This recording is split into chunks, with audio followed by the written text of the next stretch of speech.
Hey boys, good evening. Finished E-Tain's campaign yesterday.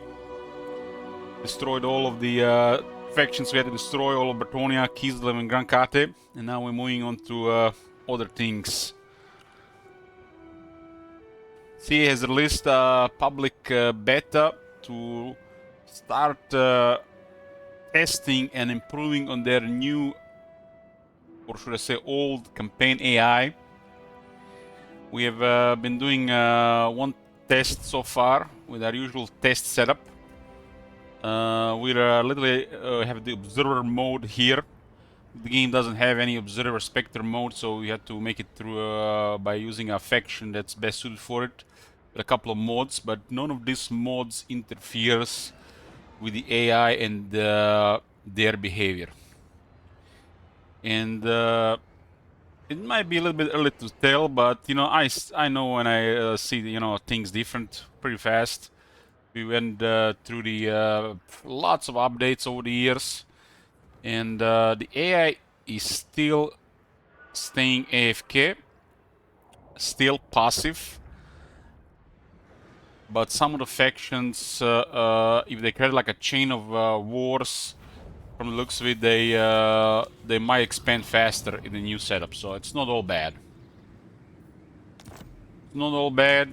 It's definitely been improved, but it's compared to the mod we've been using, it's a far cry. It's a far cry, especially for anybody who wants to play this game on a higher difficulty and be somewhat, challenged on one level or another. For example, Nakari here, there's that invisible agent. Belle Delphine has been, in Lioness for the last 50 turns, but you can't see her. And Akari has been AFK with another army for 50 turns in Lioness. Not 15, 1-5, but 5-0. 50 turns. Can you imagine two armies of a highly aggressive faction doing nothing for 50 turns? One thing is spotting this type of behavior. Another thing is paying attention and spotting their behavior when you see they're moving somewhere, but they're moving back. Forward, back, forward, a little bit more forward, back. And then on every 5th, 6th, or 9th turn, there's a little progress. Such behavior and stuff is unacceptable on any difficulty above easy or perhaps normal. So, unusual thing as well is Nakari had multiple enemies on Ultan when he arrived to Lioness, which is pre-turn 20. It's turn 70 now, by the way. And there were multiple armies around his territory of enemies. It's almost like the AI is communicating with each other that, I'm AFK right now, don't attack me. There were literally multiple armies here of high elves ignoring the territories of Nakari here while he was AFK at Lioness. That's even more disturbing fact. We also see numerous factions don't go to war for lots of turns, and several red flags for 5 to 10 turns, where you have massive military just piling up on a location without doing anything, even while having multiple wars in the neighborhood. That's still the bad stuff. The needless besieging is still in the game, and questionable occupying, sacking, looting, razing is still in the game. But that's, an issue for probably another time. What's good so far that we noticed from this, slightly changed campaign AI? By the way, I have to comment one more time. That wall of text that I've written there, half of it has nothing to do with this game. Especially that comment with the agents triggering their passivity. Nothing to do with this game. I'm not sure what the game they're playing. So this is the top 13 factions, and one thing that is noticeable, which is a great thing, especially required, without this, I don't think high difficulty will ever be high difficulty, is how fast they're expanding. So I have to say they're expanding faster. Maybe it's like a freak accident, freak example, this one. When something usually happens, they call it a freak accident. But I would say 20-30% faster expanding for sure for some factions. And why this faction not going AFK and back and forth like the other ones? They probably do. We just can't pay attention every turn. We usually just check, several turns or every 20 turns. But when you look at the amount of settlements they have, there are turns beyond turn 40. I would say it's 20-30% faster expansion from this example compared to the old vanilla. And why are these factions doing this and some factions are AFK and doing nothing? I would guess it's because chain attacks and chain wars in their area of we call this area of operations, their operation range. So Moratti, for example, could have operation range of Southern Nagorod and Ultuan. So hard to say what she will do if there's nothing else to do here. So if Moratti all of a sudden starts AFKing, it's still that operation range, which they literally made to be very small due to messing around with player focus. So it will depend what factions, where they are, and variables, how the wars are started, and who is there. So there is definitely factors which trigger more of their activity and aggressiveness. And sometimes, like Archeon example, Archeon has had no enemies on turn 40. For over 20 turns, no enemies. And because of this, sometimes it's almost like they're looking for a target, looking to start a war, but the game is telling them there is nobody in range because of this zone of operations. Like it could be range of 2 to 3 provinces, sometimes 4. Sometimes it could be triggered by another faction or joining of war. So something is messing with them regarding their range. Most of the world is in a big density. Some parts of the world have more issues with this than the others. Meanwhile, in the ultra aggressive and smart AI, the ridiculous name, the mod that we've been using, all these issues are fixed. All these issues are fixed. AI even knows how to consolidate their forces to respond to multiple threats if they have a lot of armies. We have seen them going all in on one side, and the moment the other side got attacked by another AI, they split their forces and just continued the same way. Meanwhile, in the vanilla, one of the sides literally just get nearly always overrun, unless some variable helps them there. Let's go to turn 100 here before we start another test. But I feel like what we've seen here is not gonna change. Maybe this is just one example. I've noticed too much of the similarities between previous beta behavior. Expect anything really to change. Once again, this passive behavior of the AI of staking of the armies and being indecisive in army movements and wars and aggressiveness, it's game breaking for high difficulty. If you set your campaign to legendary, you expect the opposite of what is going on in the game. What we are experiencing here, I would really think it fits more like a normal difficulty. Of course, normal difficulty would be scaled even further for the rates of expansion due to them having lower potential and less resources, so it will be more balanced for normal setup. But for a legend difficulty, this is unacceptable. This is unacceptable. Probably on very hard as well.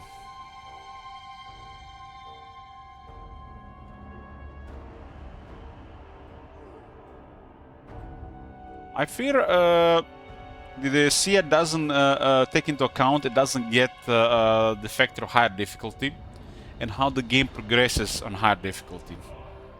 You would think they have some experience in strategy games, even like a simple strategy game like Civilization. Things just progress way faster. They have to progress way faster or has a higher difficulty, and I feel like they might be confused. What's the early game? What's the mid game? What's the late game? In their book, they always look at the late game above 100 turns. That's in Immortal Empires, because of how the progression goes and how the high difficulty influences the game or should influence the game. It's like early game is literally just the first 40 turns, and that's the longest period of campaign because it's the setup. The next 20, 30 turns is the mid game, and after this, literally is the beginning of the late game. Factors depending how the factions around you progress and how you progress, but usually player literally player can trigger the late game faster than the AI, which doesn't really fit legend difficulty. That's like legend difficulty that doesn't exist, because player can literally enter a late game before the AI on legend difficulty. Just think about this for a second. You're putting AI on max cheat mode, and sometimes player can progress so fast they enter late game before the AI on legend difficulty. Well, literally, AI, the player should be an entire tier and stage behind the AI on progression due to high difficulty, and you catching up longer. But in some cases, you literally enter the late game before the AI, and that should be unacceptable in legend difficulty.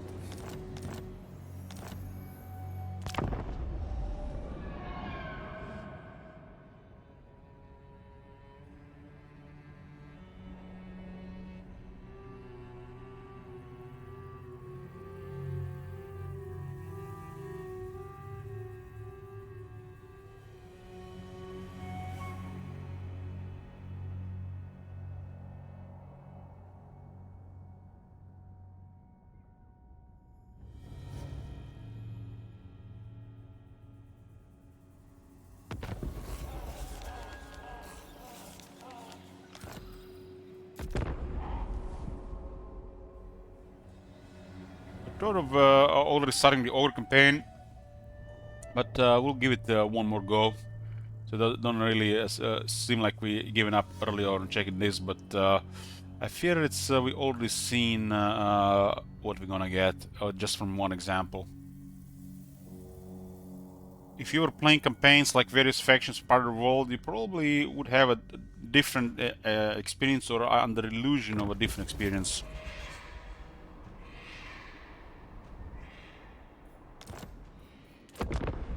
Because you will get absorbed in whatever faction you're playing without really seeing what's around. Most people don't even observe. They're basically CA has made them just guys play a couple of campaigns and pay more attention. Meanwhile, we literally always pay attention to play campaigns. And now people are going to be playing some campaigns, finally pay attention for the first time, and all of a sudden they're gonna get the knowledge of the universe and become, what they say, they're gonna provide feedback, right?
Yoo-hoo! Hey, Pagan.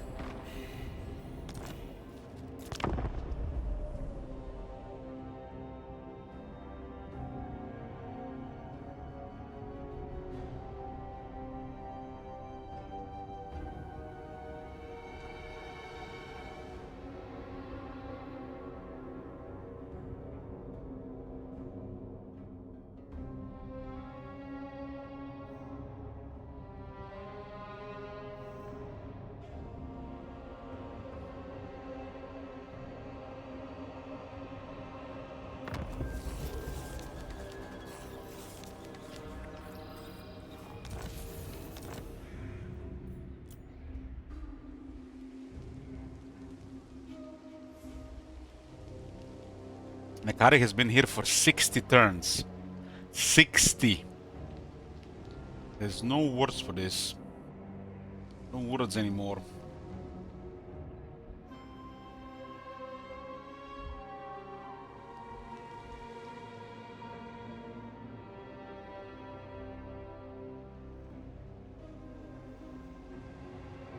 So can somebody explain to me how these guys are building camps so close to a settlement? 3 Nuja camps on top of Nuja. Did they change how this works? Because this is not how it's supposed to work. There seems something broken there.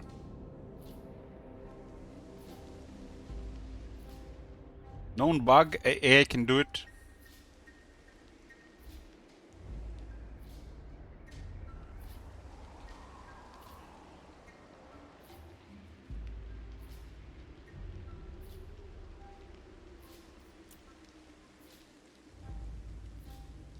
I'm the one in charge round here.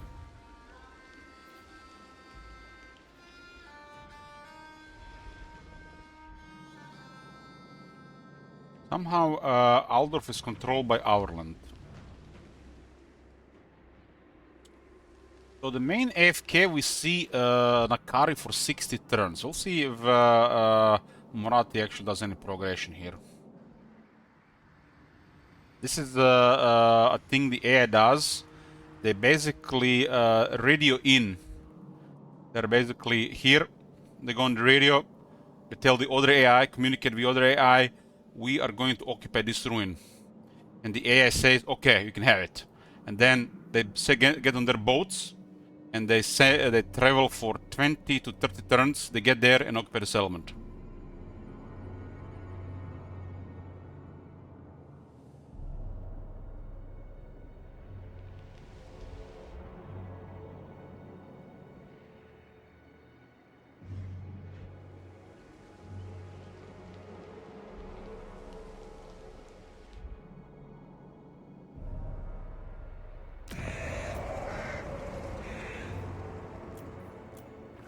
This shouldn't really affect them, no.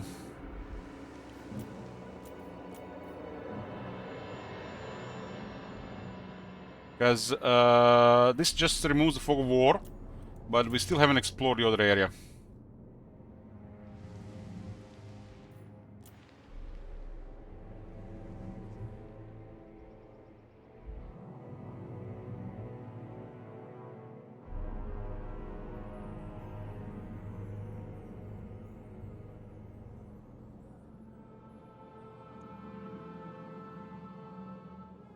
It was definitely a fast conquest of Ultron here. It's still a shroud, yeah. Some of these factions would have never progressed this fast without it.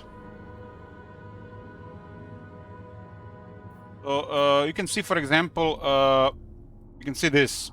This is explored due to schemes mechanic, but the area around it is unexplored.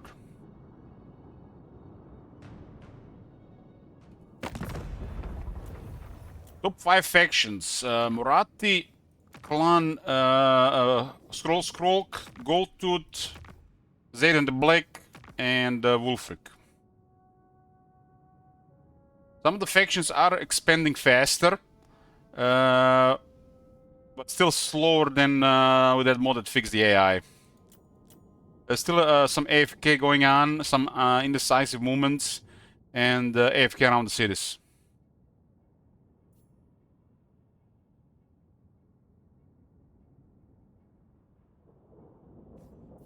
But this is just one example. I'm gonna check another one. There's definitely some faster expansion elsewhere, but some of the issues are still the same.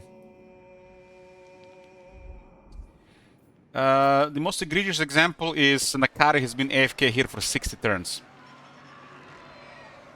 And Archeon hasn't had enemies for or half the campaign by turn 40. He was going left and right. from the coast that overlooks Krakadrak all the way back to his capital, moving armies left and right with no enemies. The fascinating thing is, Nakari was at war with multiple High Elf factions while the High Elf still had Ultron. This army was here since the start, and they were here with multiple armies, and almost like the AI communicates with each other. These guys are AFK, not present in the game, and the High Elves didn't occupy his territories while he was AFK. There was nothing here to stop them. Nakari was here, and the High Elves completely ignored him.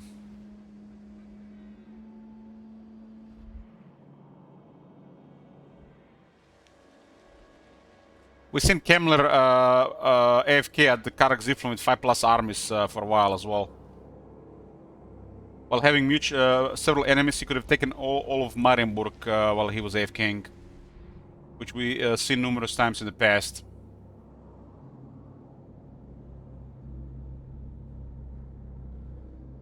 It seems to be a little bit less.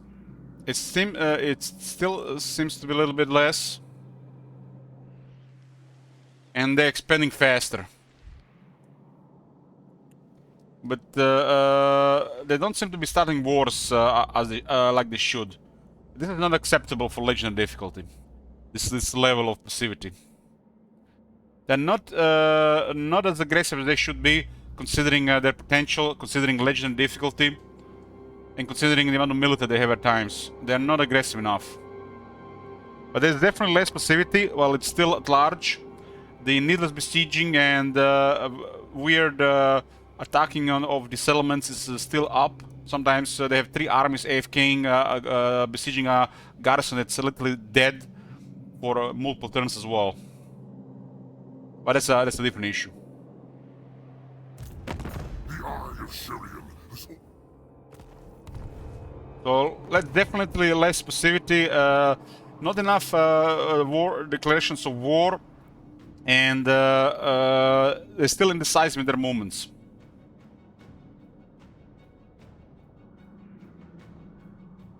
Yeah, stuff like this is the less common, especially after turn 25, which is more common since patch 4.0 and before this.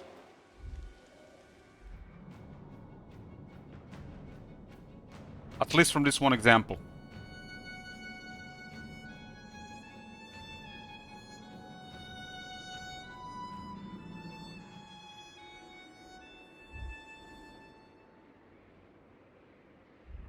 That mod, devs really need to communicate with whoever done this. This thing here, just ignore the ridiculous name. This mod here puts the AI back to the best version of it in Warhammer 2 and more. This is the best AI for Total War, if you ask me. Just ignore the ridiculous name. This is what the AI should be in the main game, instead of them wasting resources trying to do something else. They need to contact this guy. This guy has done the job, and see what he done about it. This guy has fixed the issues with Warhammer 3 AI and the issues since patch 4.0 going forward.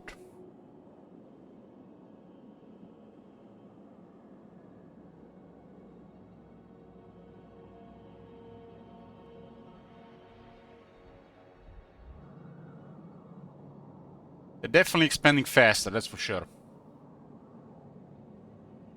So which means there's less passivity going around.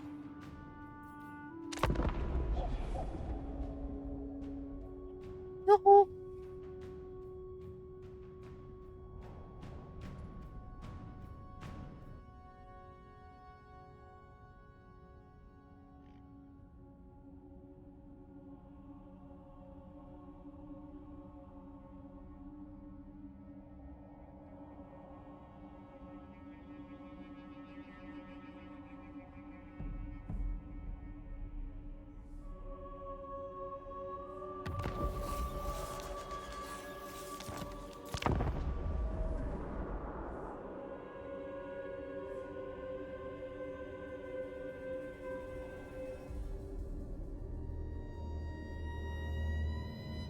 We'll see how it looks like on turn 100, and then we're gonna run another test.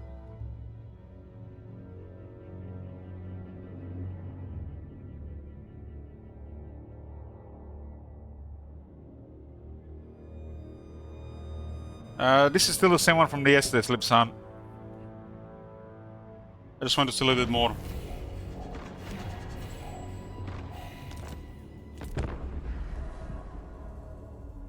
Should always go to a turn 100 and see how it looks at turn 100. The AI in vanilla is slower and less effective than the one from the mod. You don't really get a clear picture of like turn 80 or 100.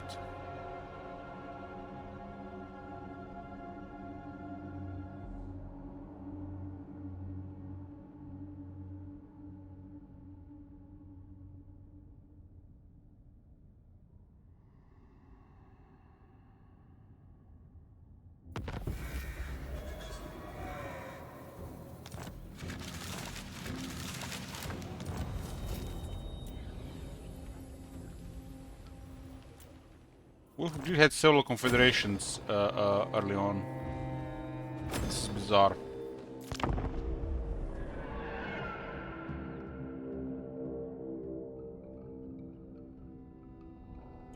So has anybody been playing this new Obsidian game, Avowed? I'm just curious, is it any good?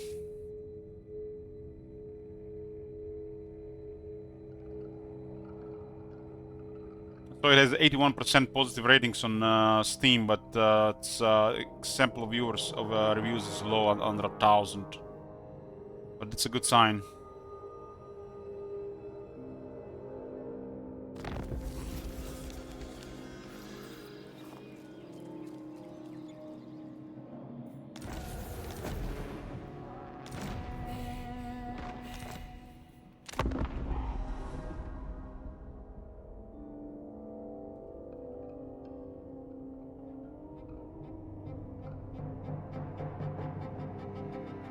I think it's too colorful.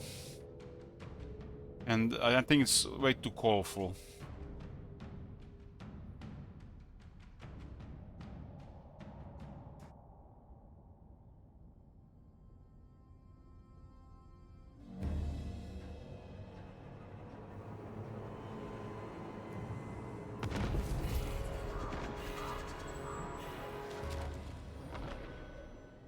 Is the pace of a crafting survival game? That's a good thing.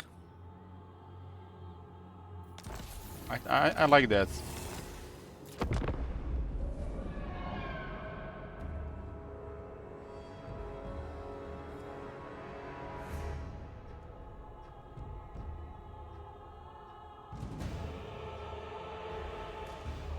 How's the world and the music? Is that's the important part.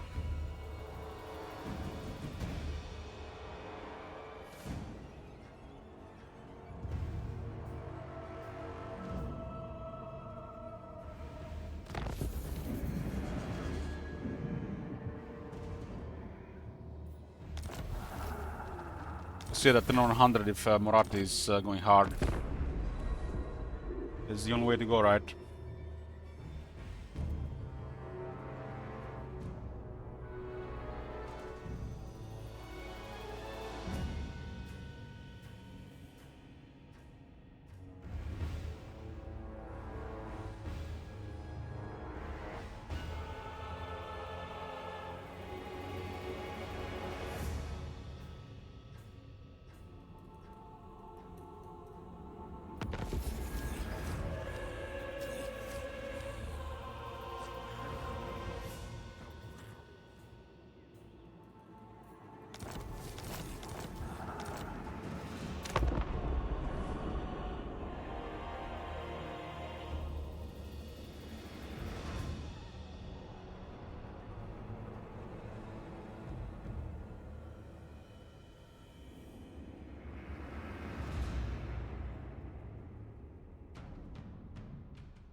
One day we get a proper spectator mode with a lot more campaign customization.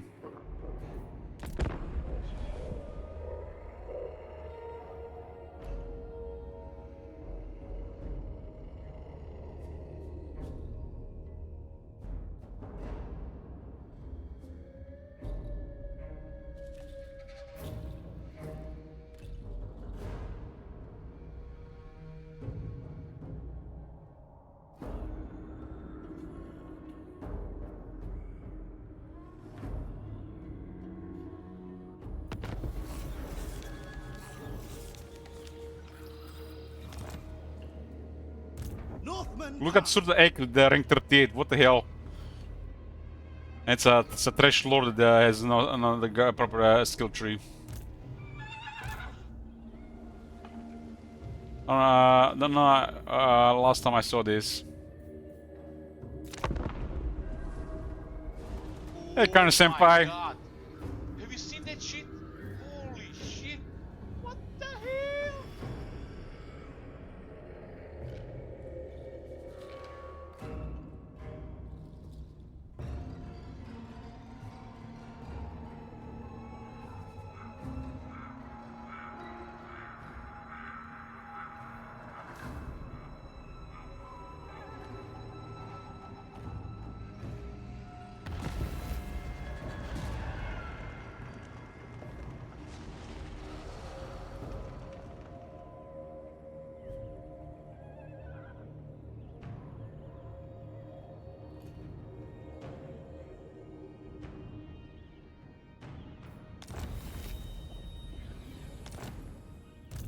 Well, with everybody with a higher potential means they're gonna be getting more experience. Even without higher rolling the second bonus.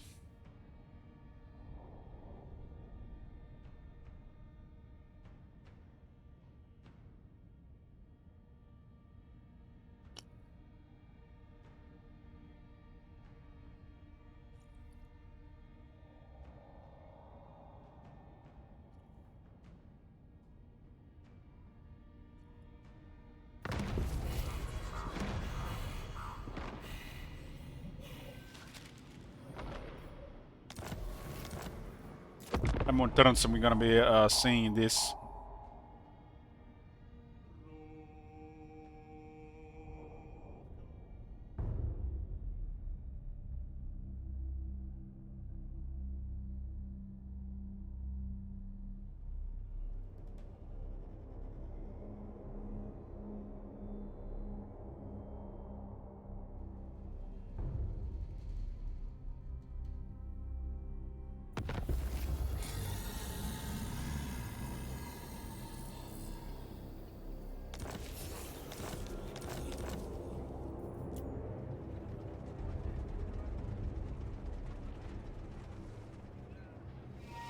Go away. No.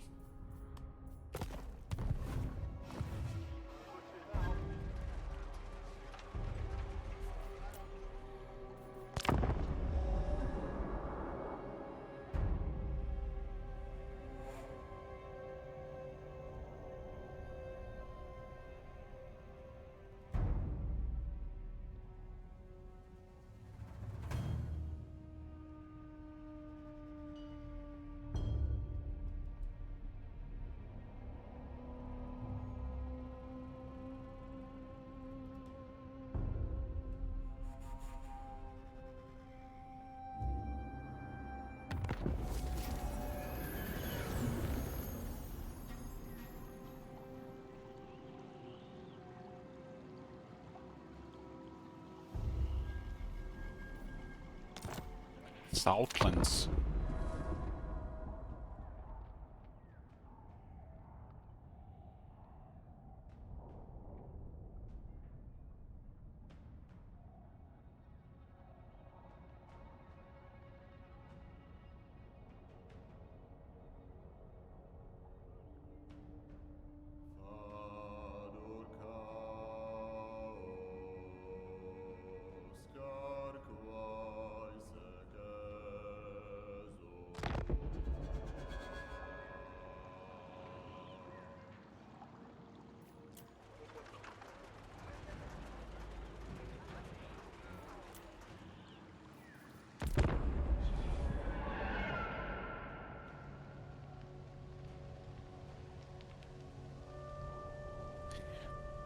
Deeds, not words.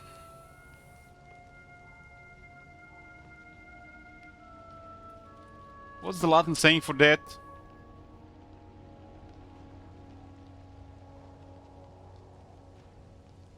Acta non verba.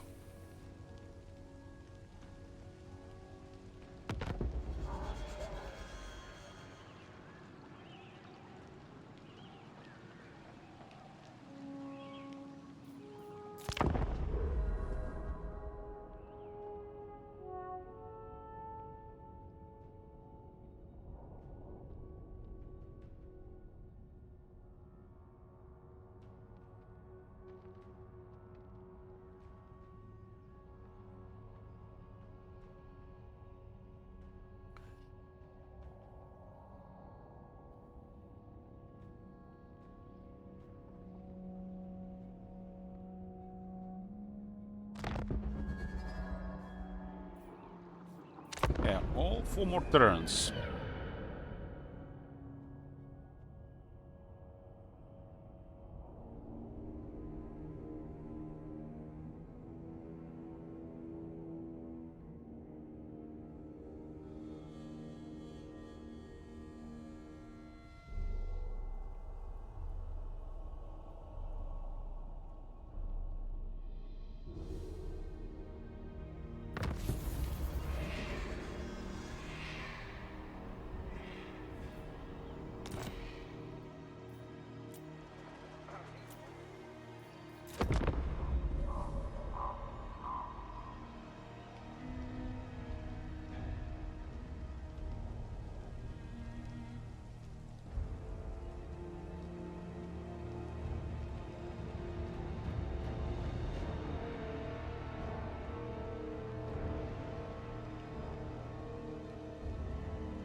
Nakare will move this time.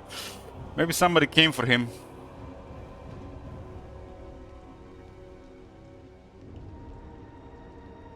Maybe he got an Abnevit Turnum ahead of time. That would explain why he's not moving for so long.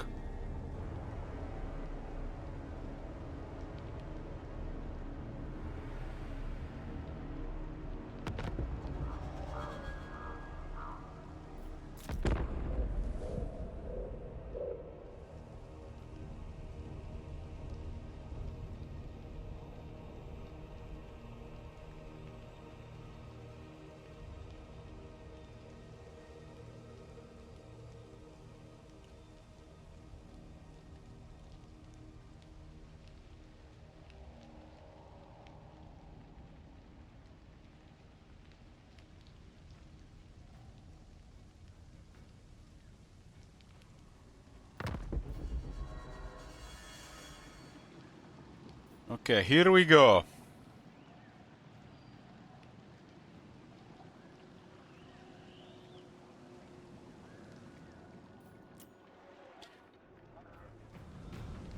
Still some questionable stay out of settlement. It's definitely longer than in the mod.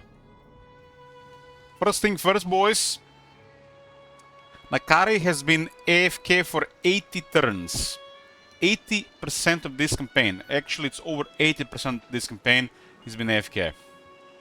Completely broken behavior. Over 80% of the campaign, Nakari has been AFK. Morat is at large expanding outside Ultron, which is a great sign. But,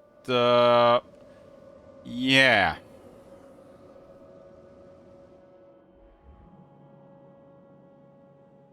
Marathi will listen to you. Nobody threatening her at home. She's invading another continent. There is 7 armies AFKing close to her starting position.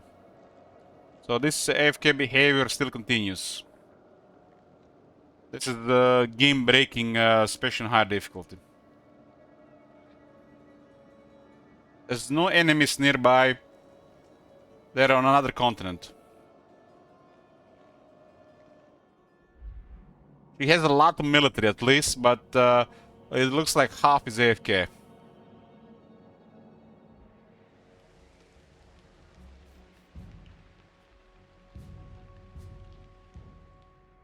Piling arms around one city, just staying there is still way too common.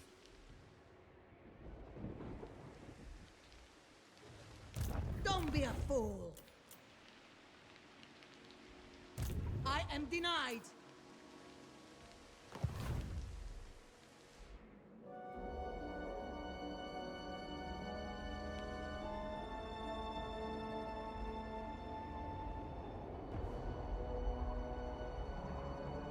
Interesting. Kairos, Cetra. Look at Cetra. Holy shit. Oh man, look at this. No armies AFK, because Tomb Kings don't have armies to AFK. All of armies on the move.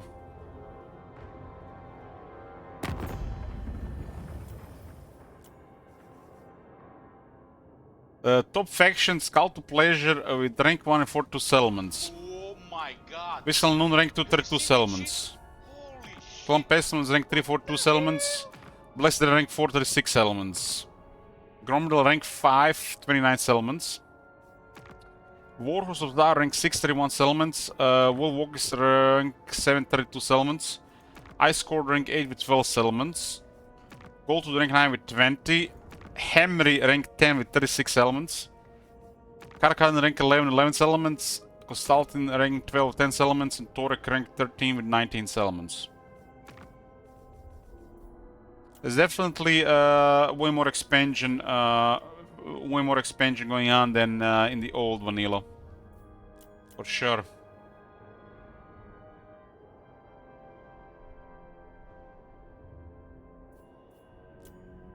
But the back and forth in AFK are still present, on top of other issues.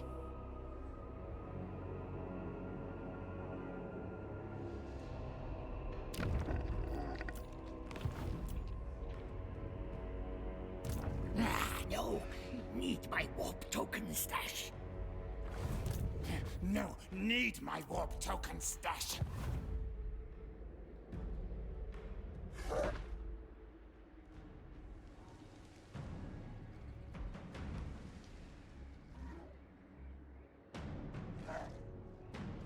Elspeth likes to go towards the Southlands. This is scary. I've seen the evil in the East. And the most progressive. This is because they're working together. This example is faster than I've seen with a mod. That's just one example.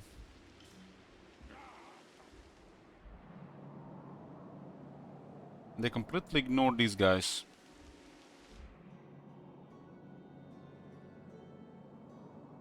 Minor faction.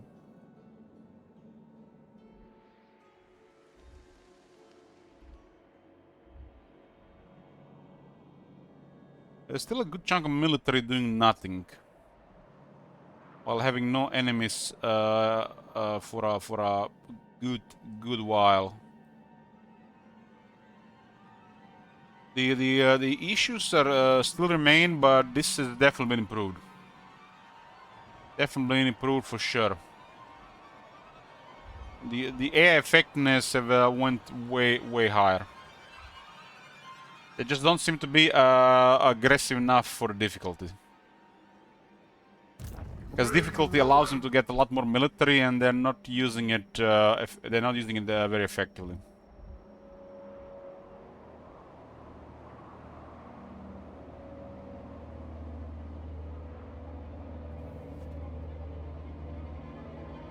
This is good. This is good. This is good. When you look at the expansion and how it went, it's a major improvement. Major improvement over vanilla. Of the, or at least the current version.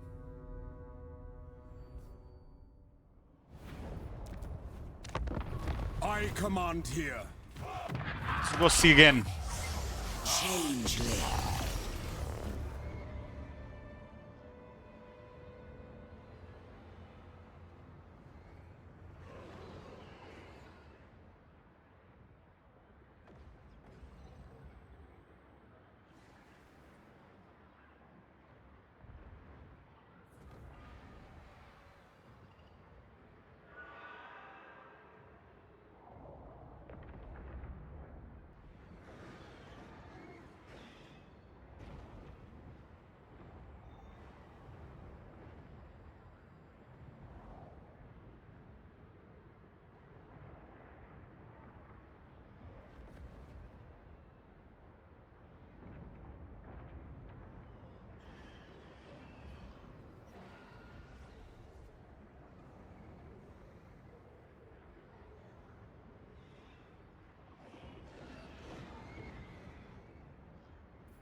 as the winds of change begin to stir.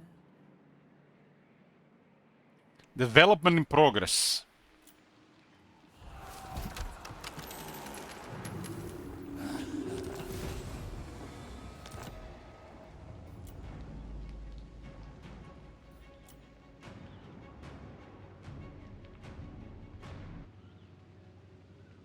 The changeling. Who had the best progression last time on the turn 20? It was I who left Slanesh's precious silver apples of Tamrokan is set, I think. to rot in Nurgle's garden.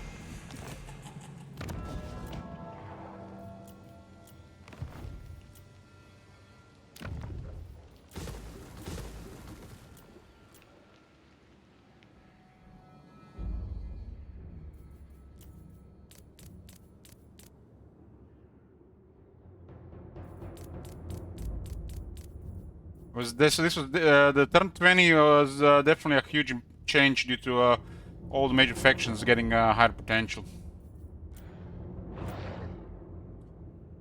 The first 5 factions that got killed were Khazrak, Morgur, Tlaqua, Kolek, and Manfred, I think. Last time.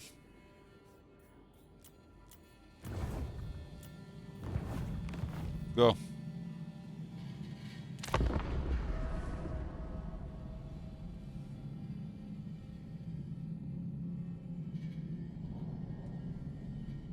Moratti was the most impressive at the end.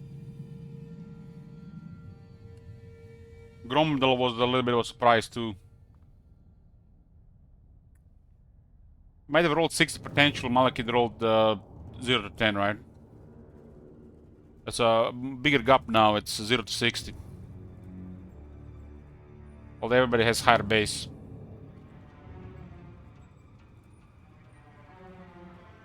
Moratti and Malekith are 200 potential and can roll additional 60. On top of Legend, that's 406 potential, and Shroud, it's gonna be insane for these factions if they roll the bonus potential higher.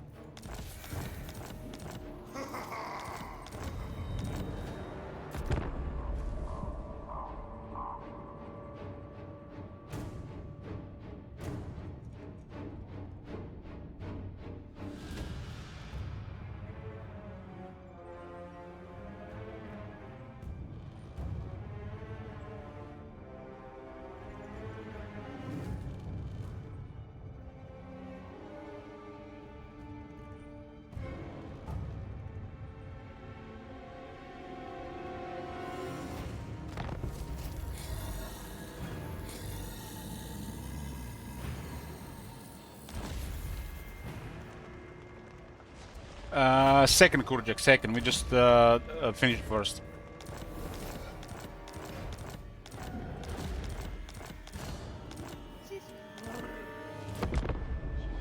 Yoo-hoo.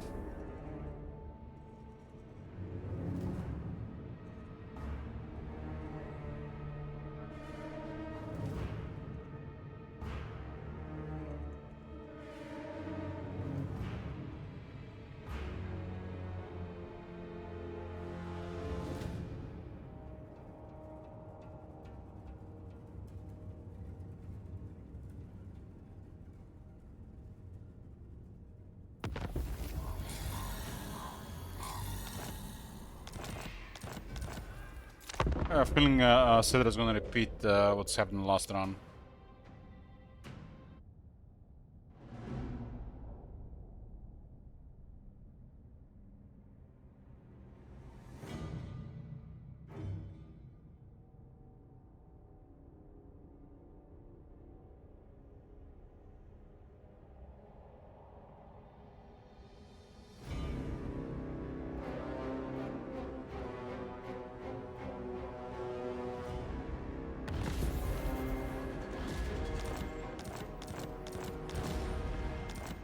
Kazakh was the first that got killed last time. Let's see who gets killed this time. He's in a really bad spot without any plan. Other than to just really just crash somewhere.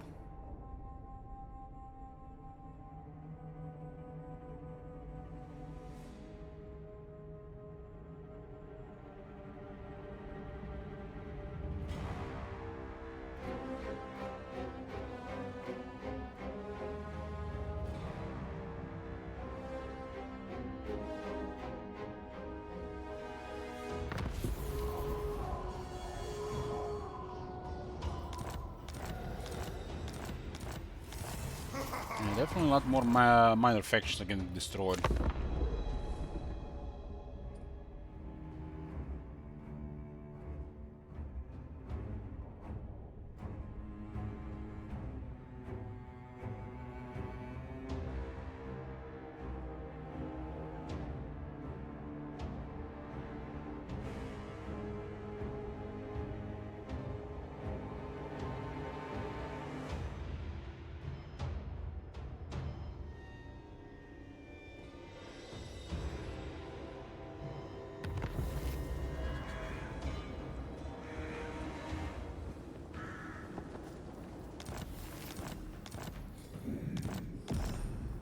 Gonna check on turn 20, unless certain major faction gets destroyed, so we take a look immediately.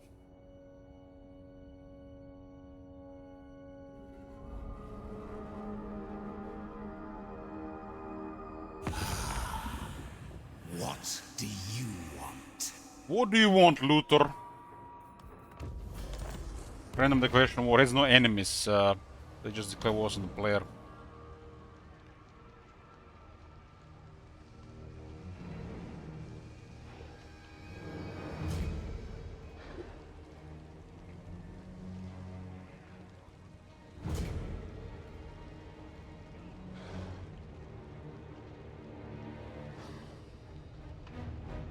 Friend, enemy, pawn. Two takes as well. Different.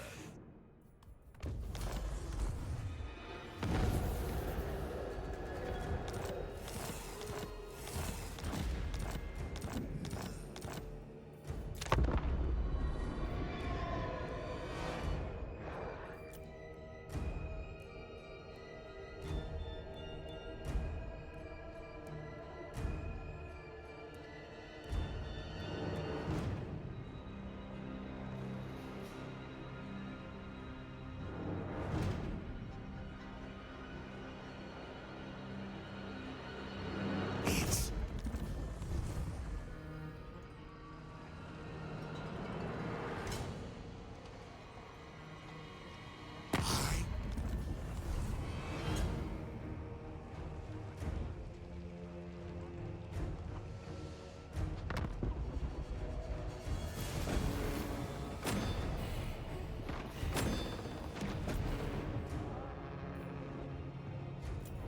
Kazakh dead turn 9.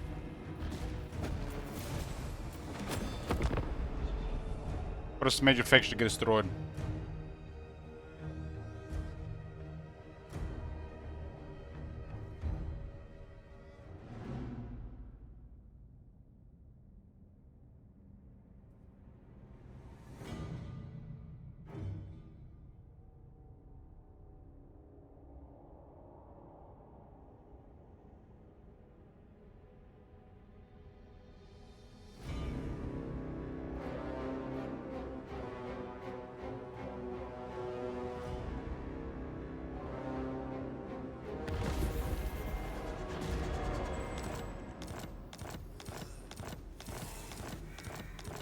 What does it look like for Togrim and Skarsnik? Looks like Rictus is just waiting for their moment again.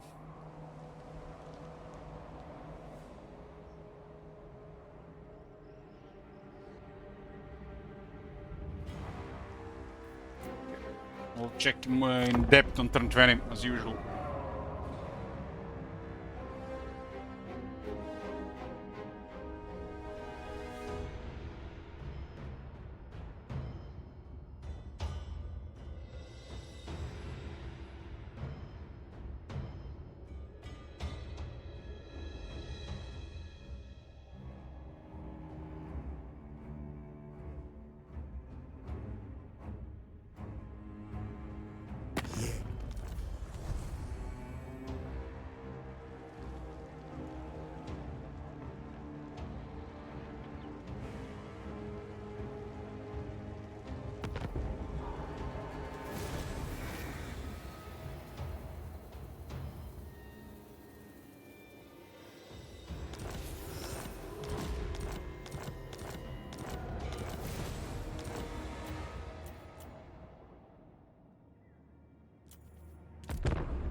Kazuma die first challenge impossible. Yeah, pretty much.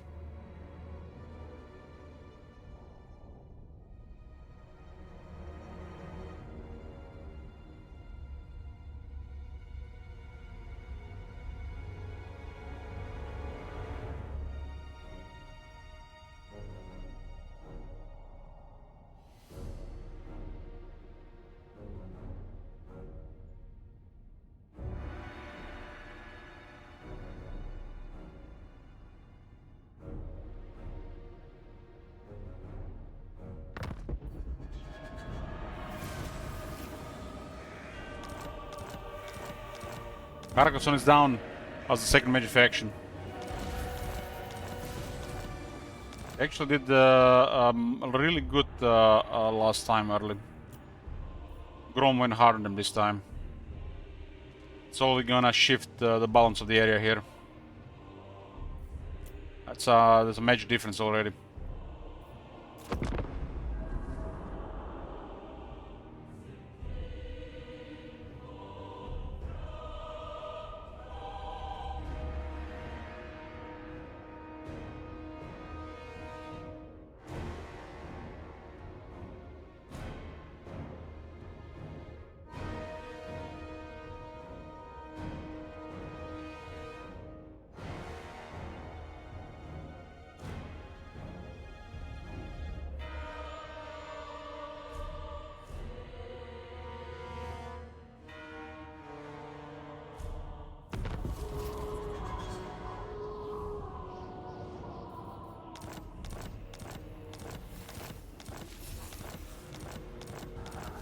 What's that? Grom went definitely hard there.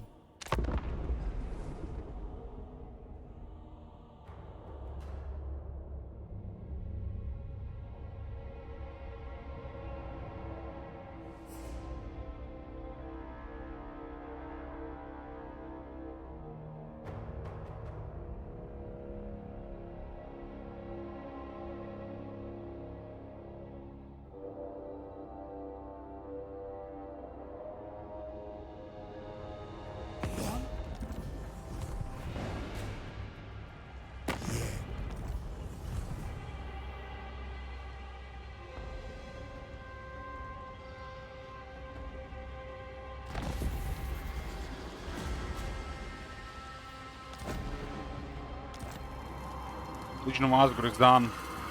Is it Goldtooth?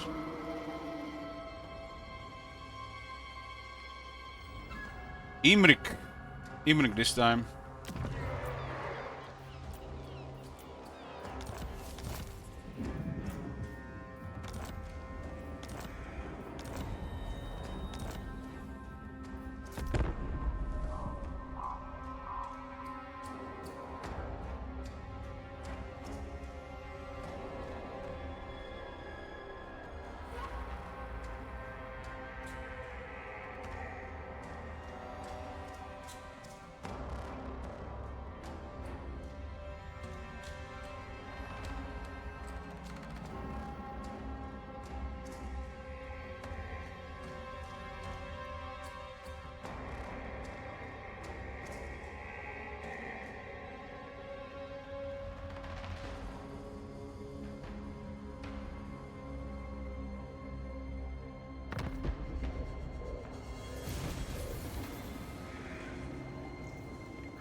Not as much as the last time.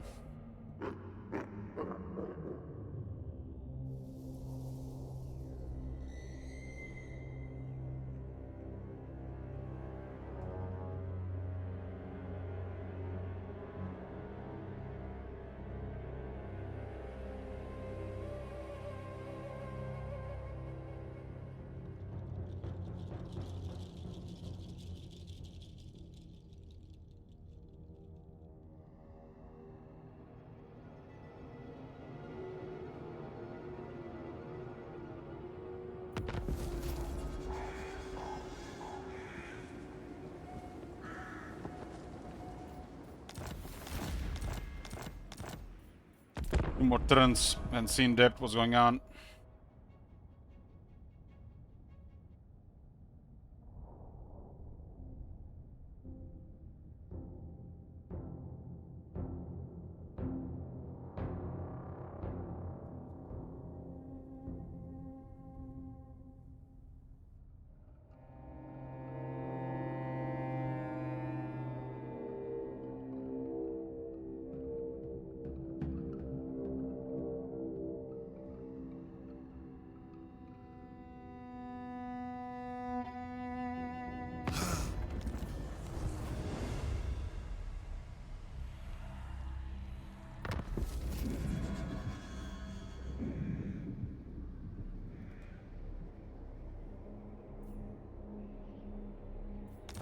Alberg is down, Tic-Tac-Toe is down, Akai is down,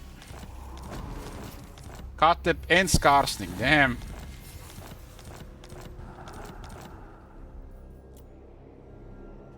Torgrim murdered Skarsnik, turn 18, that's impressive. That's very effective.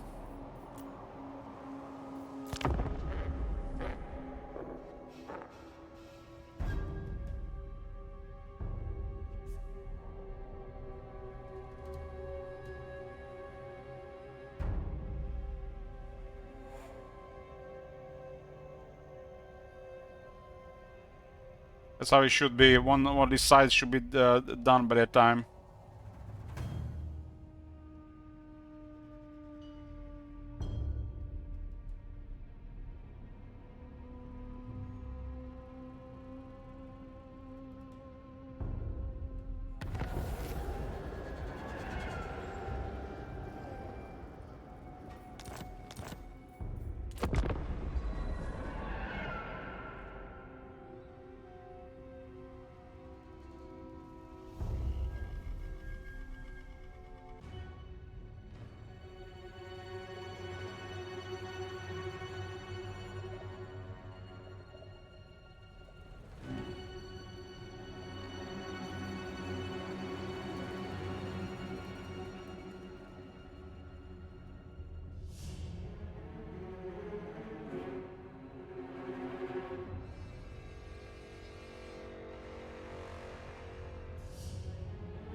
Okay, turn 20. I'm gonna get a drink, then we'll see what's going on in the world. Be right back. Okay, boys, let's see what's going on. Nothing unusual here, look at this. Gorbat all the way here. Mumford is down on turn 20.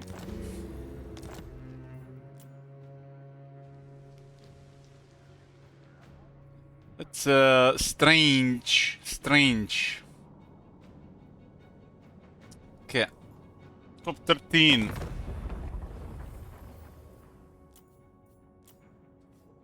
Chrome is rank 1 with 6 elements. Greens have a big power swing start campaign. Grimgar is rank 2 with 8 settlements. At war with Goldtooth. Chrome is fighting Camelot and some Bretonnians. What do you need? Gorbat is rank 3 with 7 settlements, has no enemies. May threat is Clan Morse. Meanwhile, most of his military is in the Empire. What? What?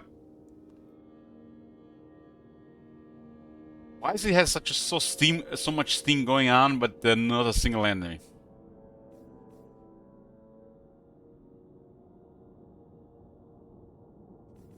That's definitely some issue going on.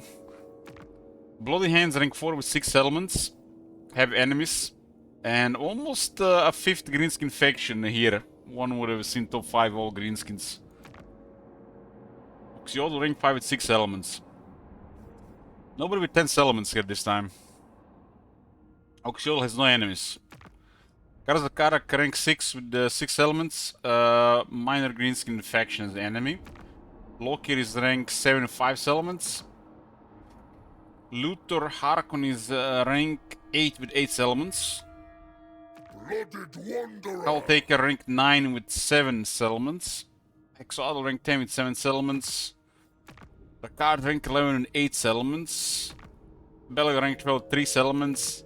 Snitch is ranked 13 with 7 settlements. The largest factions are Goldwood and Sylvania, 10 settlements each. Those are in turn 20, it's still early, and there's a couple of factions with 9 after. Let's see if anybody has crazy performance in the ranks. Southern Chaos Wastes and Southlands first.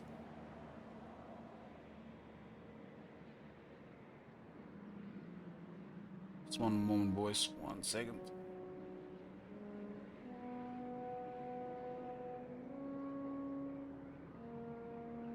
Okay. This Slaanesh faction is still here. Oxyotl is rank 17.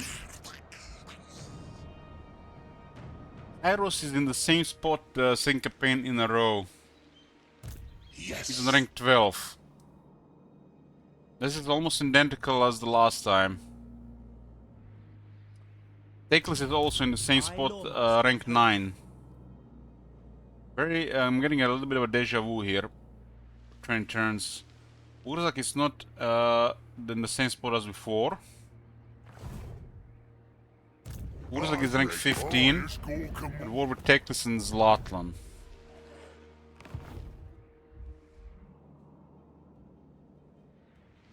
Tetra has again destroyed Manfred. Tetra was one of the top factions at the end of the last test run on turn 100. Thorak is rank 17, Kroga is rank 12. Ike leader rank 14. Scarbrand rank 13, he was I think rank 23 last time.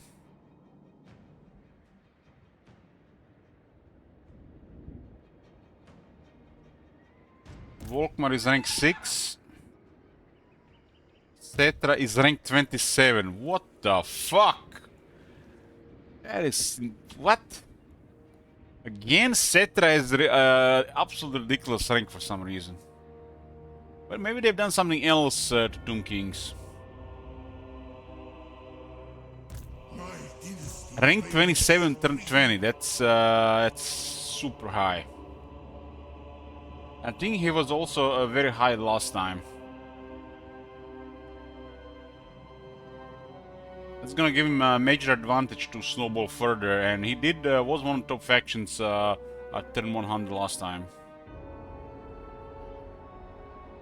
I think how high is their lord on turn 20 is gonna be a good indicator where this is going. How much bonus potential they might have rolled from the 0 to 60. It's a random thing, you can't really see it in the game, other than just by some signs. Volkmar is rank 6.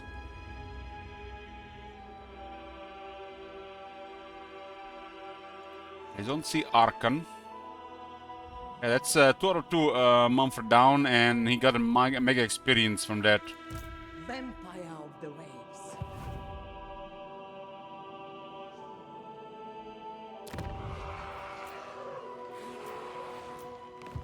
Okay, in Lastria, Henu and Clan Pestilence are still at it. Clan Pestilence looking good. Lord Skrolk is rank 12. Clan Pestilence is all. I don't see Tehenun. Might have been destroyed. Yeah, he's been destroyed, he's about to go down. Rakard didn't get wrecked this time. Skulltaker expanded right into him last time. So this is much different than last time.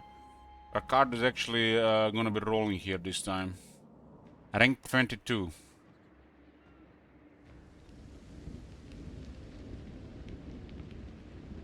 Luther Harkon is rank 20. Skulltaker is rank 17. Skulltaker this time went into Albrecht, last time into Rakard. So it's already a different variable here. Makes for a different state of Austria. Yuan Bo is rank 17. Marcus Zulhard is rank 8. Gram Pepe is rank 18.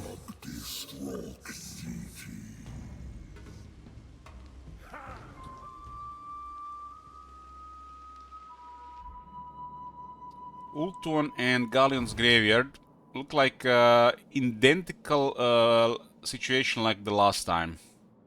Except Nakar didn't go for Lioness and he's active on Ultuan. Nakar didn't go AFK this time. Noctilus is in a much stronger position this time. How's the Tesla looking so far? Yeah, still sleeping. The AFK and back and forth is still at large, deck bro. They're still too passive. But there's been some improvements. They expand more proper, faster. And some of the factions roll instead of go AFK after a while. Look at the opening are the same. Some of it is similar, but it's different. Scout Taker taking down Albric instead of Rakar, for example, compared to last time. This time Feint Chantress lost to Grom and Grom is taking her down. On Ultuan, I would say Noctilus is in a stronger position than last time, although it looks similar. Noctilus in a strong position, a card didn't go AFK.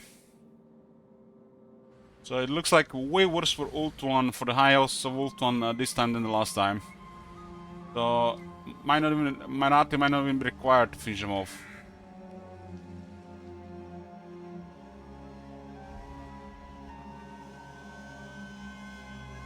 So high elves of Ultuan looking way worse this time. Morathi and Mother Stankia look almost identical like last time. Hag sorceress of Morathi rank 13, Mother Stankia rank 13.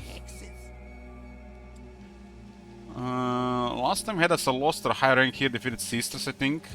twin This time rank defenders of 15 on the Sisters, rank 21 Salostra. of the storms.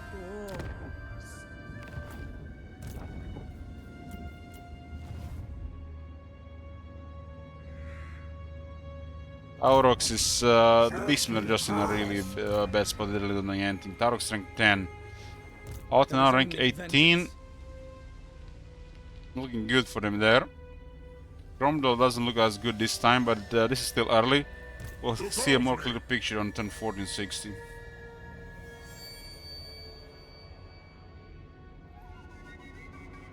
Valkia is rank 15. I don't see Malekith. Is he ambushing? Might be. Ron Hellebrun rank 16. Queen of Haganeth.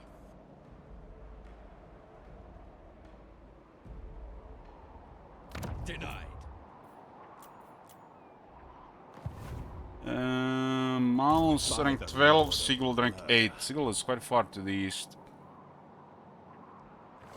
Epidemius, the usual, rank 6. Demon Prince rank 14.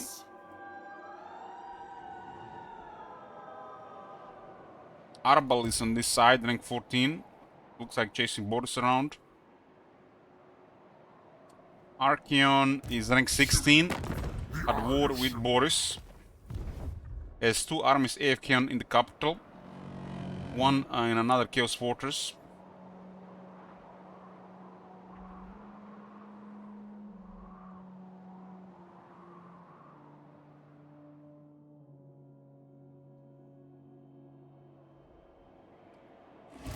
This time Kolek seems to have the upper hand over Tamarkan, who is rank 13. Kolek is rank 18.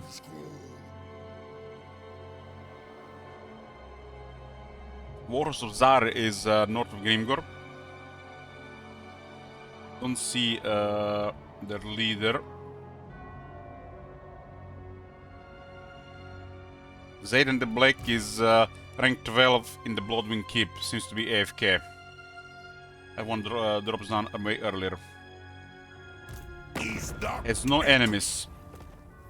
Aggressive action. Seems to be very common periods of time where they have no enemies for several turns.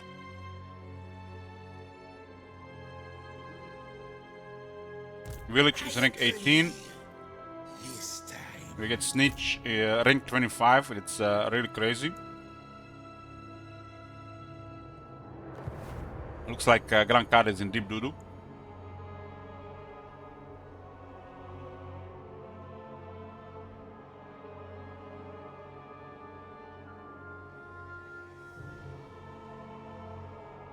Lokir is rank 13. Tsar's fleets. Unless some of these evil powers start fighting each other, like Warriors of Zar and the Puppets of Misrule, or Clan Ashen and Lokir, in between all of them, Granada has no chance.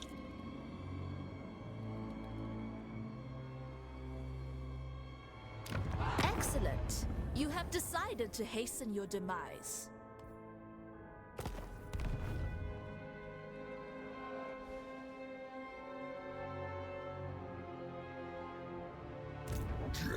Grimgor is rank 18. It's going hard on Goldtooth. Fight why the Warhorse taking the north from the other faction.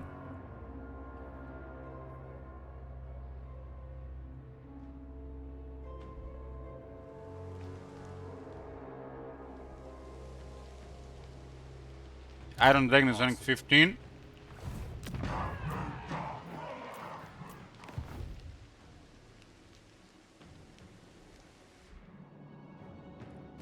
Where is Geld?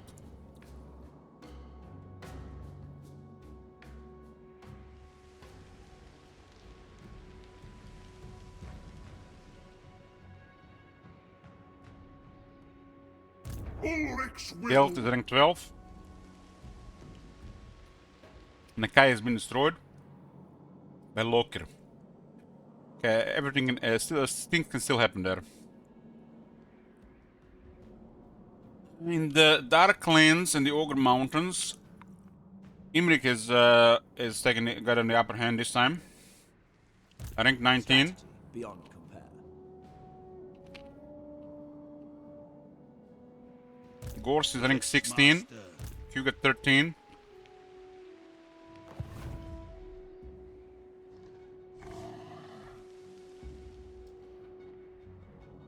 Grimgor is fighting the ogres.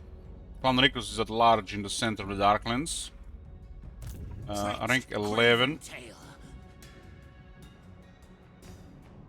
Who is Imri fighting? Beg me for mercy. Clan Morse, okay, that's makes sense.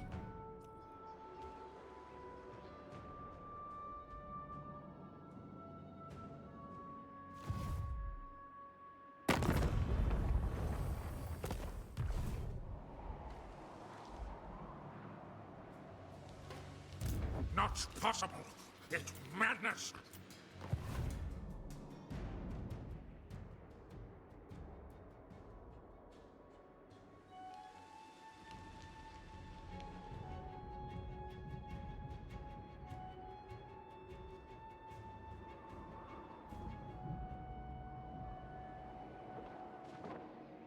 Where's Zulahu?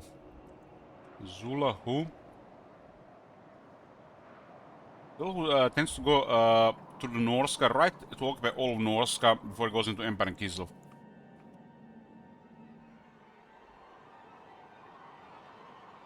Let's find Zulahu and see what's going on in Norska.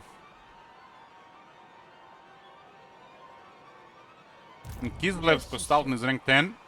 Golfek is rank 7. Zazel rank 14. My decree. Sarina rank 14. Don't see Trot.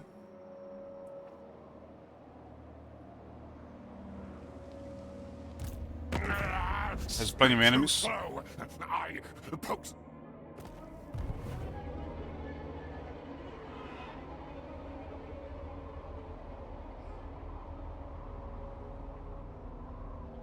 Malachi is rank 10. Wolfrig rank 14.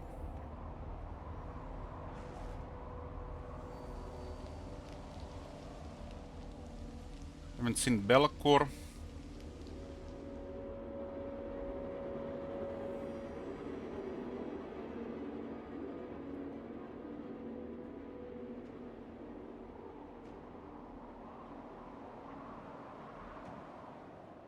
No side of Zulahu either.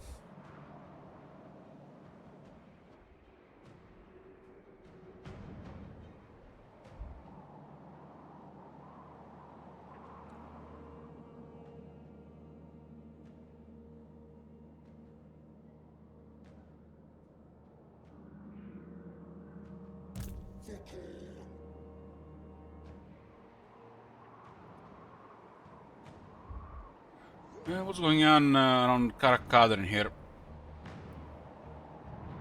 Azog is still up. Karakadrin does have military.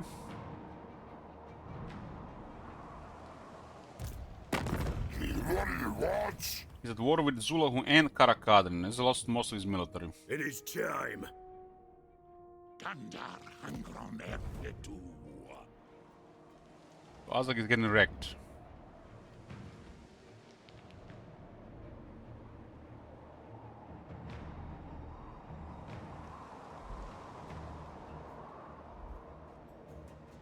Let's see Ungrim.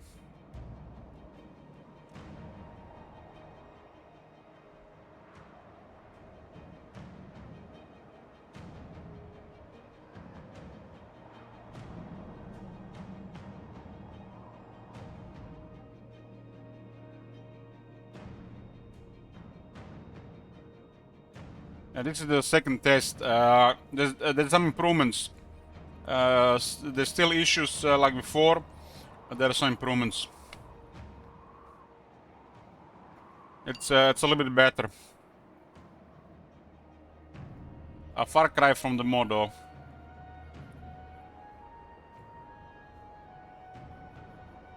Torgrim is rank 12. Zankur.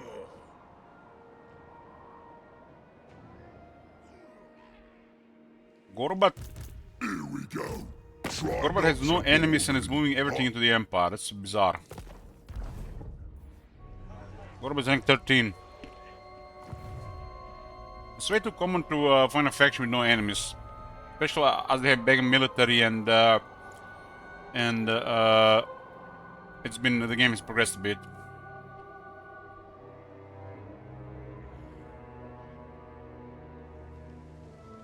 Belgar is rank 11. Belgar is going on Skrag. Skrag is 18. Arnesa 13. Infamous. Morg is still active, rank 9.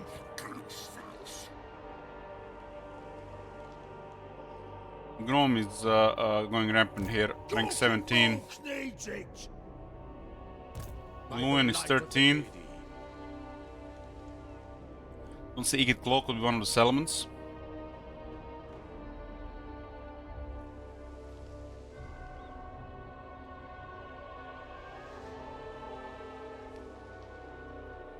Elspeth is rank 14. Cedra has been the biggest surprise in the both tests. Blood is rank 18.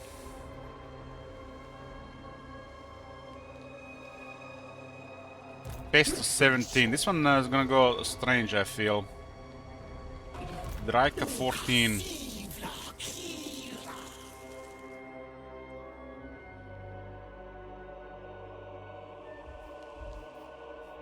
Turn 20, being around rank 20 is impressive. Rank 23 is crazy. 25, like, how? And look at this. 10 campaign in a row. He trampled Manfred. He turned into a major power in the last test by turn 100. He had a big empire. Is it when you see a high rank lord very early, it's a sign of their what kind of bones they're old. It's a good sign. Tether does have very high potential, and he might roll his extra potential even higher.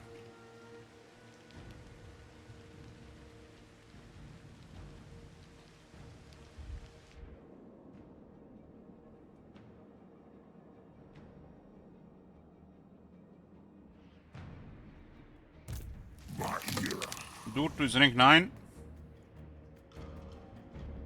Don't see Orion. There he is. Yes. Rank 7.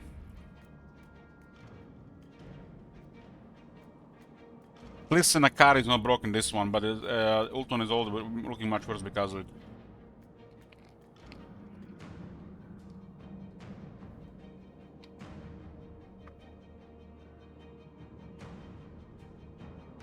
Telcom might have been defeated by Luen. This is looking very good for this time, turn 20. I don't see any, I haven't noticed any red flags this time. There were several red flags last time. No red flags this time. Especially because it's like it's a frozen turn 20 here. Those are definitely a couple of red flags the last time.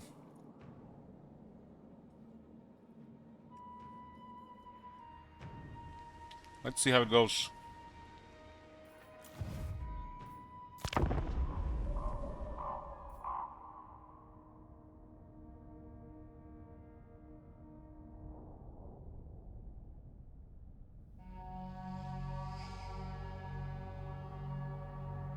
Border's been destroyed.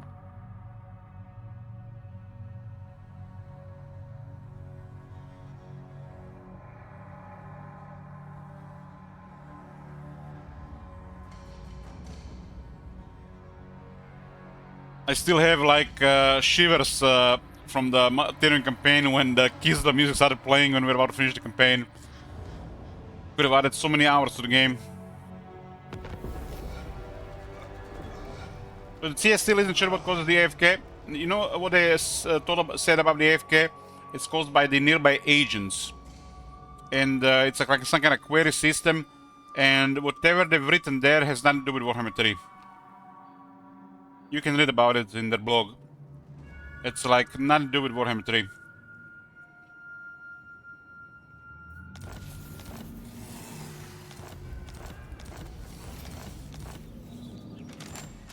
So makes you wonder what game they're talking about.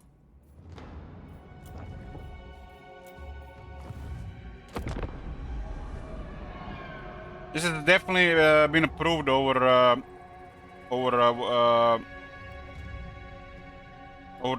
what's going on. It's definitely an improvement, but this needs more work.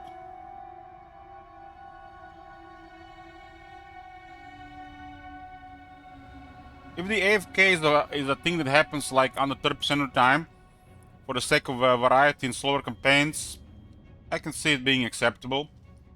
But it happens over half the time, and it's the back and forth where they're indecisive and being aggressive while you're playing on Legendary. That's not okay. It's been destroyed in turn 22. They have a very high potential. Little Harkon beeline right into them. Think me full. Kolek has destroyed the Megat host.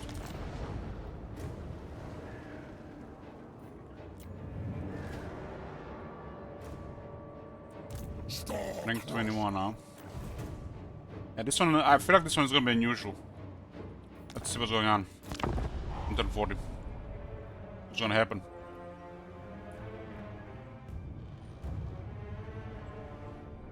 They're giving a total nonsense reason why they go AFK, Grimmie. Nothing to do with the game. Especially because, you know, we've been playing this game for thousands of hours, been paying attention.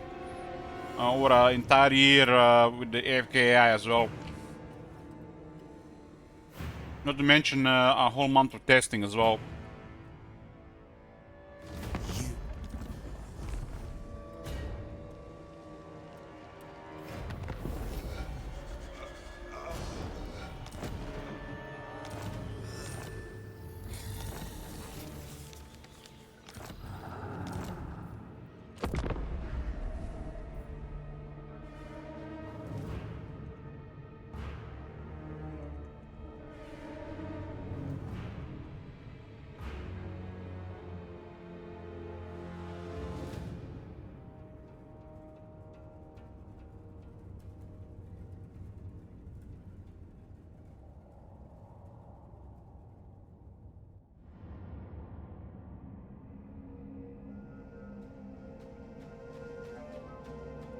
Let's read that blog part one more time, because, you know, that's really unbelievable what they've written there.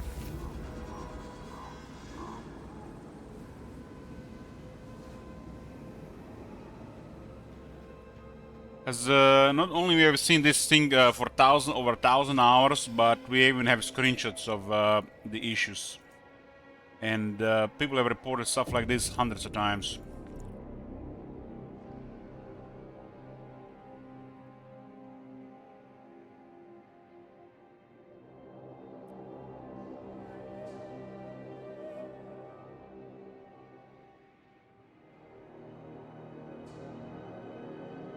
One moment, boys. One moment.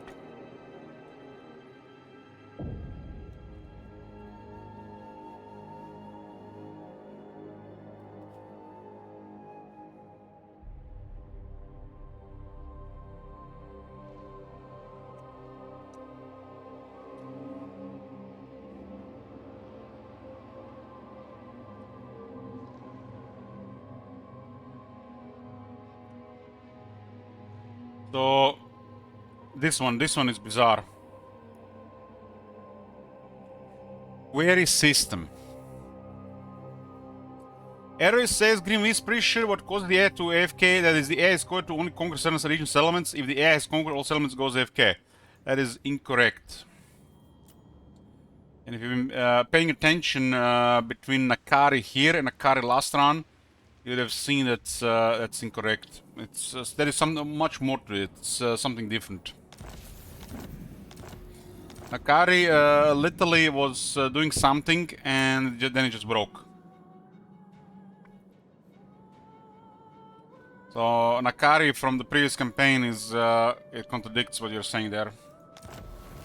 That's just like one example out of hundreds. Also Kemmler, with having Marienburg next to him. I've seen Kemmler many times conquer Marienburg, and he just broke there AFK with 5 armies.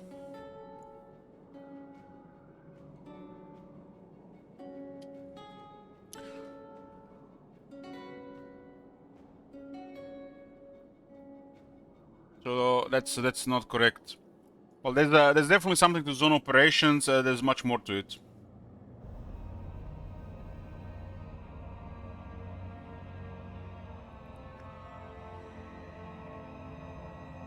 But let's read this. They call this query system. It's about idle campaign AI being the main issue. So listen to this. During an investigation of what's causing many cases of idleness, we discovered a fundamental problem with how the campaign AI detects foreign forces and how it reacts to them. There are 2 different mechanisms to detect foreign threats: a simple query system and an influence map that shows the extent of every force's range and strength of interaction with assets on the map. The problem we discovered that subsequently fixed for this beta branch had to do with the query system. Inside the campaign AI exists a separation between assets that move and those that do not. Movable assets include agents, armies, and navies. Several of the queries that the campaign AI used to decide if it should use its available forces for tasks such as actively defending threatened territory were incorrectly reacting to the presence of agents. Marathi campaign had no enemies on Nagaroth. Ultuan, she was invading the old world. Meanwhile, 0 agents within 2 provinces range on her capital, and her capital had 5 armies AFK. That's in the first test, by the way. Nakari had no agents anywhere, and he was just AFK for 80 turns in 80% of the campaign in Lioness. And this is where it gets bizarre. We're incorrectly reacting to the presence of agents. In practice, the campaign AI was prioritizing tasks with defense elements when enemy forces are present, type when any hostile agents were present. To prevent similar issues in the future, we double-checked all queries, functions inspected, made sure all queries checked mobile asset types, and improved testing process to account for similar fundamental assumptions being wrong. How will this affect in game? It means the AI control faction will no longer immediately assume a defensive posture and concentrate forces near its elements whenever any hostile agents venture in their territory. This should enable AI factions to use resources that previously went to defensive response for that purposes. This... What? This is like... What? This is not Warhammer. What are you talking about? No, they're just writing nonsense here.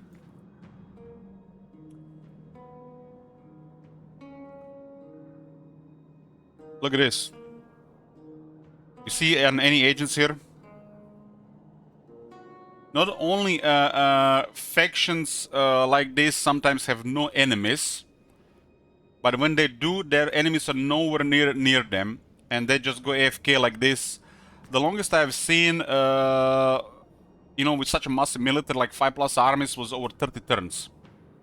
30 turns is an eternity in Mortal Empires. You see any agents here? This was the AFK Skarsnik for 30 turns. So Naga right here, my bad. Nothing here.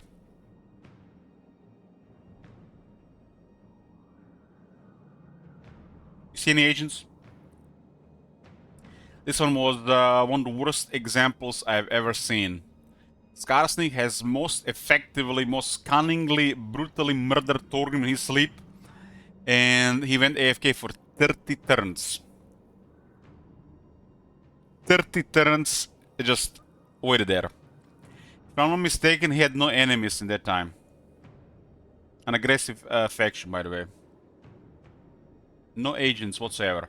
The thing is, by the time it starts happening before, the agents are not even present on the campaign map. The agents' presence started happening after early game, and after some of the immortal armies have been defeated on the battlefield, so the agents would respawn and not go back into the army, but act as agents on the campaign map. So it doesn't even happen when these issues start occurring already after like 20-25 turns. There were no agents on the campaign map at all. So whatever they've written here is nonsense. Look at this.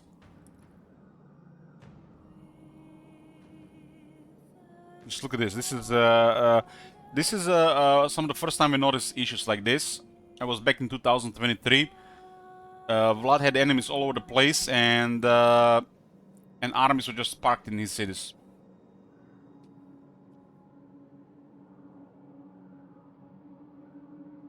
So there's definitely something about this. They are describing the problem right. It's definitely a fundamental problem. But this nonsense they talk about agents, it's like they're explaining a different game.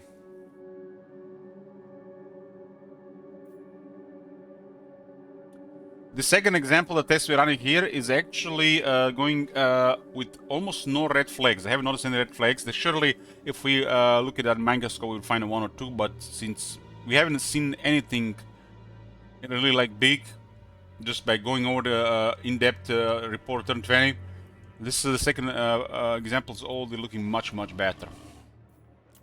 There's a lot more activity going on and some different stuff going on. This is very good for the game. So let's see what happens on turn 40. There was a bunch of red flags in the first test. Same behavior as before. As of right now, the core issues are regarding campaign AI. Does not actively seek enemies while having overwhelming forces. Tend to stockpile armies next to a city for X amount of turns. On average 6+ turns. Sometimes moving their armies back and forth for numerous turns, even over 10 turns, without doing anything with those armies. Eventually doing something, but losing mega momentum, because 10 turns is a lot of time in Mortal Empires. And they are still way too passive, especially on very aggressive factions. There's some factions that have no enemies. Like aggressive factions that have strong military should always actively searching for enemies, and not have no enemy for as much as 20+ turns. 20 turns on legend difficulty is an eternity. I'm gonna go destroy this time.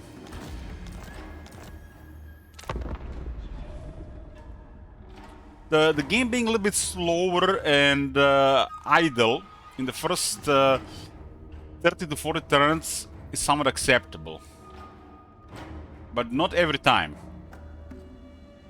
But after turn 40 it's unacceptable.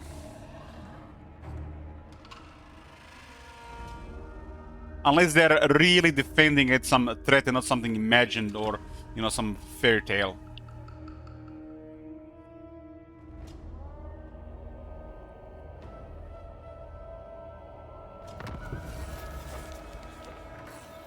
The way the air was moving, and we observed this for over a year before we started doing any of these tests, we call this a zone of operations. They would literally stick to their zone of operations, and unless there's some kind of war and movements at the very edge, they would never really leave this area, which would landlock most factions at around 25 settlements, and almost never they would expand further than that.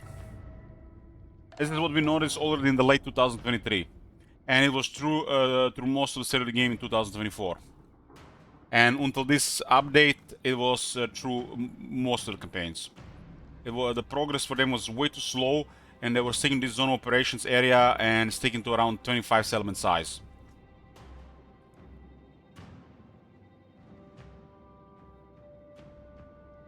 One second.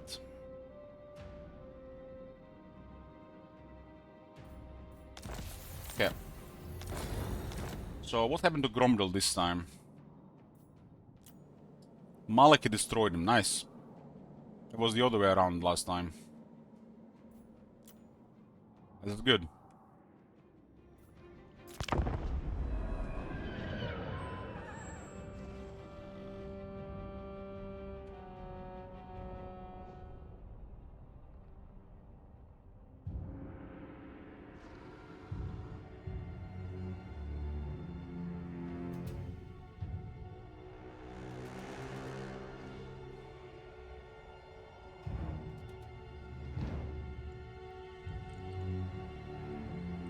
What Morati was doing in the first test is a great sign for the mid-late game in the vanilla.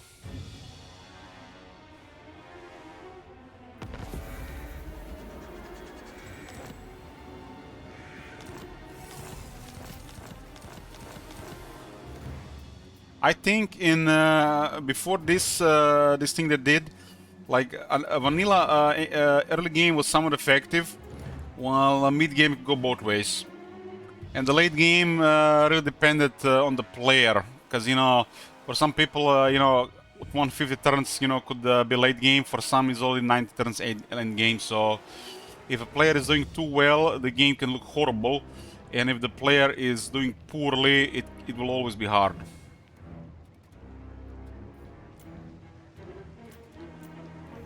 Amethyst Guardian.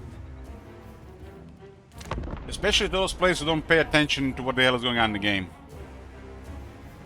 Usually when you're doing poorly, you don't have time to pay attention to those things.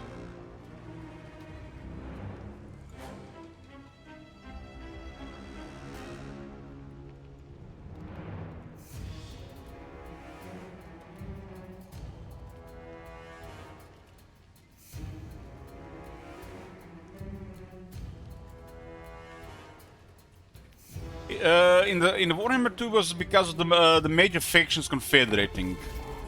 Well, I think a major faction should be confederating between each other sometimes, but if they do it all the time, I don't think it would be good for the game.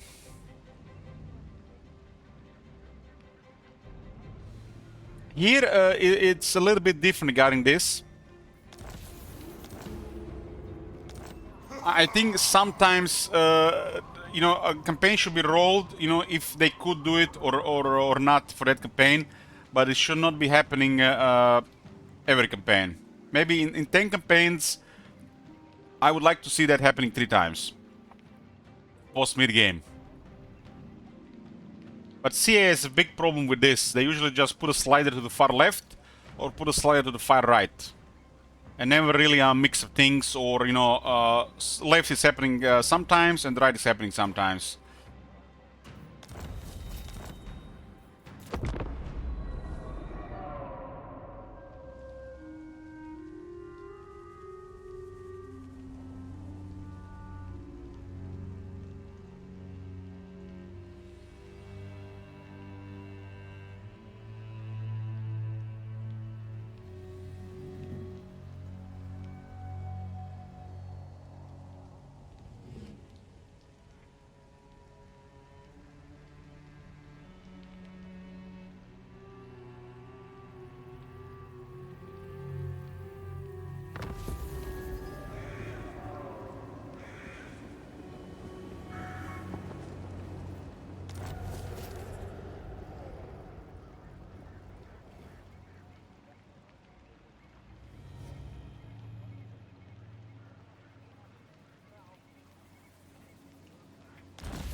Cabin's been destroyed.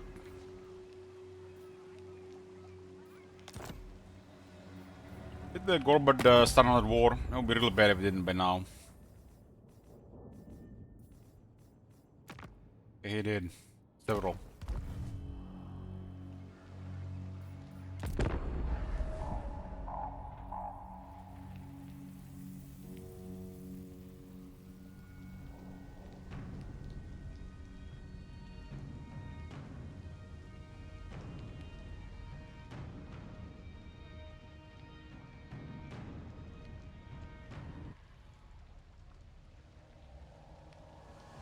This is the pure vanilla calling, yes, in the public beta test, second one.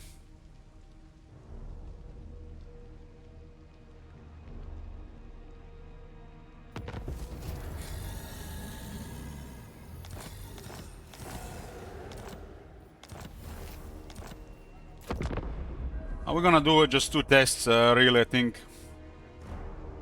Maybe we do 3. We start with Man-Eaters tomorrow.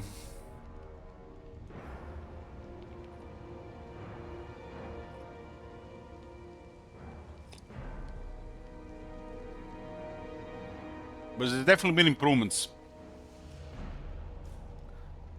It almost looks like it's now going into the mid game. While the late game is still coming a little bit slower. Which is not a really bad thing. This is gonna be a massive improvement of the game for a lot of people, I think.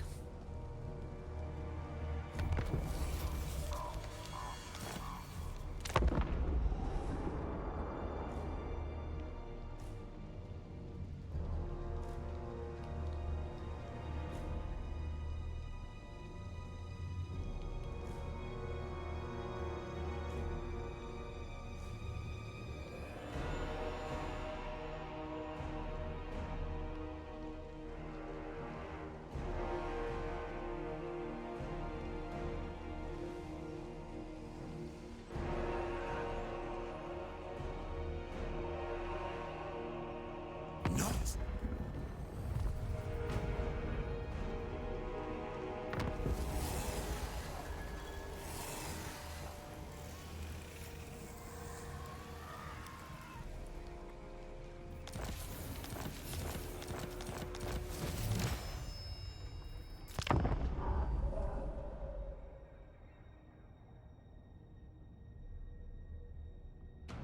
It looks like for the first change they just adjusted it slightly.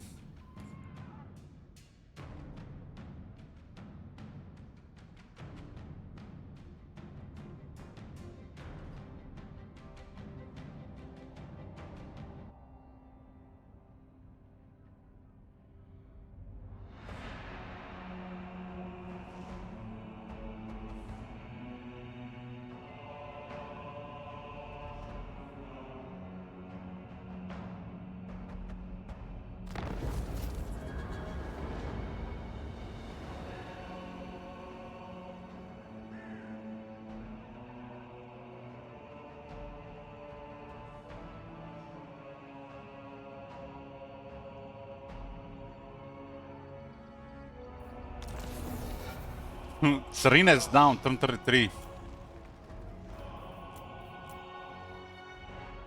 Damn! Azazel! Must have high rolled. That's a massive different outcome of the game when stuff like this happens. That's a mega variety in outcome. This is really good for the game.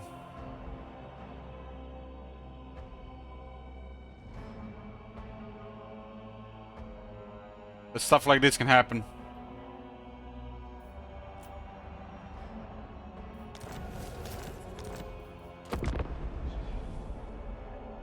Yoo-hoo!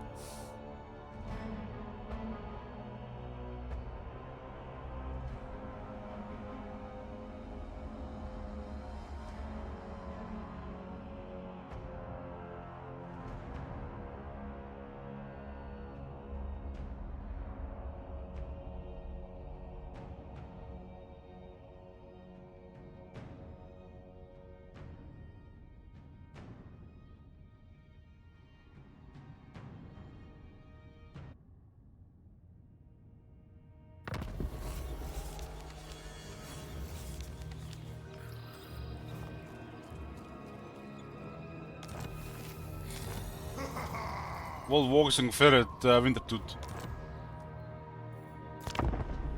World Walkers were a menace in the last test.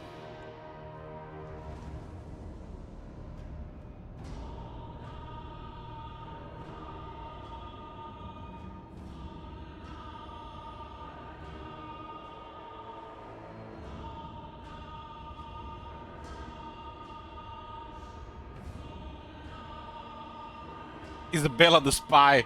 That means Vlad's army has been destroyed. That's the like past the early game when the heroes are starting to appear on the campaign map. When the immortal heroes that have been leveled up recover from being wounded, then they for several turns move around the campaign map. It's like the first time that stuff like this starts happening.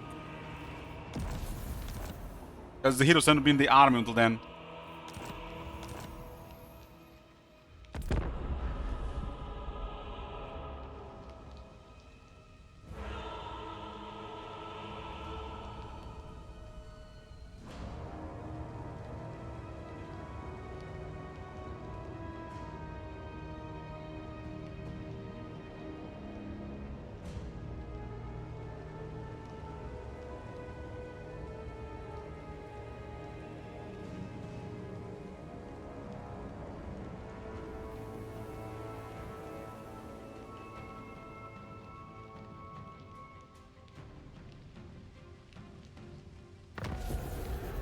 I'm gonna make a short break here. Just gonna get some food, some Greek yogurt with stuff. I'm gonna eat while we're ending the turns. I'm not gonna be away for long, maybe 10 minutes. Be back. Here, boys. Got me the food. Let's continue.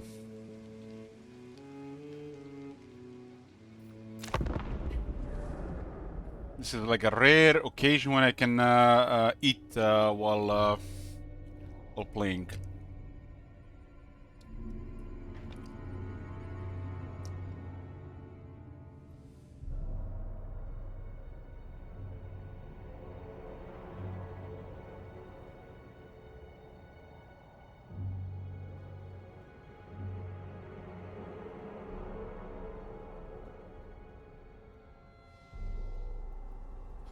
What's for dinner? It's a bowl, like a dessert bowl, I would call it. My diet. It's a skyr yogurt or skyr cheese. It's like it's the same thing. That's for the base. Made with the chia seeds, a little bit cinnamon, 2 spoons of peanut butter. 1 spoon of honey, some hazelnuts, chunks of cacao, and everything mixed together. It has one same texture, a bunch of blackberries on top.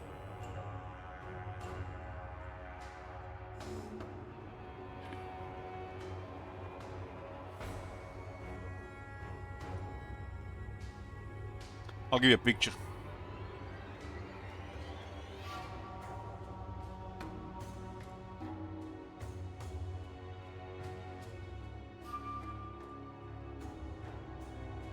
We call it like cacao chunks. It's like basically, it's like it's not a powder. It's like bigger than the powder.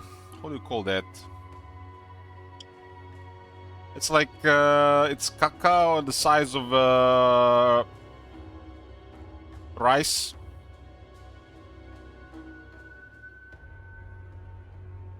So it's not the powder type. I'm not really sure how we call it. Adds a really good taste to this type of food. Basically, it's a kind of like a explosion of flavors. Usually, I think people would eat something like this for breakfast.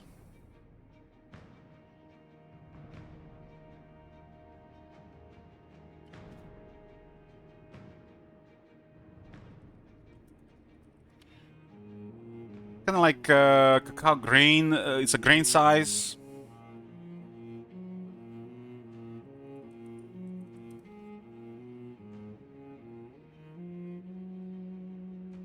looks like this.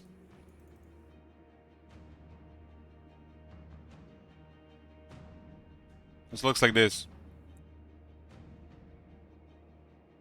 It's the best part of cacao, you know, before they make it into chocolate or something.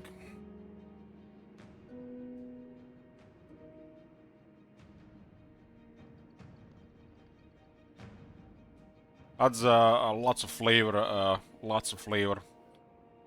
It's really fatty, almost no sugar. Rich in nutrients. So this is how it looks like.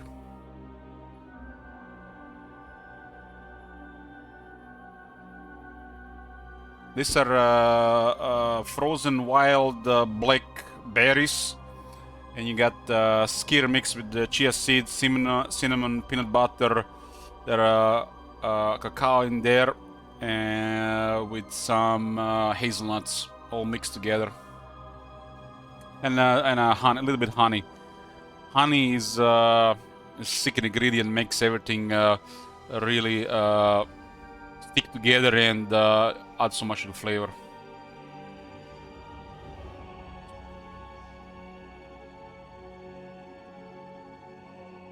This bowl has over 60 grams of protein.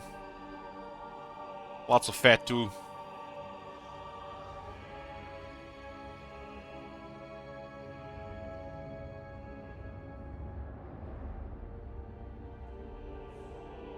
It's like sweet and sour tasting, but there's barely any sugar in it.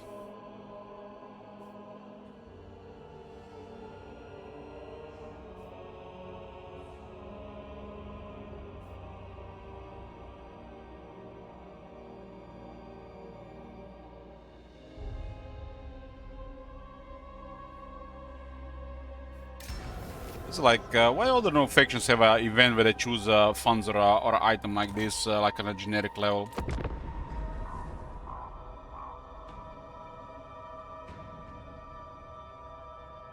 I had steak and eggs for breakfast, and I had chicken and salad for lunch, and this is for dinner. So it's a rare day when I eat 3 meals.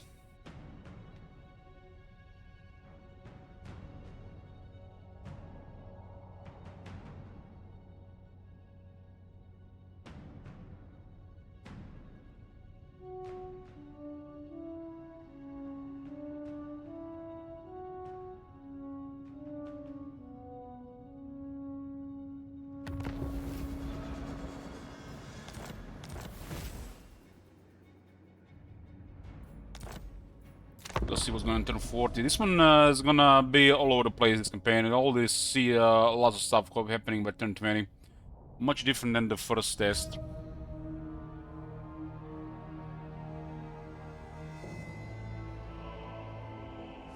I haven't tried this type of cacao. I mean, how the hell would you call it in English? Cacao bites, piece, nibs. Is nibs? Is it nibs?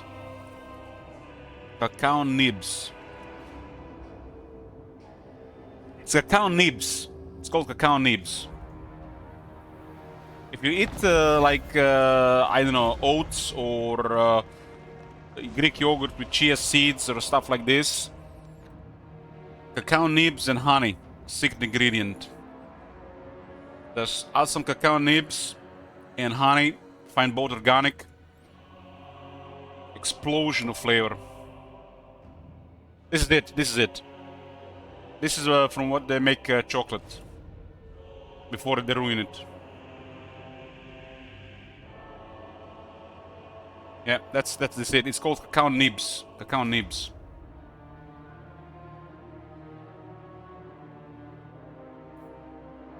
Demon Prince is dead. Archeon, and Arbol.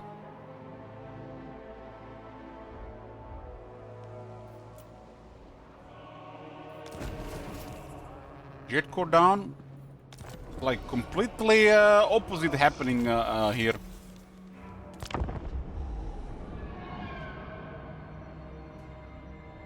I used to always eat fresh berries, you know, like fresh blackberries, blueberries, strawberries are so hard to find, good quality, or you know, the forest fruit types. But lately I've discovered organic frozen blackberries, blueberries, stuff like this. And it's not the same like the fresh, but it's still amazing. Apparently, when this type of berries freeze, so some of the nutrients in them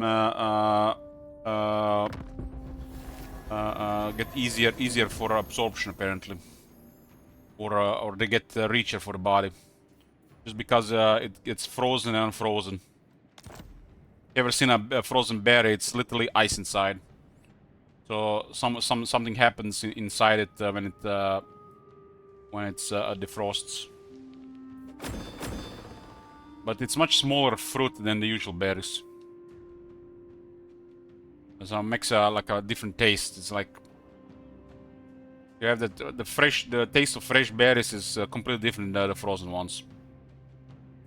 But when the berries, when you freeze them and when you unfreeze them, there's something happens in them that makes them even more nutritious.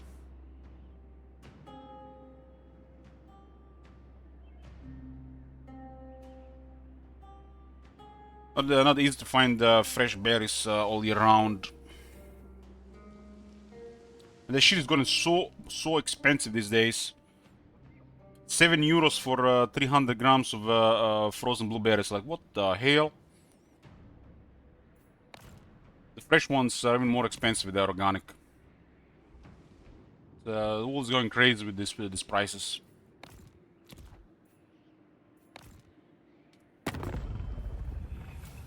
I love blueberries and the blackberries. Love. Anything organic costs an arm and leg. True that, but consider that you are not gonna eat as much. And compared to what? Really, compared to what? If you don't eat outside or eat, sometimes just like takeout can be way more expensive than organic food, and you're getting worse food. Like, let's say like organic tea or organic coffee. Some people might say it's expensive, like 20 tea bags, 5 euros. That sounds expensive for tea. You can get like 20 bags of industrial tea with bleached tea bags for 1 euro. But it's still 20 cups of tea for 5 euros. I feel like that's dirt cheap. If you buy it in a bar, you know, when you drink coffee bar, usually would cost you 10 times as much for just one tea, compared to one tea bag from organic high quality tea. Same with coffee. So you have to compare, you know, say compared to what. So there definitely some organic food is expensive, but you're not gonna eat it as much.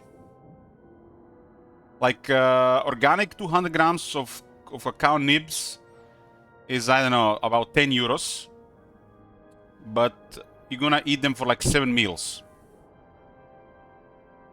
I don't think that's expensive. And you know what you're getting. 10 euros is literally barely a quality burger anymore these days.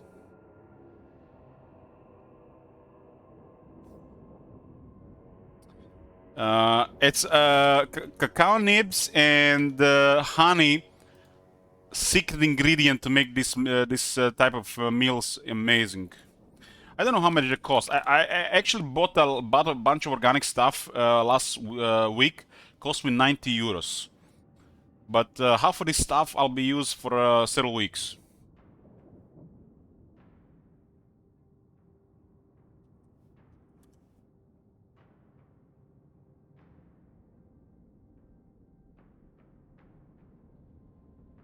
Let me see how much it cost. This is the amazing nutrient as well. It didn't cost as much. Actually, it's 9 euros for 200 grams. This is how the package looks like. And this is the amazing food. Really amazing food. And if you're eating like I don't know, oats or Greek yogurt, mix of everything inside, this is gonna add so much to it.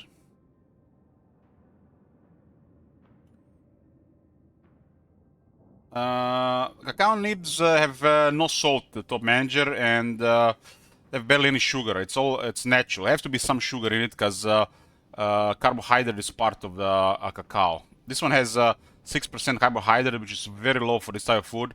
It's over 50% fat, so carbs are negligible in this case. It's going to be absorbed so slowly, it might not be any in them. 10 euros for 100 grams of nibs, it's expensive. That's expensive. It's 9 euros here for 200 grams. But you add this with a little bit honey to like Greek yogurt or oats. It's gonna blow your mind. The flavor. I don't eat oats, but I eat Greek yogurt combo with chia seeds instead of oats. I've never really eaten like a proper oatmeal. I did eat raw oats with milk in the past. But this is 7 to 10 meals. 7 to 10 meals. But it's still expensive. But you go to a cafe bar and you buy a coffee and a juice plus tip, 5 euros. That's crazy for you. So this is cheap. This is real food, and you're gonna be using this for a week to 2 weeks. Like this bag plus organic mountain honey costed like 17 euros. I will use that honey for probably 3 weeks, and this one for 2 weeks. And when you divide the cost per day compared to alternatives and other food expenses, it's next to nothing.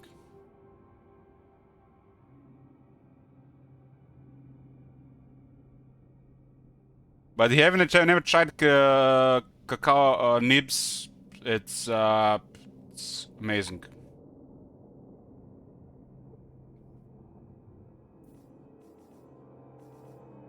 This is the real cacao you should be eating. Usually people eat dark chocolate. It's kind of like processed, but dark chocolate can only be great with just 3 ingredients. But if you want to eat the real thing, it's the nibs. Because it's hard to make a high cacao chocolate. It will not be. It will not. It has to have a structure, you know, to be a chocolate. They have to have multiple ingredients and a little bit sugar as well, because pure cacao is very bitter. It's just a bitter fat, right?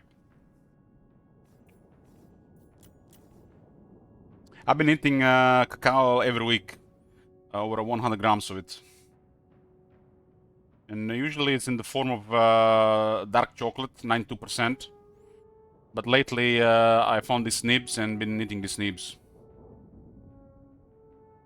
Organic cacao of high quality is not cheap.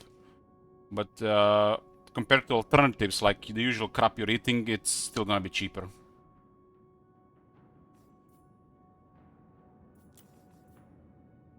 My, what do you call it, disposable income. My disposable income went into organic food. Some of it is questionable, I would say, while some of it is perfect food. But, you know, I like to try things. You know, every year I try some new supplements and some new organic food, see how my body responds to it. And if I like it, if I get good results, I keep using it. But you know, it's nice to try new things. There's a lot of things you never really tried available in this type of stores. 800 grams for 32 euros. That's a steal. That's a steal, top manager. If it's organic, that's a steal. You're gonna be eating that for 2 months. Unless you're eating like 2 of these meals a day.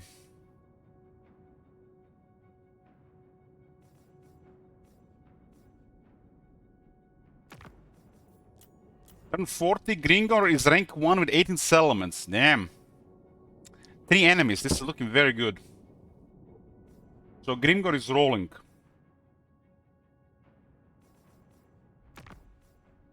So if you want to have a really tasty flavorful food, that's you know, when I make a meal like this,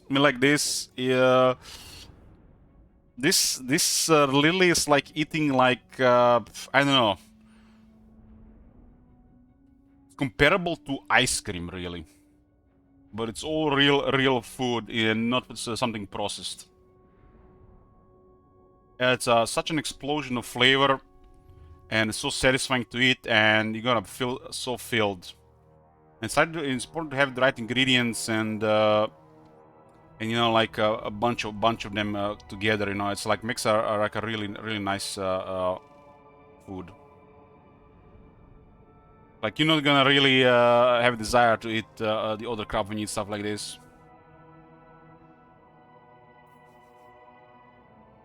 You could also keep it in the freezer for a couple of hours. It's literally gonna feel like eating ice cream. You have unread posts in Mirage Dungeon, I see. I mean, it's you guys shouldn't put stuff in Mirage Dungeon while I'm streaming, you know, like, there's only so much I can check during end turn.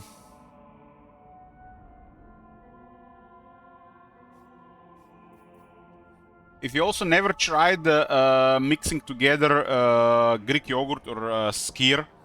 Skyr is a type of dairy product. It's Icelandic yogurt / cheese. It's very creamy. It's kind of like a low-fat cheese. And mix that with peanut butter. That's something else. On its own, you know, peanut butter is rich, and the low-fat yogurt, skyr or Greek yogurt, you know, depends. You know, Greek yogurt, full-fat one tastes very good. Low-fat one tastes kind of poor. Skyr kind of, you know, has a creamy taste, but it's poor. It's hard to eat in large quantities because it's just pure protein. But if you mix it with peanut butter, you get such a good combo. And it will still, depending how much dairy you put in there, it might still lack a little bit of a flavor. So the secret ingredient is honey. You just need like a spoon of honey. I don't know, like 5-6 grams. That's like about 4 grams of sugar, and it's gonna add so much taste to it. Honey is a secret ingredient to this type of meals. It just brings everything together. I just checked in Lithuania, you can buy cacao crumbs 1 kilo for 30 euros organic. Holy shit.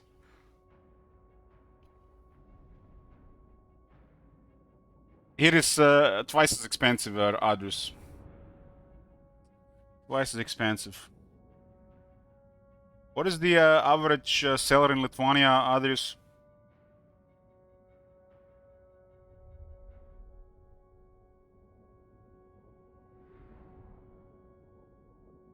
Why the fuck are they selling it so much cheaper there compared to here? Damn, we have the same salaries? What the fuck? Man, Croatia is rotten with prices. Rotten. No wonder they're boycotting shit every week here.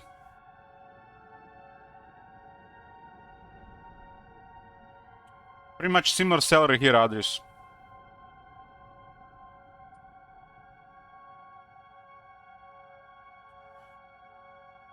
Okay. Iron Dragon is ranked 3 with 17 regions. Lokir and Cougar as the enemies. This is looking very much better than the first run, really. Without even taking a look at it. Nagrand at war with Sigvald, going east. Clan Morse, rank 5, 13 settlements at war with Imrik and Togrim. Snitch, rank 6 with 10 settlements. Warring Guild and Mami Ying. Marat is rank 7, 12 settlements at war with Mother Stankia still. The progression seems to have definitely improved compared to the older vanilla.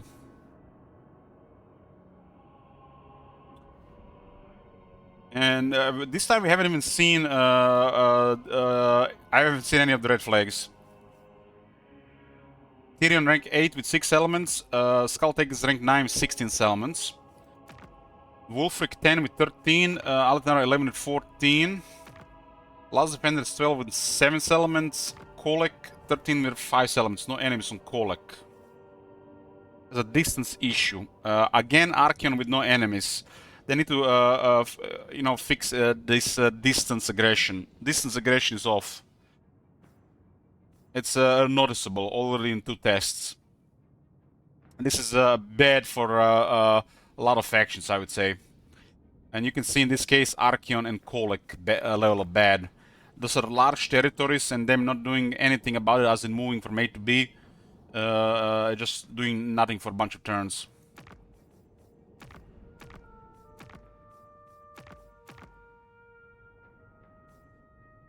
Another aggressive faction with no enemies.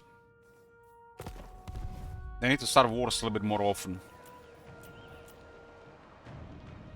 Let's take a quick look on the territories. We're just going in depth on turn 20.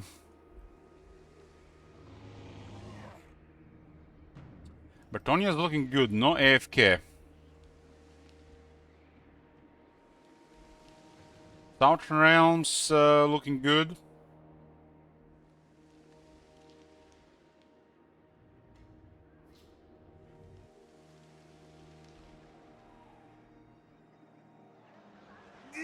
This is a red flag, but I will not war with speak. Sylvania, that's a red flag. There you go. Red flag, but in this case there is a hero nearby.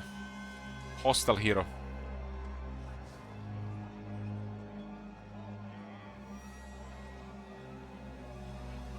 The beef, the steak I've been buying for the last couple of years, Adrius, went up in price 20%. Second year in a row. Used to cost like €6.5. Now I have to pay €8.5 for 400 grams of ram steak.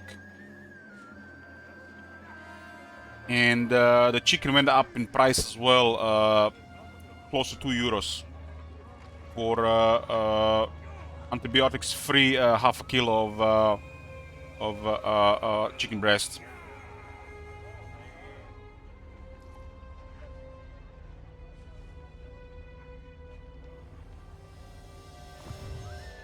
I mean, hero is in this location, but we also seen them doing this without a hero nearby.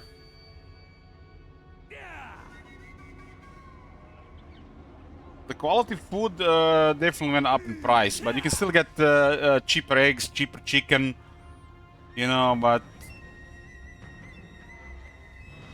you buy what you can afford, right?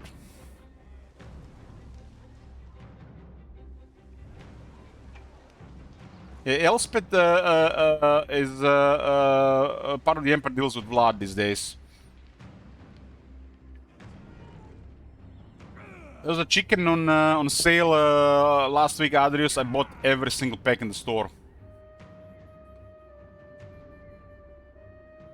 It was €2 discount on a pack of chicken. I was eating chicken for a week straight. Ever since I discovered Kikkoman soy sauce, my life has never been the same. Chicken is usually very boring unless it's a wing or a drumstick. Not much flavor, but you can spice it, use some soy sauce, make it amazing.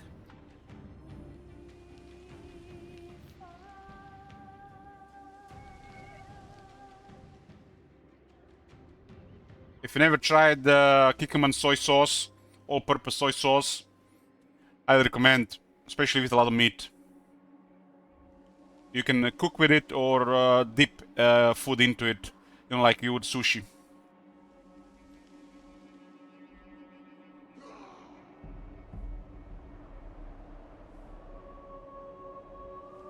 So one red flag here in the Empire. It's not a big deal if it's not been happening for 5 turns. Behavior like this is acceptable for a few turns.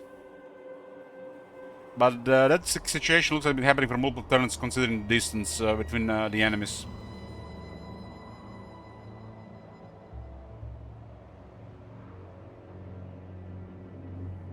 But I have to say, this one is going much better. But something is repeating, like there are factions that have trouble with the distance and going to war. They need to fix distance aggression.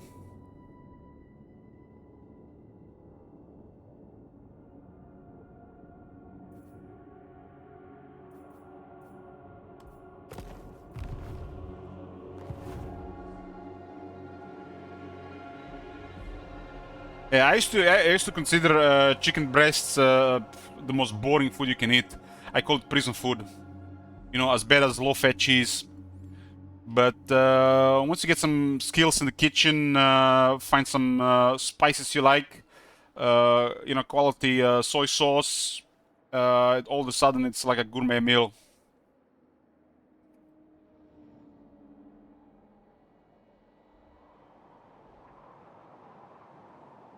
Handsome and lethal.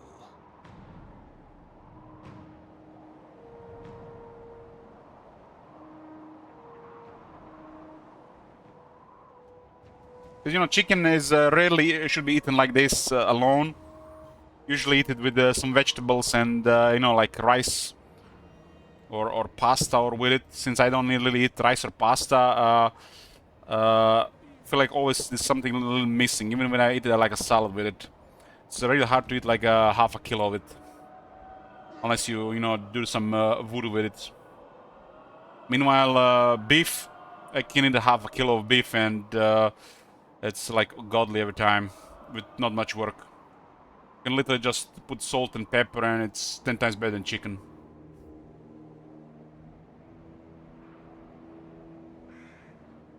Like when you bake the chicken, what do they call it? The rotisserie chicken, I think, something like this.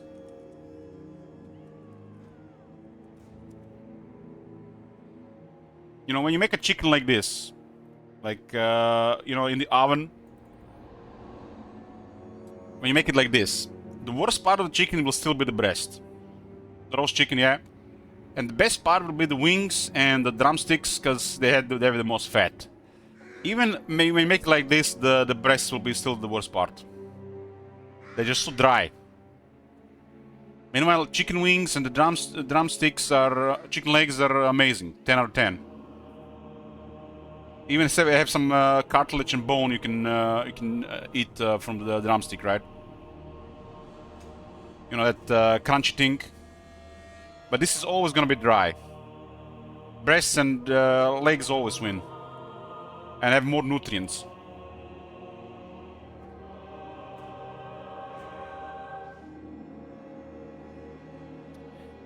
The thing about the chicken breast, it's super convenient, and you can make it's quick to cook. Much less work, and it's very high in protein. It's like barely over 1% fat, half a gram of sugar, and about 23% protein. And add it with any other meal, it's amazing. But on its own, it's too dry.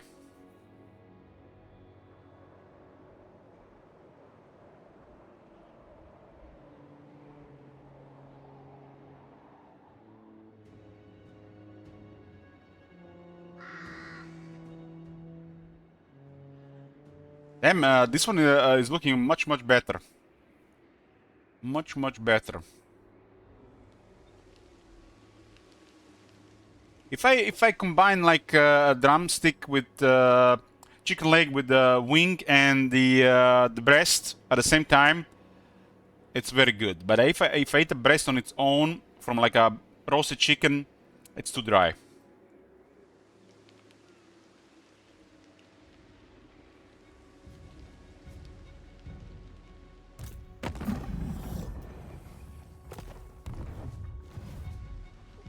I used to buy like a half a kilo of chicken wings every day while I was starting a low-carb diet to get fat adapted. Like chicken wings are one of the best foods to do it. You can eat half a kilo of it for breakfast every day. until you get healthy, and then you can eat some other stuff with a little better nutrient profile. But chicken wings are amazing food.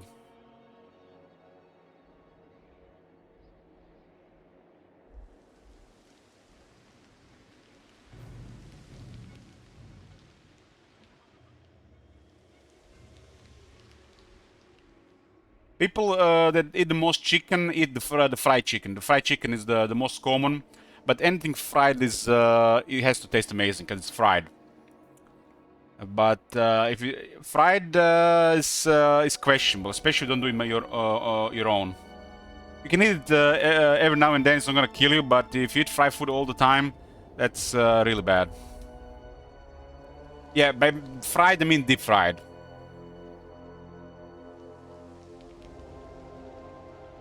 You could occasionally eat deep fried food if you deep fry it in like animal fat, but that's the worst way, and that's like the most common way to eat chicken.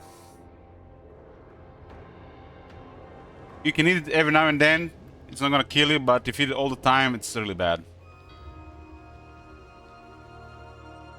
If you're going to fry anything, like deep fry anything, use lard. It's already going to make it much healthier. But when you deep fry carbohydrates, you make a really bad combo. This is what leads to heart disease. It's not even the oil content, because the oil can be a good oil, but carbs that are fried are the problem. That they create cholesterol in the body and heart disease. Especially if you have inflammation from like bad oils in the combo, which usually how the deep fried food is made. Cheap oils and content of carbs is usually almost the same as the meat, because they want to save money.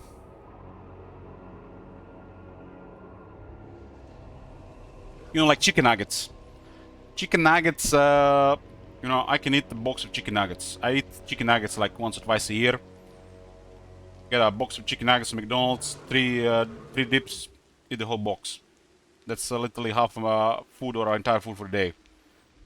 So if one idea, it's not gonna kill you. But if you eat this thing like every day or a couple of times a week, a couple of decades, you'll have trouble.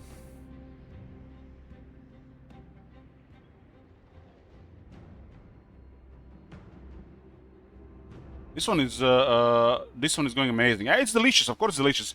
Donuts are amazing explosion of flavor, but it's the worst combination. Donuts have been declared the worst food in the world. Carbs, bad fats, fried in high temperature.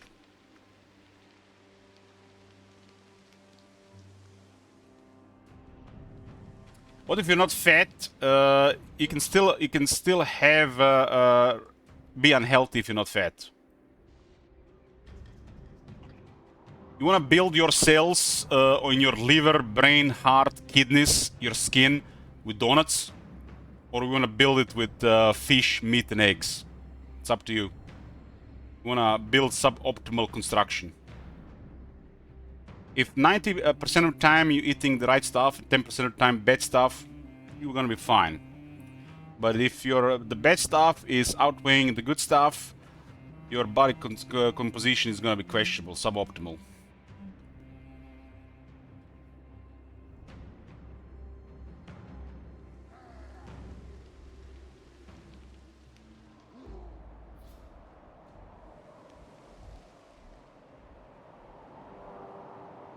There are people these days that look skinny, especially in the clothes.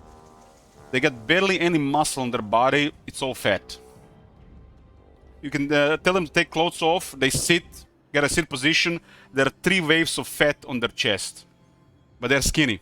It's called skinny fat. Skinny people can be really unhealthy as well. They're building bad cells in their body. and they're just thinking like, you know, they're just gonna control the energy. Meanwhile, the bad composition is getting constructed because of bad foods.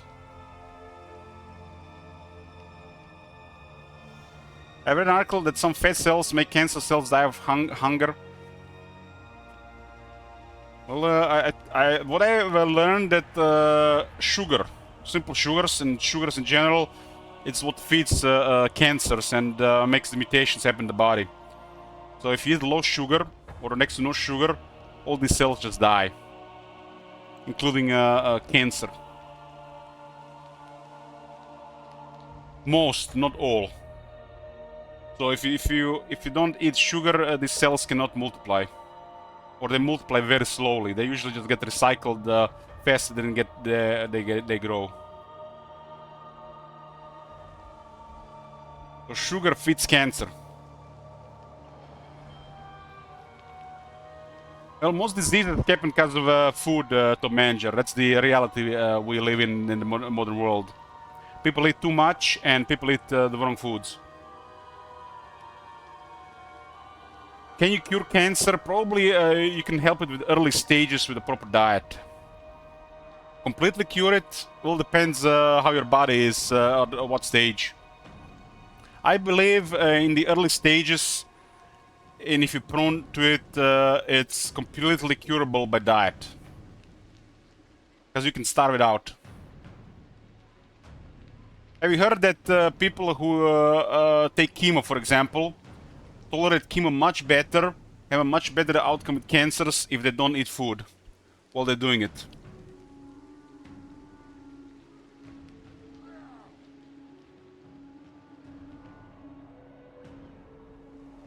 If you have this problem in your body, especially with cancer, I think the worst thing you can eat is carbs.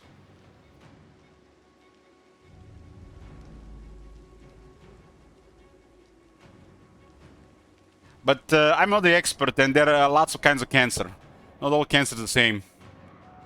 But one thing is sure, if you don't eat all the time, you turn on the natural healing process in the body, which is disabled because people eat all the time.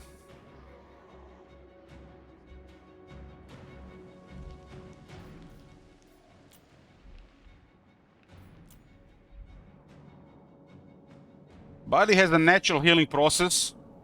The guy that won a Nobel Prize for it, I think 2016. And this process is turned off if you eat every day, all the time. This process only turns on in the body if you hadn't put any energy in your body for about 16 to 18 hours. If you eat every 8 hours or every 10 hours, this process has next to no effect in the body. So by eating all the time, you're making your body sick long term. Ideally, every couple of months, you shouldn't eat anything for several days, 3 to 5 days. That's how you're gonna recycle all the bad stuff in the body, including cancer cells. That's probably the best thing to do about long-term health.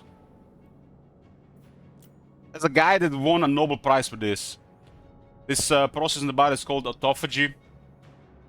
And if you haven't heard about it, and you are prone to chronic disease, learn about it. But most of it's caused by the diet. It's usually a combo of diet and no exercise. So you eat bad stuff and your physical activity is minimal. And having the nutrients in the body and having physical activity is the combo for optimal health. You cannot have optimal health without physical activity.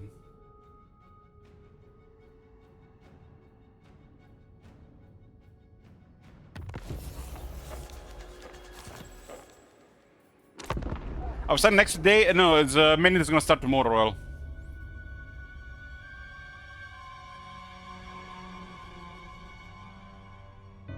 but it is known for a long time top manager that over 90% of diseases is caused by the human lifestyle. And human lifestyle is mostly nutrition, as in diet, what you eat, your physical activity, and then what kind of drugs you use and stimulants.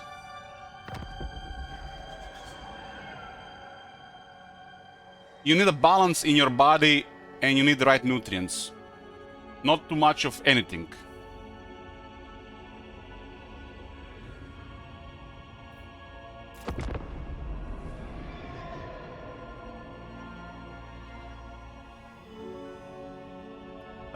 Yeah, this is it. It was the Yoshimori Shun, is a Japanese guy. Yeah. Autophagy, they don't want to talk about autophagy a lot, because problem, if everybody utilize autophagy, the pharmaceutical industry would probably get ruined. And pharmaceutical industry works in sync with the food industry. They need each other. People eat too much, people eat too much bad stuff, people create problems, problems create symptoms, symptoms need pharmaceutical solutions, but they don't want you to know about autophagy.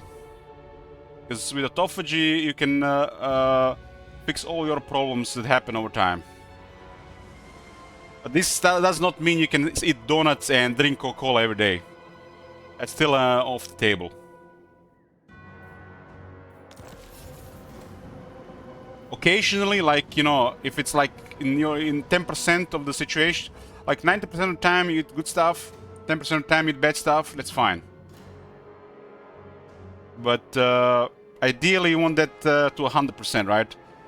If you eat 99% of the time you eat very healthy food for your body, the food that works for you, and 1% of the time you eat a chocolate cake, you eat 2 servings of pasta, and you drink a can of Coke with full sugar, it's gonna make no effect in your body. That one time is gonna mean nothing. But if that one time you eat healthy food and 99% of the time you eat bad food, it's also gonna mean nothing. You gotta be consistent with the good stuff and very, very inconsistent with the bad stuff. There is no 50-50, no way. Because the bad stuff is highly addicting and you're going to create bad habits. But if you eat bad stuff once in a while, once a month, twice a month, it's unlikely gonna create a habit or an addiction. And you can make a special thing with it. Especially if you're healthy.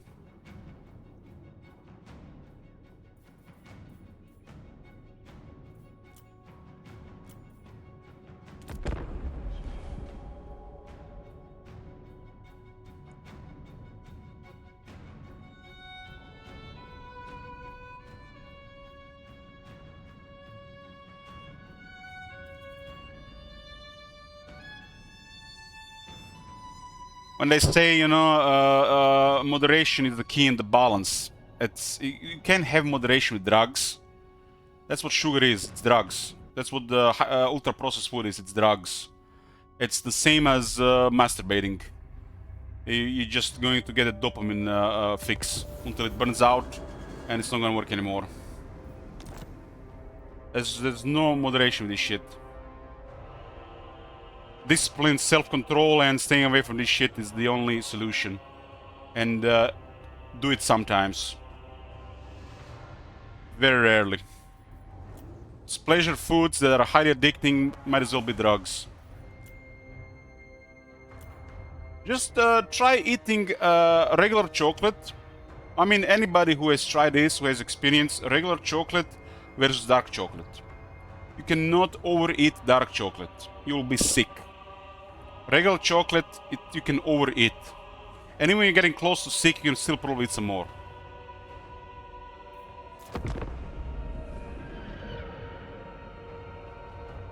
You cannot overeat cacao nibs. It's not possible. Sugary chocolates, easy to overeat. Because they put drugs in it. Refined sugar.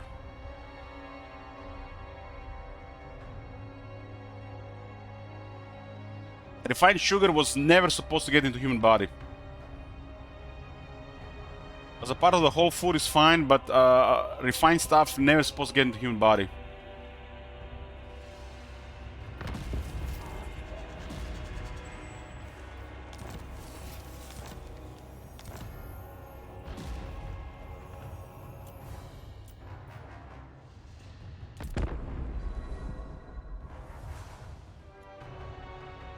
Other species of humans have been have been existing for about 250,000 years, Lord Sneaks.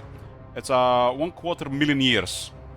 They can literally track this to one woman that lived in Africa 250,000 years ago, which is the mother of all humans that live nowadays in the world.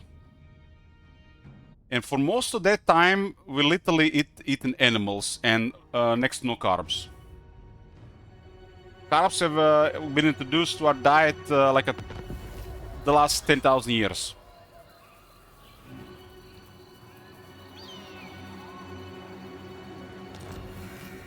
So we can easily survive winter. But you no longer have issues with surviving winter, do you? Are people dying in the winter because of starvation? I don't think so. And they still produce food which make you survive winter. That's why everybody's so fat, because they're getting ready for that winter, and that winter never arrives anymore. It doesn't exist anymore.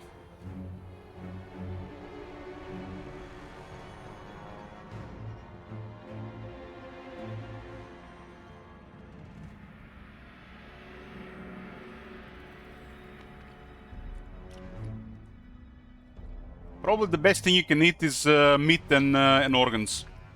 The most compatible thing with any animal.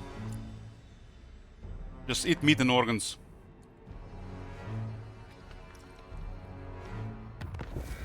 If you want like perfect nutrition. It's a shit variety, but if you're hungry, it's gonna be amazing.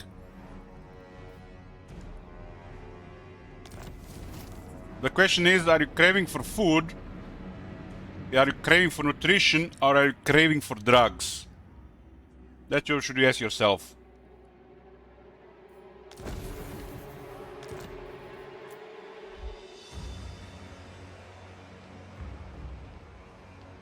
I have seen chicken eat meat. Chicken eat meat. That's probably the most ideal food for them. The problem is some animals cannot kill other animals. They don't have the tools. So they have adapted to eat plants.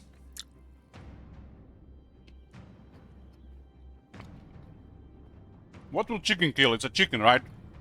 But you give chicken meat, it will eat meat. And it will be a healthy chicken.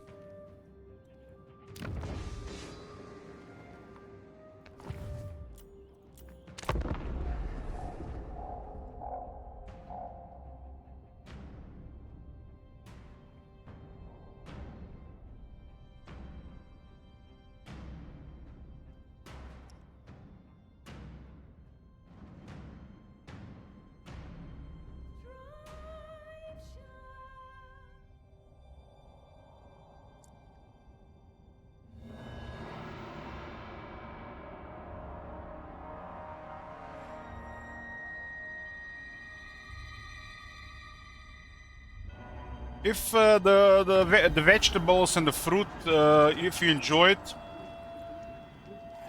you can eat it, right? But they're not really necessary. Vegetables are kind of like a cheat, especially if you have trouble with health because of bad diet, because they will fill you up. So vegetables will fill you up. It's kind of like a hack. That's why they're good. They require a lot of space to the point where they're gonna cause bloating. So if you eat low-carb vegetables, it will fill you up. best way to eat them with meat.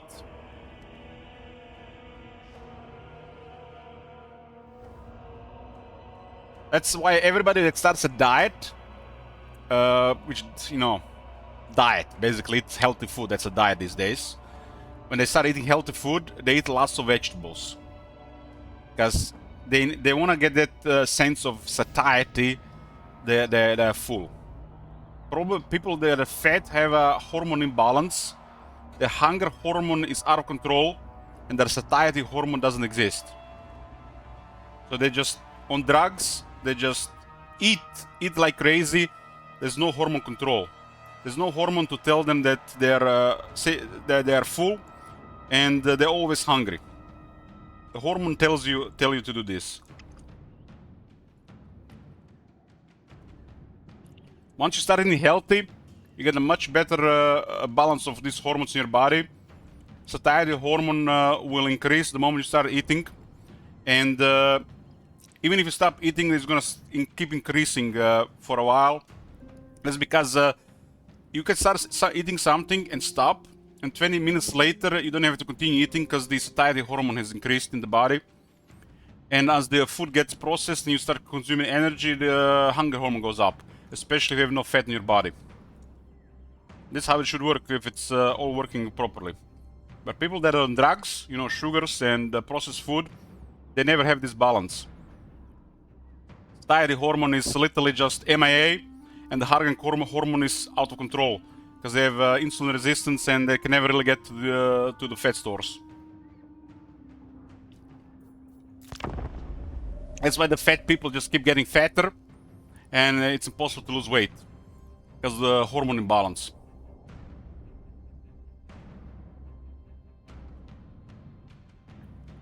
Hormone imbalance is the problem, and the fat in your body is the symptom of it.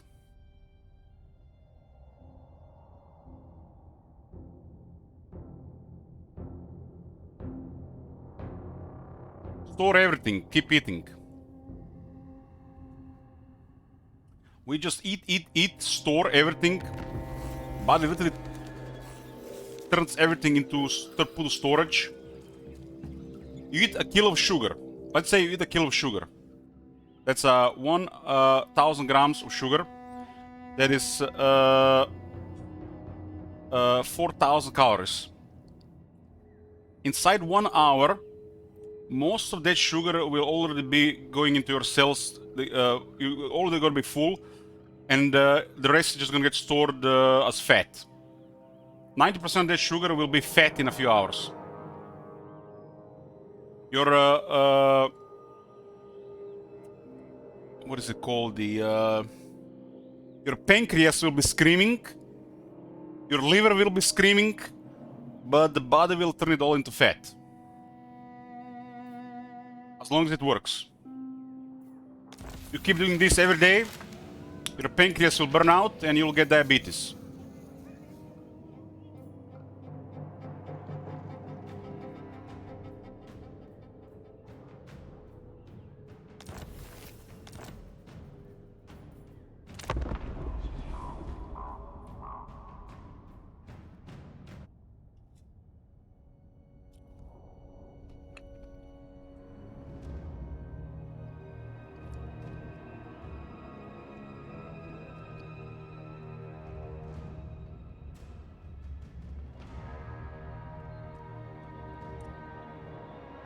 Unless you have some kind of issues with the cholesterol, like some serious health problem, those pills that lower cholesterol are bullshit. The side effects are even worse than the actual cholesterol is doing. One of the doctors said that blaming the cholesterol, which is a symptom for the problems, is like blaming the fireman for the fire. And when you're drinking the drugs against the cholesterol, it's like you're putting roadblocks for the fireman to get to the crime, to the fire. That is the sad reality. And from my experience, the doctors are completely oblivious when it comes to nutrition. Bunch of pill pushers.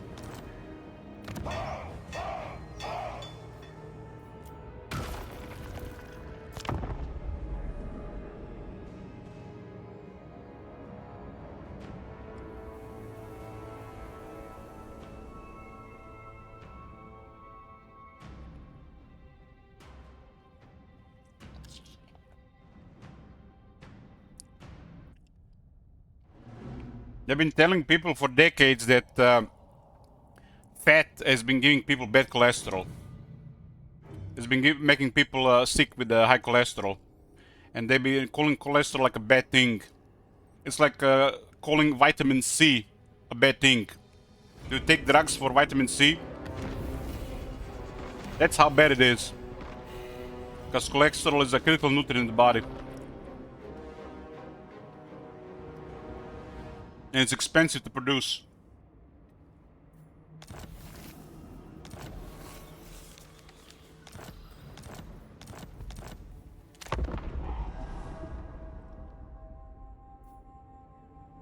That's how bad it is. Just imagine, you know, they start to brainwash us again. They say the vitamin C is causing all the troubles in your body. Man, vitamin C is not produced in the human body, so it will not be the same comparison.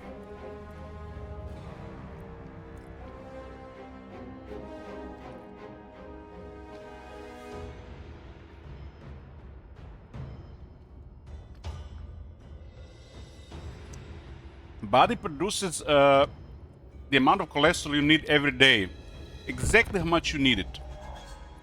Everything else literally gets collected from the blood and sent back for where it came from, if the body works. You get exactly how much you need. And if it's elevated, that means you need more. Doesn't mean there's a health problem. Might be because there's something else going on.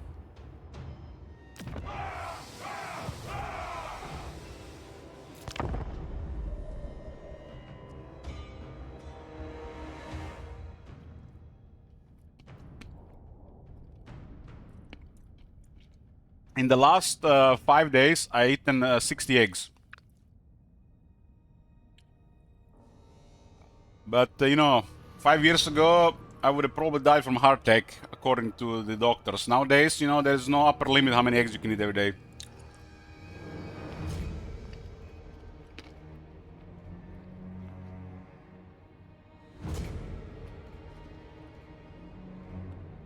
Why do I eat so many eggs? Because I bought a bunch of eggs on sale, because they were close to expiration date.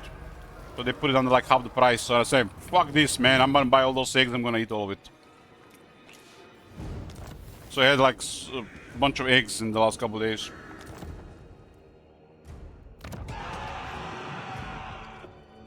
I think yesterday I ate 18 eggs. Usually I'm good like with 15 eggs a day. Over 15 is I get too much satiety. But I don't eat that many eggs every day. I eat maybe a little over 1,000 eggs a year.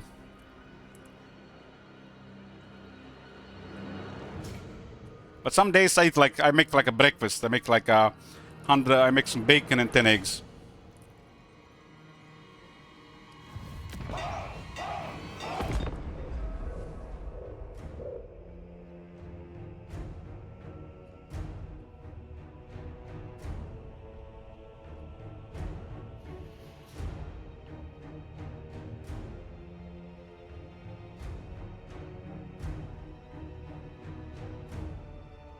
Hey, Barik. Every time somebody mentions fat these days, you know, as you know, something bad, yeah, I hear it all the time.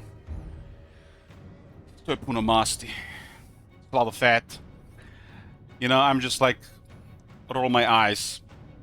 You know, and how do I can explain to these people without sounding like a smartass or trying to convince them to something else? Just, I have to just be quiet. But when somebody mentions cholesterol, I cringe.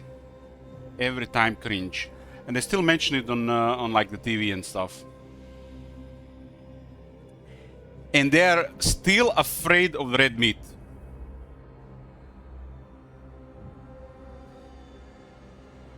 And you know exactly they're afraid of red meat when they mention, you know, you eat chicken and lean cuts of meat, stuff like this.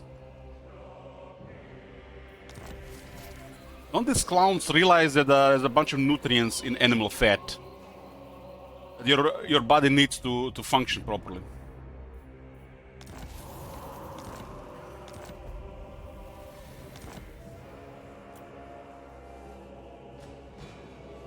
They used to blame fat for causing gallbladder gallbladder stones. What are they called? Gallstones? Are they called gallstones?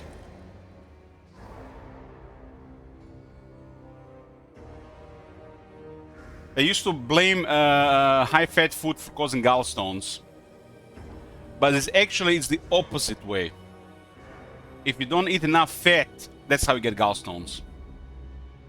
Because your gallbladder doesn't empty properly to digest that fat, and over time it turns into gallstones. So by eating low-fat food, you can actually get gallstones.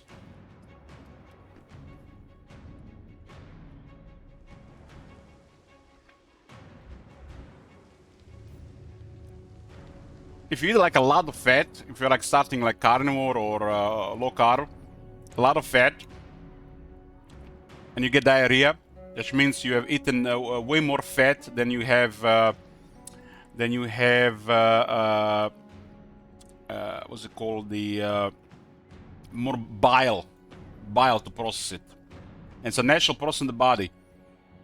The body just shits the excess. This is completely normal, because everybody is different how much bile they have. Happened to me a couple of times. And then you know the next time you need to eat a bit less. Under 300 grams of fat that day. Just an example. Or if you eat a lot of fat in one meal, and it's like a liquid, in a liquid form, like lots of butter, or it was like cooked lard, everything was dripping. And if you get diarrhea after that, that means you have eaten way more than your bile can handle.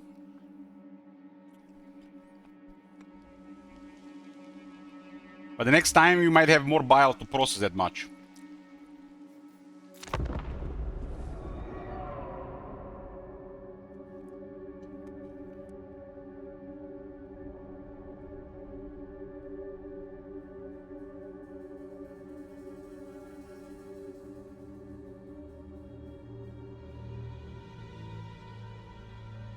So there's definitely the cringe, the most cringe thing when they talk about something bad about cholesterol, when it's a critical nutrient in the body. You know what I also cringe about? When I talk shit about butter. It raises my blood pressure every time I hear this shit.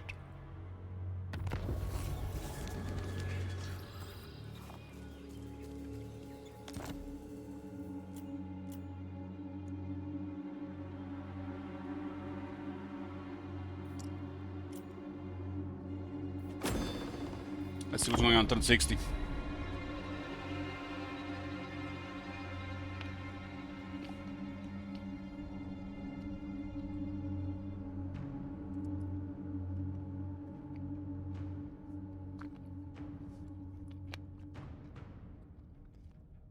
They've tried to ruin the butter's reputation because, you know, we eaten butter for thousands of years. And then they invented margarine. They wanted to direct butter into the shitter so they can sell you margarine. But they created poison and tried to get you off the healthy food. Imagine eating something for thousands of years, never had any heart disease, and now they're selling you something artificial, just because somebody said the healthy one was bad after all. I've been eating it for thousands of years.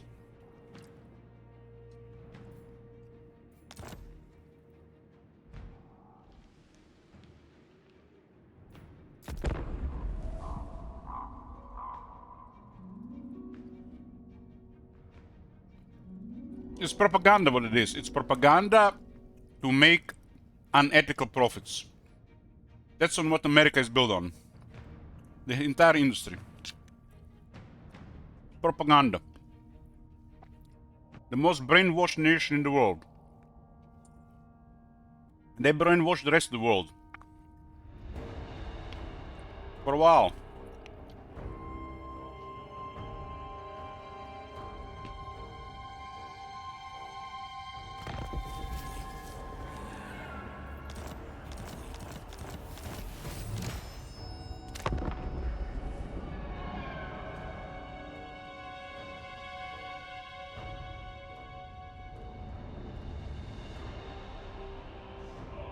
I've heard they are trying to create more GMO soybeans.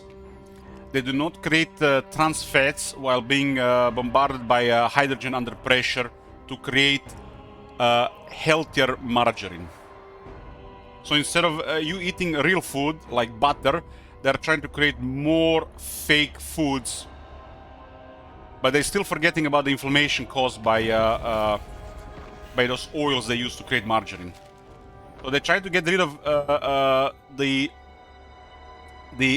residue trans fats from the process by turning liquids into solids, by inventing new genetically modified organisms or GMO foods to keep selling you crap for decades. It's still worth it to invest hundreds of millions of dollars into this technology. As the infrastructure to sell you crap still exists, and it's gonna exist probably for a couple more decades.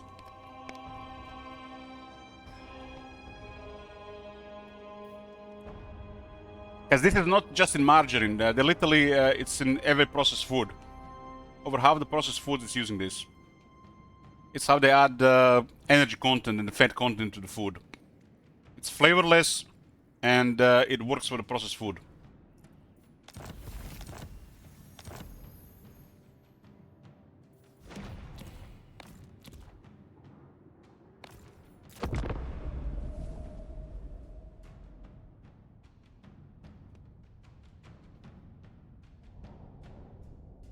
My sister-in-law has mentioned something that triggered me, but I didn't want to get into discussion.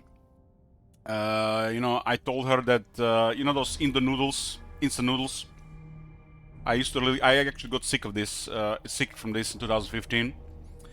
And in 2015, I am always been the guy that reads the ingredient list. There is actually 6 or 7 extra ingredients on the list of those noodles these days. MSG is part of it with a couple other poisons. That's why there's such a explosion of flavor when you eat those. And my sister-in-law said that you used to eat this, you know, it's like some kind of like she makes this for nephew like once or twice every week or so. We didn't eat this. We didn't eat this. They have twice as many ingredients today than they had 10 years ago. Twice as many. And back when these instant noodles were invented, they were not invented as a complete meal. They were invented, you add some veggies to it, you add some meat, an egg, to make a complete meal. And nowadays people eat eating as a complete meal. They add a little bit sour cream to it and they eat it like that. And it's literally has toxic ingredients in there. And most of the flavor comes from some really bad chemical combo.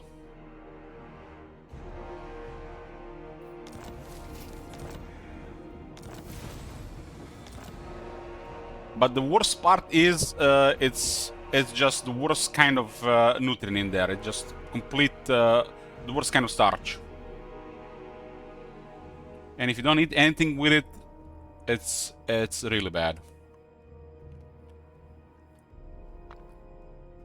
It's like eating those yellow cornflakes. You know, guys, those yellow cornflakes? That's one of the worst inventions in the history of humankind. You know, the 80 something percent carbs, the yellow cornflakes. That's one of the worst things they ever invented. They're basically selling you animal food. They produce so much of it, they actually start selling it to people. More propaganda to sell you shit. You eat animal food if you eat that cornflakes.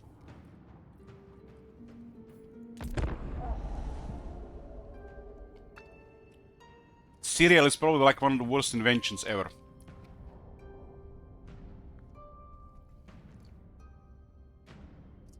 People were eating healthy foods, and then they invented cereal because somebody wanted to make a lot of money. They reinvented breakfast, and for thousands of years we've been eating good breakfast.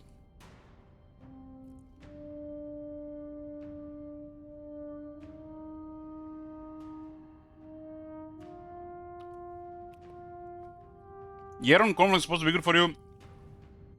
Most corn is bad, Lord Snix, unless it's the real deal. Made from corn, right? And it's 80% carbs. It's like one of the worst things you can eat. You add a little bit milk to it, so a little bit fat, a little bit protein. The milk is gonna be the best part of that meal. It's gonna slow down the carbs, but it's still going to skyrocket your sugar. And just gonna make you more hungry later. Unless you put yellow cornflakes mixed with some nuts, some berries, maybe a little bit yogurt into it, it's horrible. But then again, if you put yogurt, berries, and nuts, you just throw in the cornflakes, and you got a good meal, good food. You have to mix it with good food, which can literally you can eat it without it to make it edible.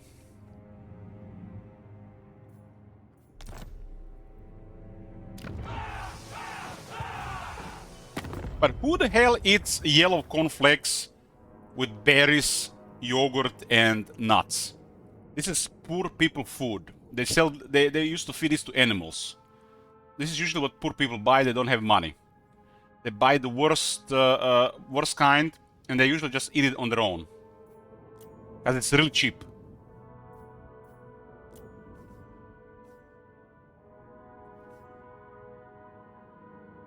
It's animal feed, what it is.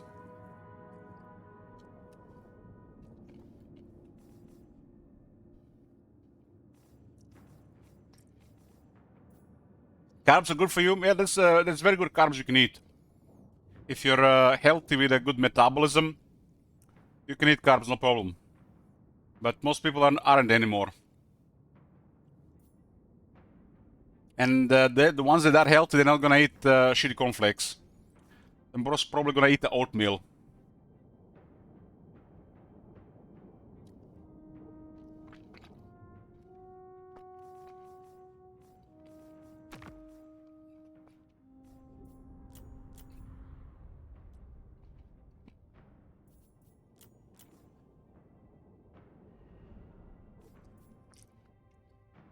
I got nothing against carbs.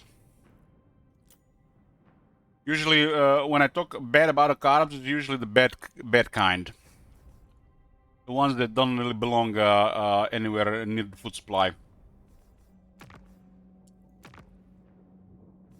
Like right now, I'm staying away from rice, potatoes, and pasta because I'm overweight.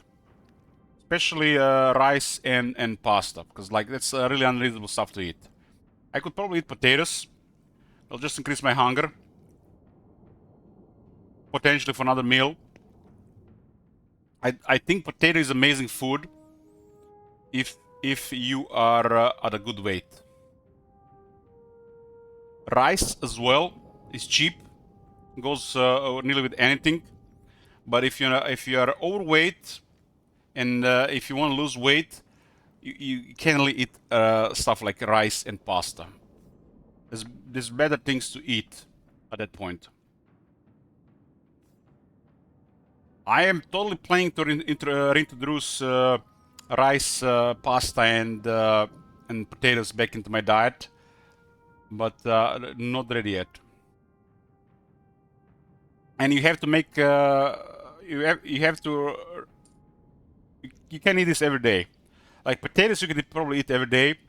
Rice, you can eat most days. But pasta every day, I don't think so.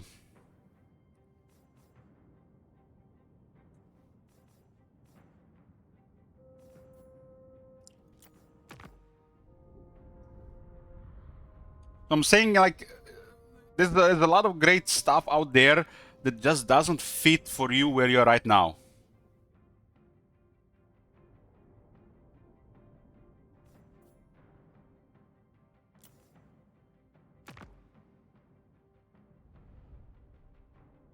And it's basically a way to control hunger levels. Some foods just make you more hungry. And carbs is part of it. You eat more carbs, you get more hunger, especially if you have a weight problem. That's just how the body works. If you've been fed for a long time and you're still eating carbs, it's gonna be extremely difficult to control hunger levels. And it's gonna be easier to overeat. So best to keep the carbs at the minimal and just eat the really good ones. Because once your fat cells are starting to deplete as you start losing weight, they can fill up really fast, fill up back fast, and grow even bigger if you reintroduce these foods too soon.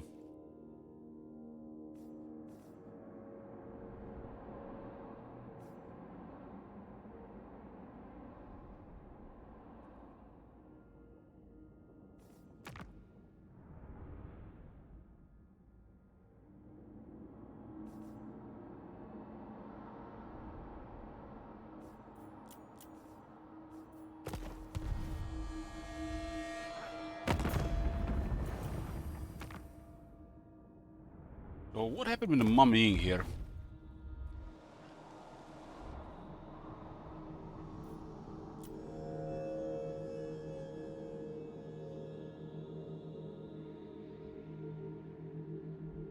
So Mummying got destroyed by evil here, and Daddy Ming is trying to salvage the situation. A lot more balance going on this time in Grand Carte as well. This is like a completely opposite situation than the last time. 3 armies are here on this capital. That's a red flag. This guy seems to be on the move.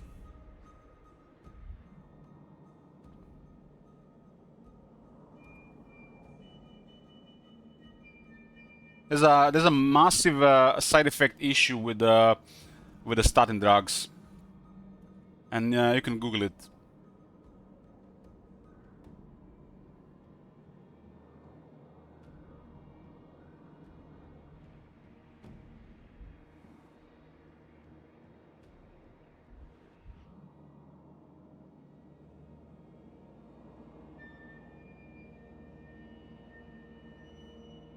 All drugs that lower symptoms have side effects, especially if you drink them over time.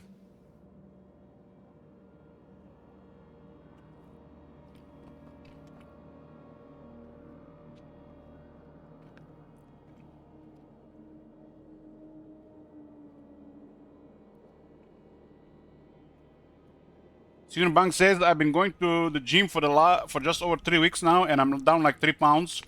Had a personal training session today that kicked my ass. Overall calorie consumption is way down and working in intermittent fasting. Good job.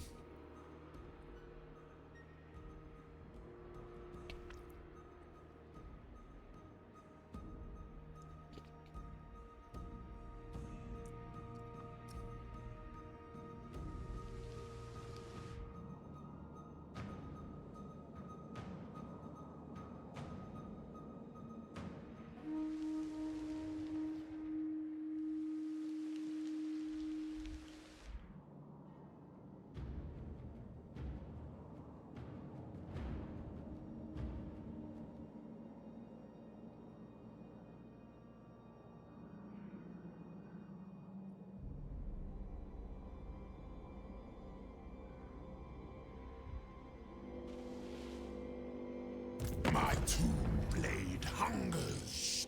Are you its next meal? Most important thing in the world you have is your health.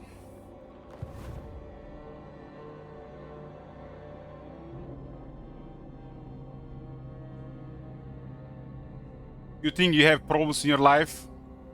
Wait till you have health problems. Don't take your health for granted.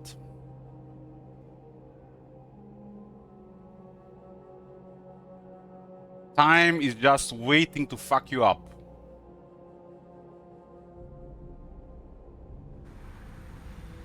Understood. What do you understood, Tyrion? You're immortal, you don't age. Maybe, do you think guys high elves have problems with cholesterol? Eat too much bacon and eggs, have high cholesterol, they drink statins? Maybe that's why these CA high elves run so slow. They don't have any CoQ10 to produce energy because of the statin drugs.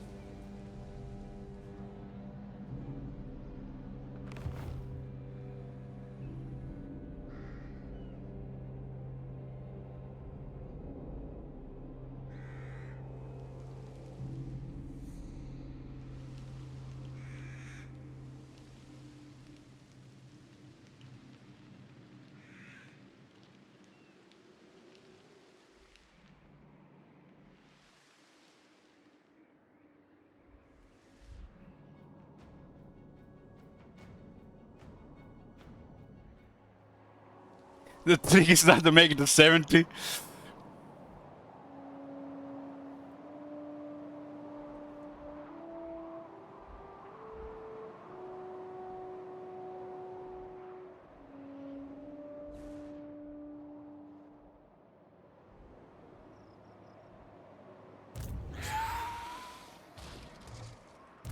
Ready for bossing?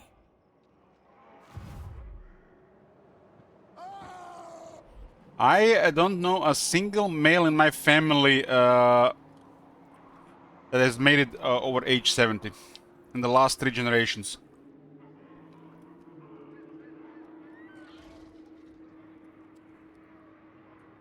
My father died from alcoholism, age 58. His father before him, I think age 65. Stroke, I think. And also consumed a lot of alcohol. I come from an alcoholic family. Same from the male side, so from the family for a little back. On my mother's side of family, her father died also in the 60s. Not sure exactly what was the problem, but I think it was something with the kidneys.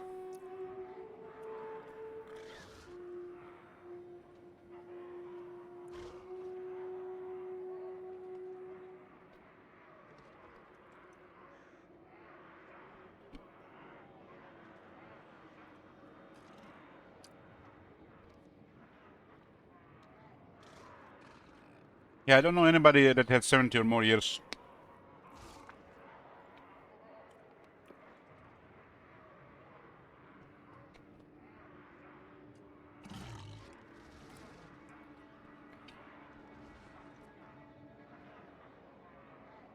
My parents didn't really go well. My father died like a dog. My mother died from cancer. She even refused to go to hospital last 2 weeks.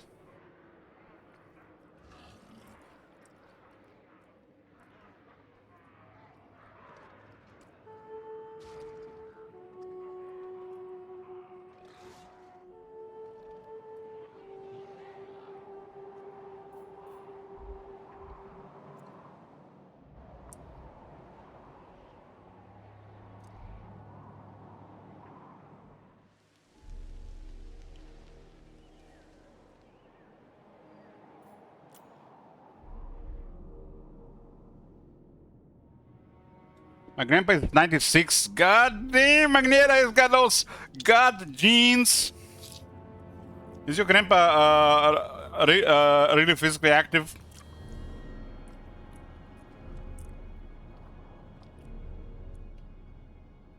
Like living over 85 years old is an achievement, especially if the quality of life is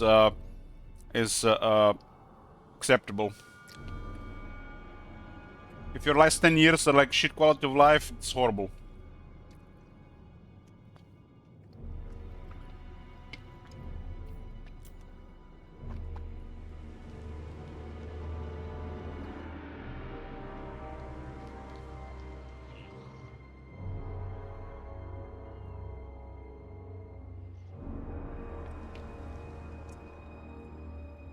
I don't remember what was with my other grandfather.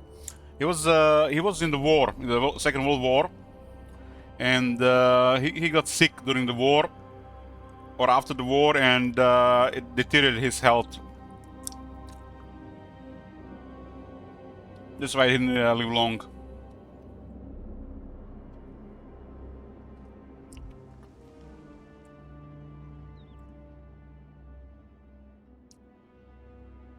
But my mother's side of family, they were more like I want to say it like they were more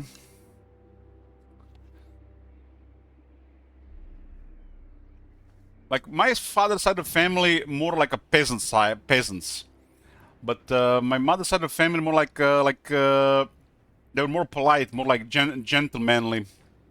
My grandmother, I never heard her say one curse bad word my entire life.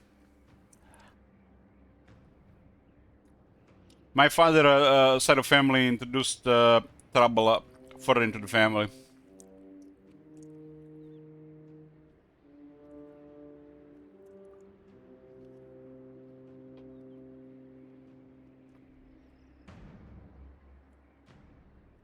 Saying mama's in Bad Boys, I guess.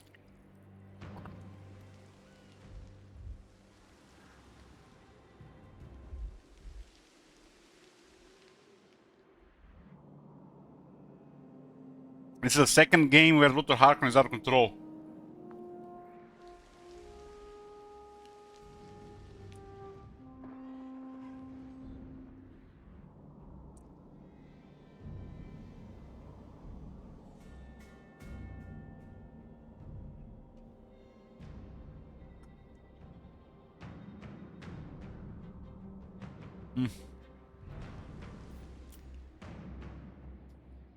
I feel like the life was definitely way more simpler pre-90s.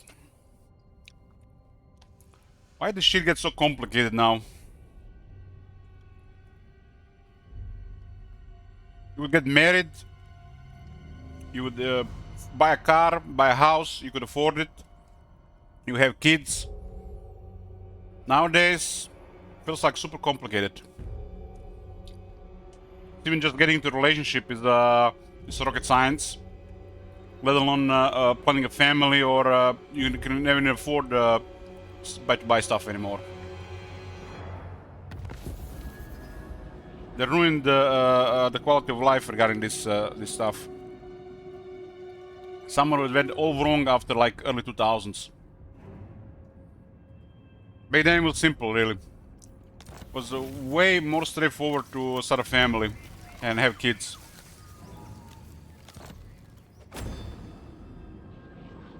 Nowadays, literally everybody is having money troubles. And starting families is like out of the question.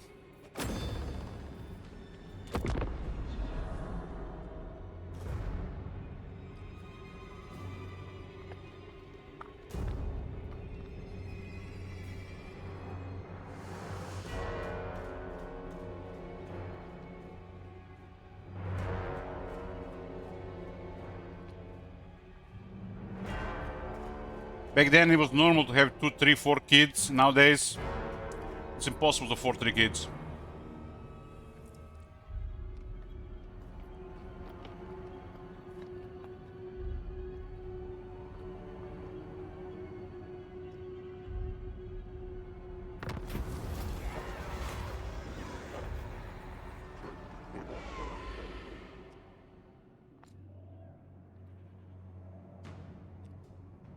Arian says, before getting laid off last year, I was making more money than my dad ever did, but yet he could afford a 2-story house plus 3 kids. I could barely afford electrification. Same here, Arian. Same here. Same here.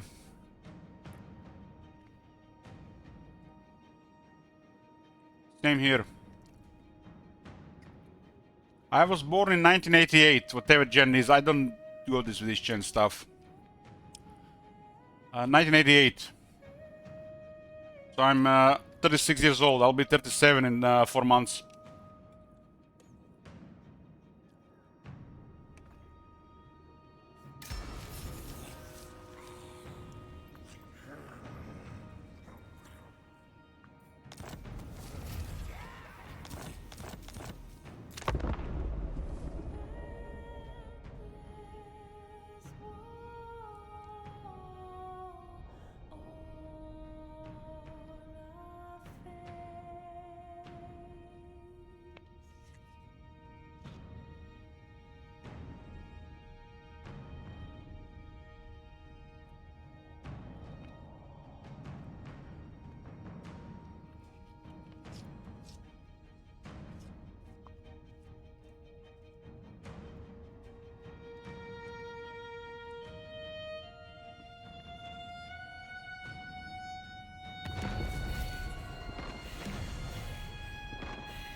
Good done, man. It was no joke to eat this.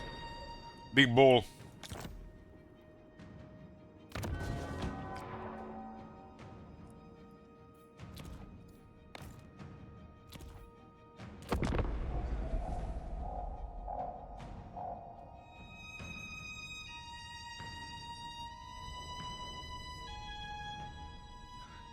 Man, it is kind of fucked up. I'm really like thinking, where the hell they all went to shit when a bottle of water, literally the second most important thing to stay alive, today costs more than a ticket for a cinema used to cost. So just a bottle of water in cinemas nowadays costs more than a ticket used to cost. Like, what the fuck?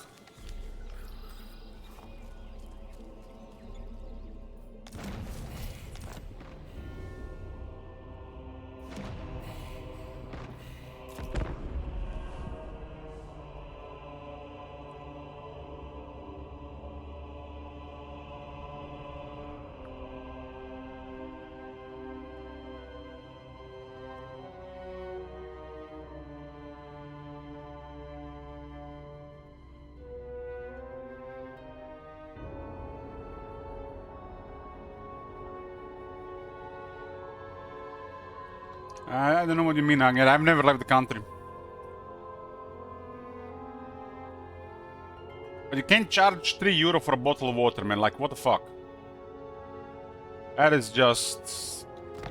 This is little like rebellion level prices. Bottle of water doesn't cost them more than 5 cents. They charge €3.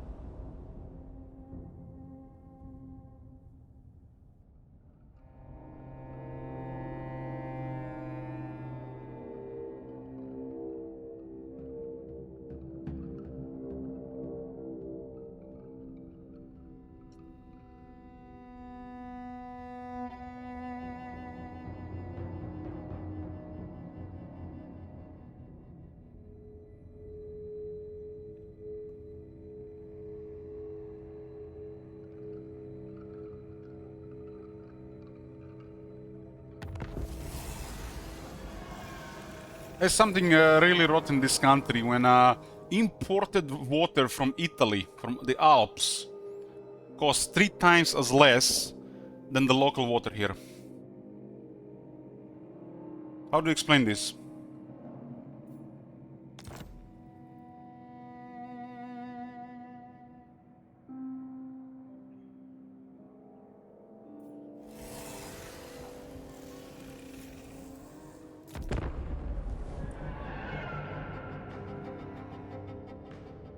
They import water, drinking water, bottled drinking water from Italy, from the Alps. Good stuff. And it's 1/3 of the price on the local water. Bottled water, I mean.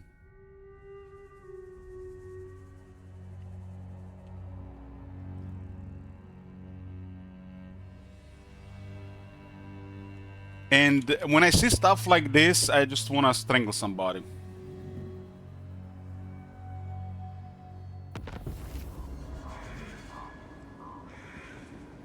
One moment.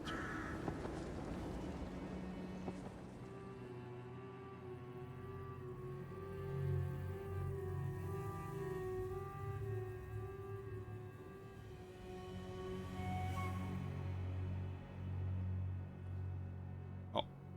Basically, they sell 1 liter of water, medium bottle, and a large bottle of water of 1.5 liter at the same price.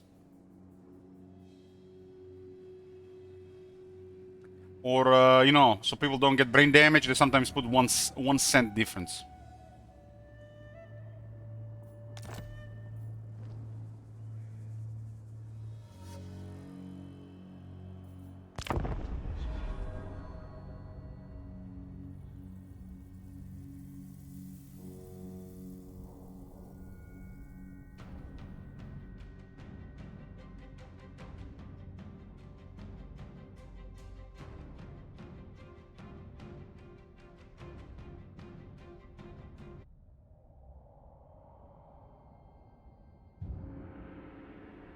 I was once in the store, and a bottle of 1 liter Coke was more expensive than a bottle of 2 liters Coke.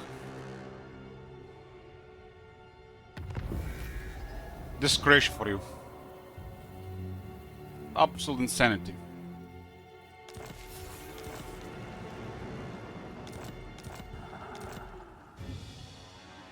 And I asked the lady at the cashier lady, I asked her, why is a bottle of 1 liter of Coke more expensive than a bottle of 2 liters of Coke? And why was I even thinking of buying 1 liter over 2 liters? Because, you know, I want to just have like just a couple of glasses, because, you know, I don't want to drink the whole thing. Just want to get 1 liter of it. But they're tempting you with a bottle of 2 liter instead, you know, so you can drink all more of it. You know, like the family pack. The turns usually, you know, 1 man pack. You want to have like a couple of glasses, not the entire thing. I want to buy 1 liter, but then you see bottle of 2 liters. That was like over 10 years ago. But this is just stuff in Croatia that happens. Bizarre nonsense.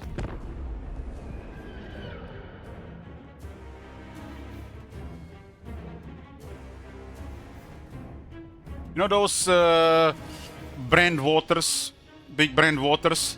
Sometimes these big brand waters, literally, they're more expensive than wine.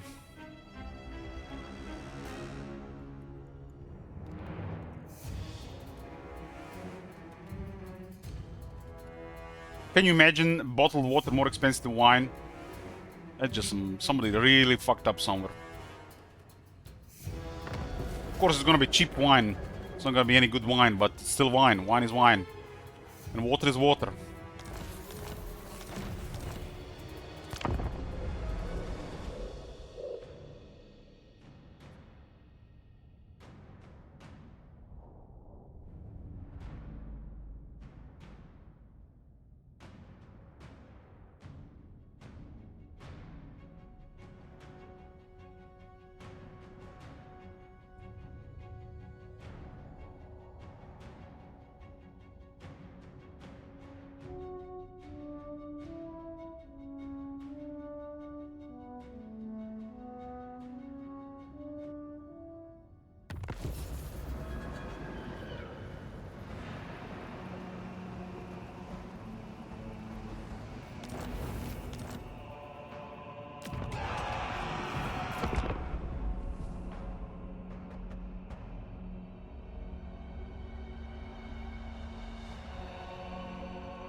So, how was your guys' experience with the public beta? Are you guys even trying it?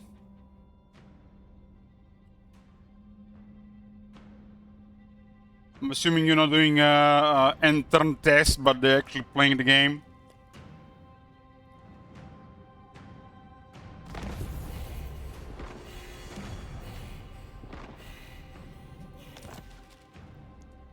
And before somebody says, I haven't played this game in 3 years. Oh shit, I haven't bought this game. Haven't played Warhammer yet this 3 year. Hey, Marconis. This is just worse than what we have with the mods, so I'm pretty happy with the mods. It was definitely improvement over the vanilla, but it's work in progress, right?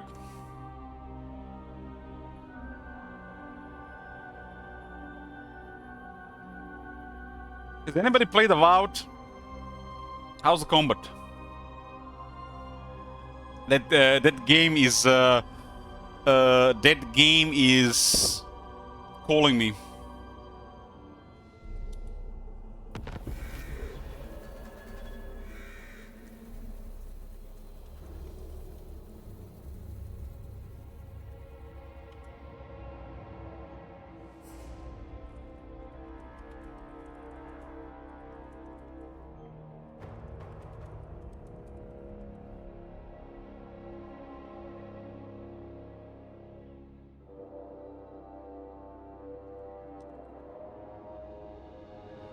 But it's mostly because, Elder Scrolls will be released already at this point. Seems like a really janky Outer Worlds. Looks like Skyrim. It is first person.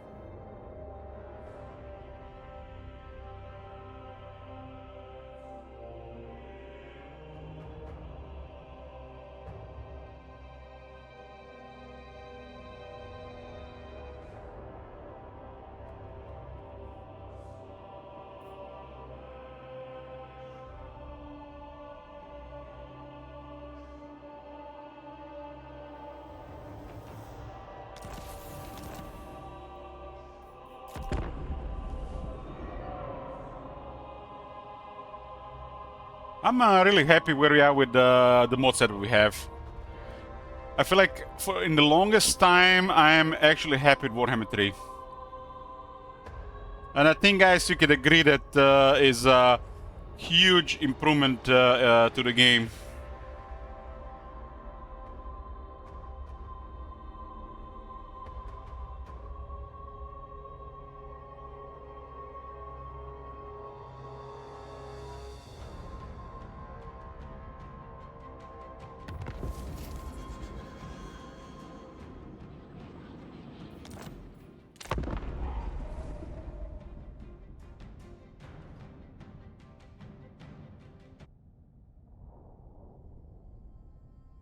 Marcono says, yeah, bet I'll notice a huge difference when I actually fire it up again someday. Well, Marconos, you're getting late in years, probably getting early dementia at this point.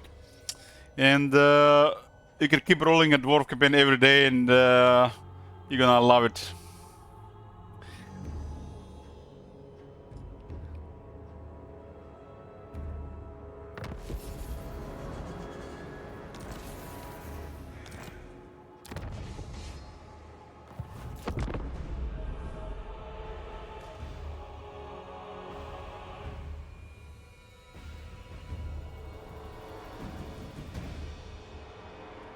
Today is what I call it. It was yesterday, Valentine's Day.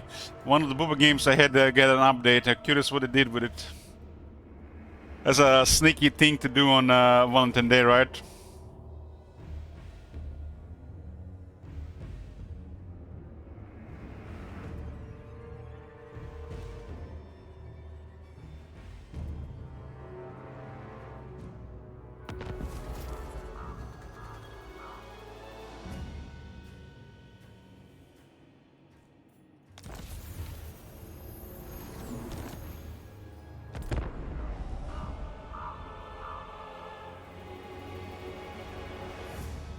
I haven't played that game yet, dear brother, you sent me. Half Demon Shinobi.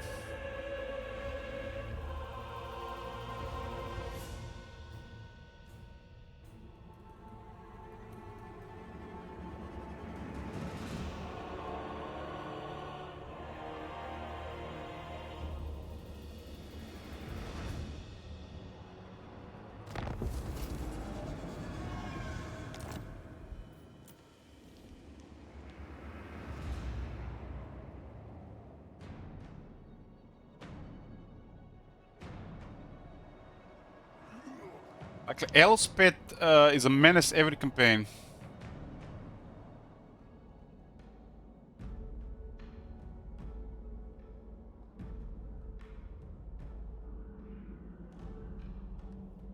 We got the Lastra here. Luther Harkon. This is way too common. Request what you will. This is a game breaking, really. Like we know this is not happening in the AI mode. This is just like, look at this. Like if this can happen, there's no point playing vanilla.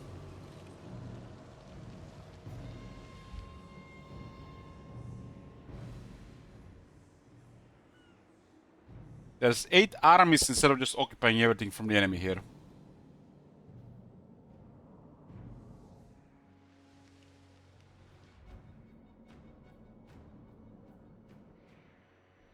It definitely improves stuff on top, but the shit is still happening.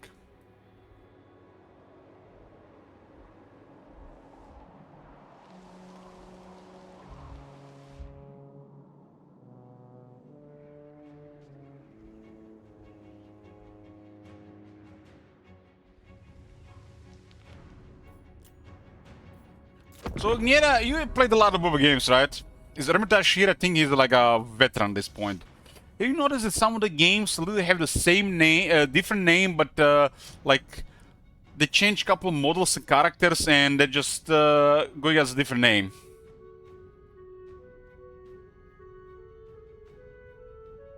Like a couple of games are identical, just they put different characters in, and the same setup. On that Ichio, Ichio, no, shall we call it?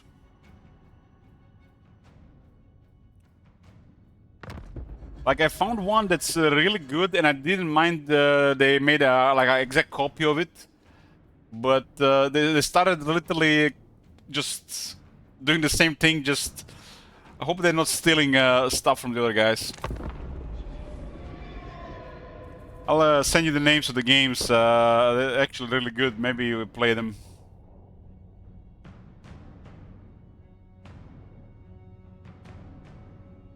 So you know what I'm talking about.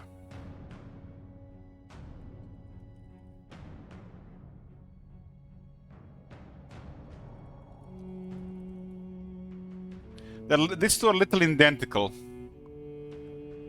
I think you actually played one of them, right? At least they replaced a lot of models.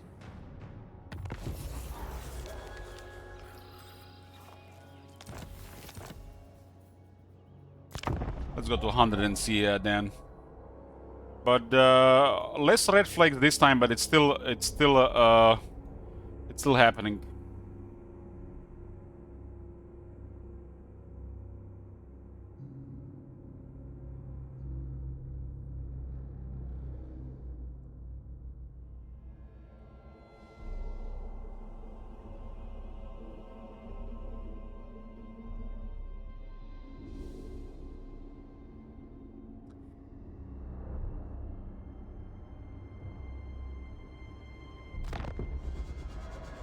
You know, Agneta, I am scared to ask what level of support do you provide to Boba industry.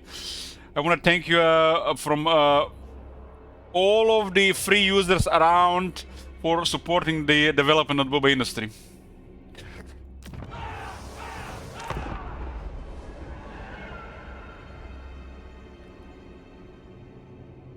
But it's crazy how far have this game went from, like, in the last 6 years, right?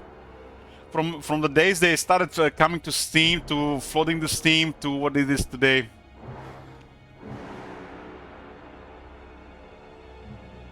And the money factor exploded. Like, this is like it sells.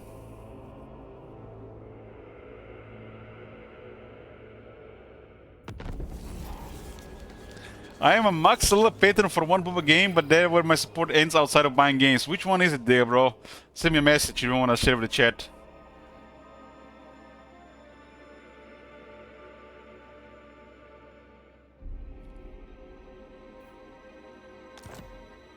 I mean, Agneta, some of the games that are coming that are on Steam have the really degenerate ones.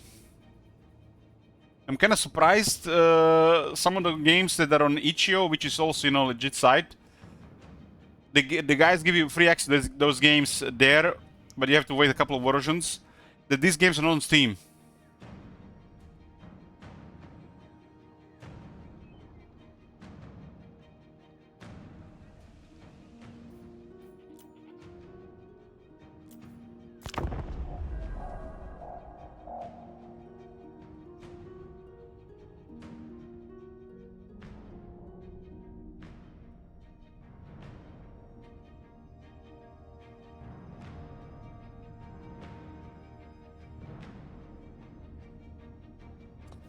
Eternum is like god tier of these games. God tier. That game is a life-changing experience.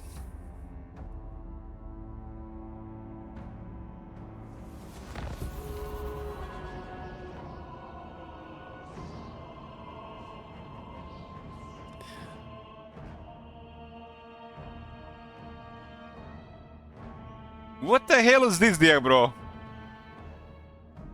Dear bro, this better not have like 10 hours of reading.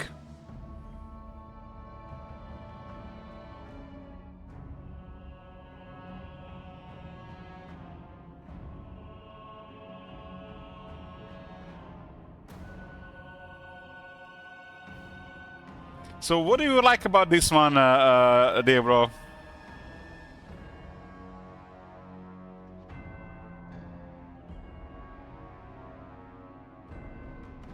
This one has it's literally can be released on Steam. It looks like just like any other game.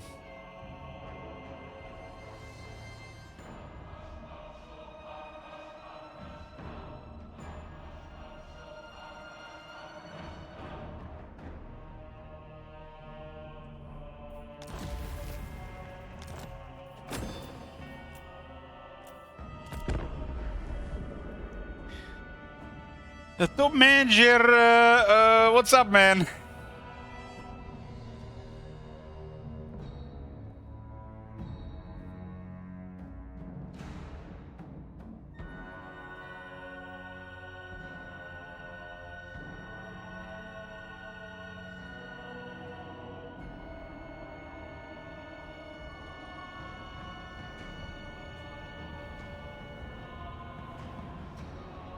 It's a roguelike. How's the what's Booba about it? Man, there bro, I don't trust him, man, after that other game.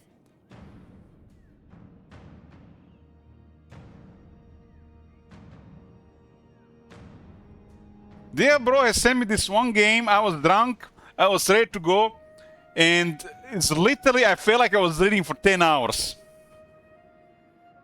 I must have even fallen asleep during it.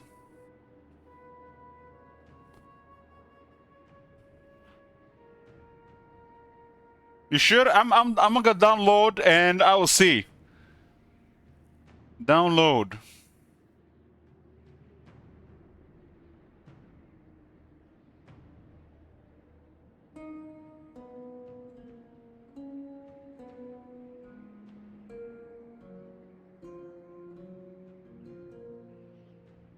No, there was a game that felt like it felt like I was reading for 10 hours, man.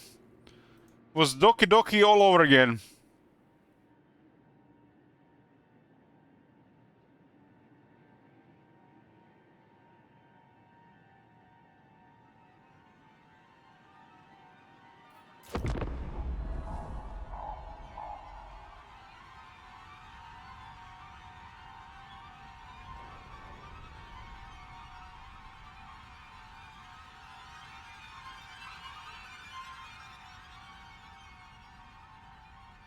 I'm gonna try this game tonight, Derek, bro. I'll tell you what I think. When the people I know tell me, oh, this is my favorite Booba game, now I have to investigate why.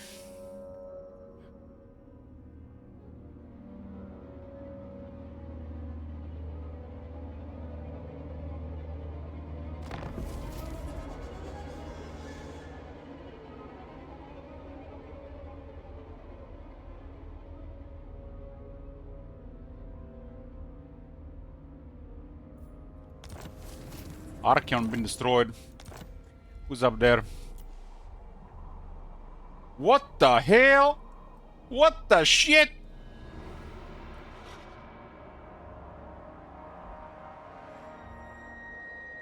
Look at this! That's what happened when Wolfrey gets Strog. Norsca destroys Archeon and then he's gonna get murdered by the Empire.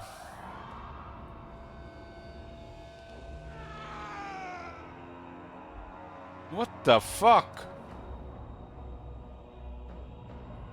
This is it's getting a little bit repetitive in this area.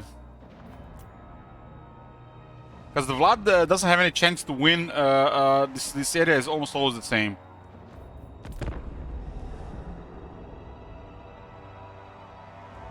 It's been improved practically for sure. But the AFK is still happening, and it's still at a game-breaking level, I would say.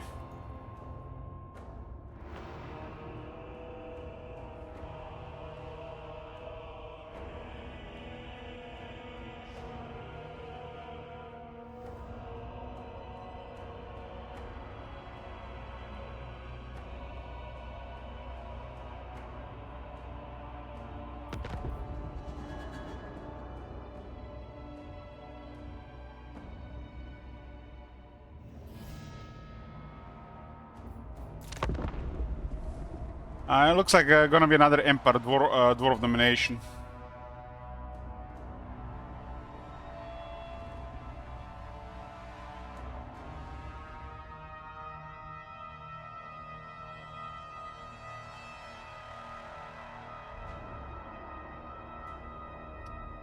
This is just the first version project, so there's a hope they continue improving this.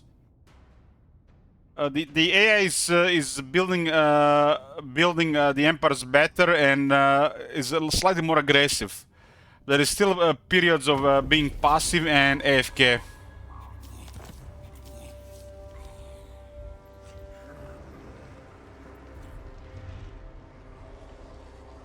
They still stack armies on the cities and don't move for several turns. And what's the point of difficulty if that happens? I'm pretty sure Luthor Harkon has been here for a long time.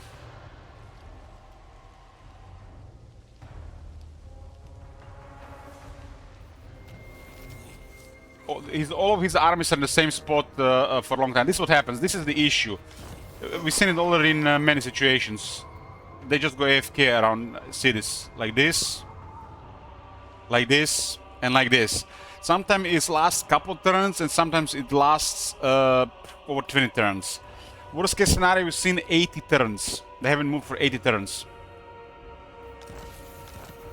Still in this version of the game.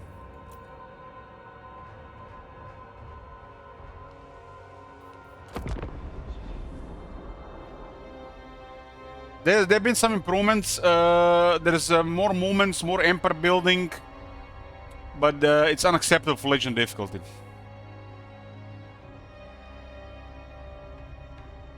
The mod is far superior. This is a Far Cry compared to the mod.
Got turn 100 and also a little bit more.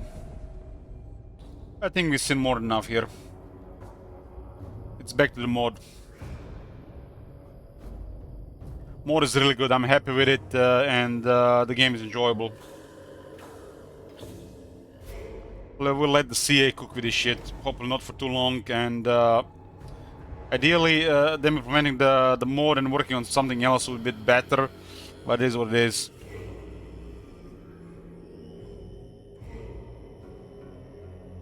There's no point playing vanilla since that mod.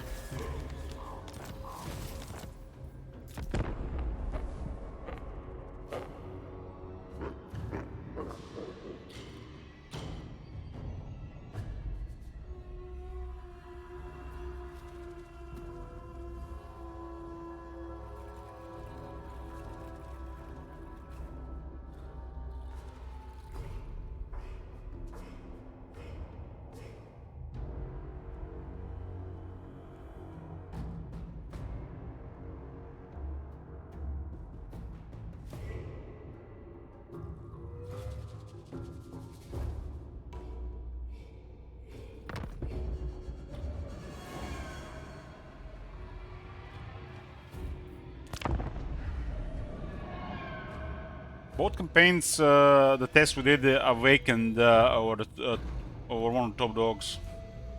And they were also really strong in the Tyrion campaign.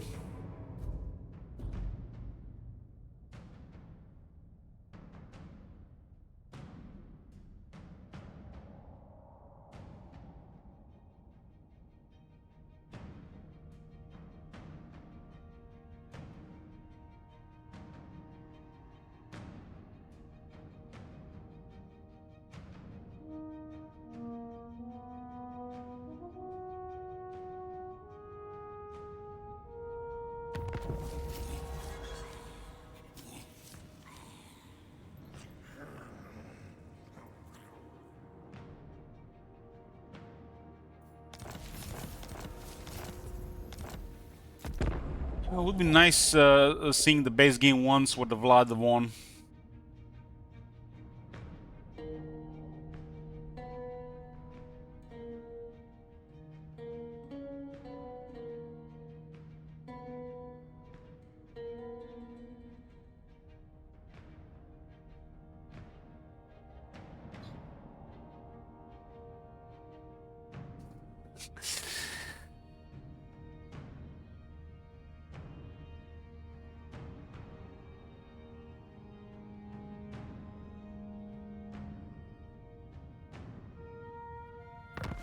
Who would have guessed that getting a radial tunnel syndrome would have been the best thing that happened for the stream?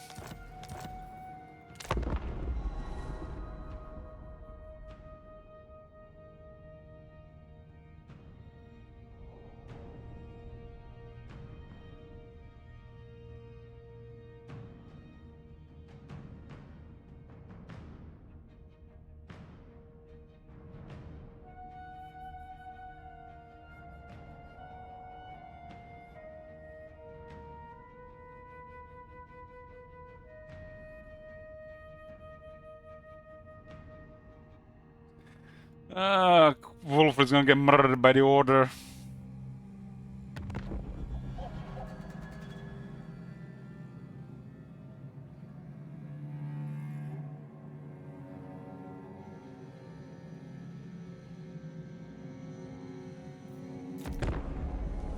Destroying Archeon and then getting murdered by the Empire.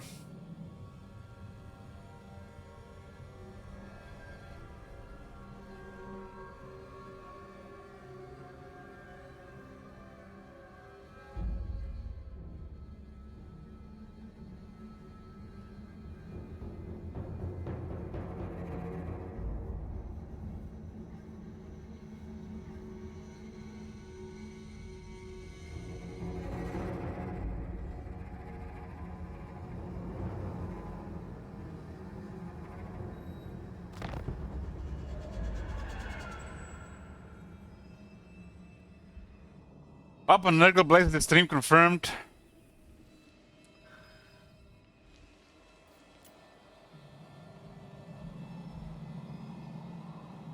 What the fuck, man? It's like the player Norse coming in. What the fuck is going on? This is like the player Norska, man. Player Norska that is allergic to the Empire. So they're gonna get a long victory by ignoring the Empire, and the Empire is knocking down the Andorra, or we done next campaign.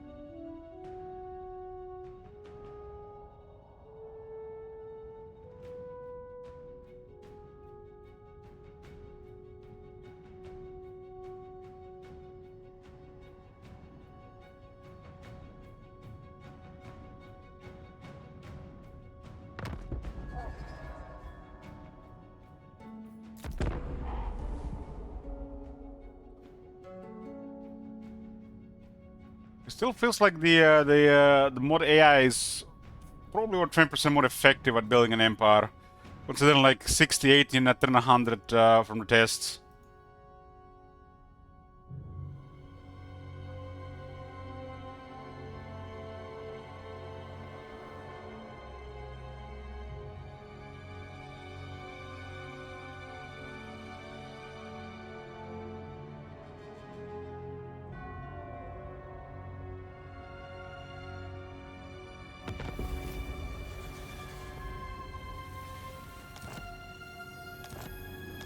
Barely got over the crown.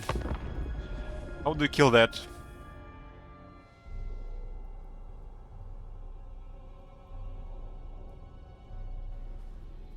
Oh my god. Have you seen that shit? Holy shit. What the hell? Yoo-hoo! Hey, Paula.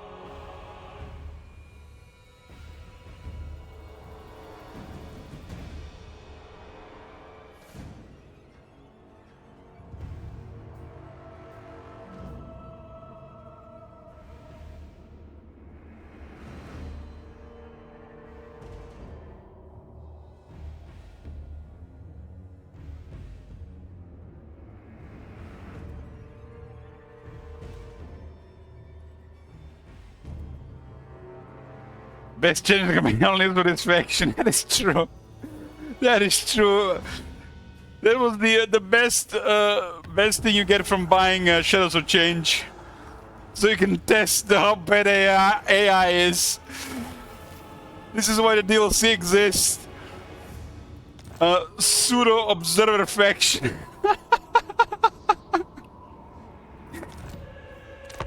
You gotta buy the DLC. Buy the DLC to test the game.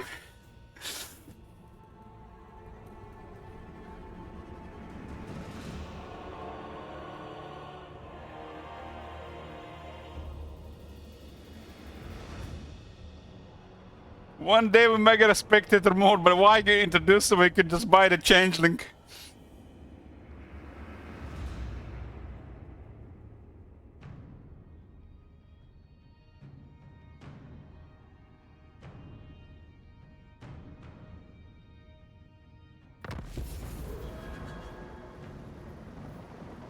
Okay, turn 100, let's see. What a surprise in the Empire. Western provinces rank 1 with 46 elements. Goddamn! Goddamn! They restored the Grand Kate, look at this. In the first test, the evil has won in the east, and here it's the opposite. That's a great sign. Blooded Wanderers rank 2, 26 elements. Lastria is like... yeah, Lastria is... yeah, that's a Skull Taker's playground. Skull Taker's 11 with Murati this time. Ultan is somehow still holding. What the shit? Thor Elisor controls Swall Sanville. What? Reichland is rank 3 with 35 settlements. Pretty straightforward here. They're attacking Wolfric, who is massive. Clan Morse rank 4 with 21 settlements.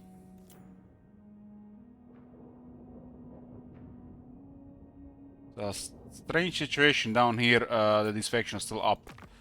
Elspeth rank 5 with 27 settlements, working together with Reichland from the looks of it. It looks like a little bit back and forth, otherwise Wolf will be dead. Vacant is rank 6, 20 settlements, fighting Skull Takers allied with their card. It looks like you're gonna be dead. Malakid allied with Morathi, rank 7, 19 settlements, fighting Old One. Morathi hasn't finished off Mother Stankia as an alliance Skull Taker, which is strange. World Walkers are rank 9 with 43 settlements. Oh What my the hell? God. Have you seen that shit? Holy shit. What the hell? Hey, Nerfy.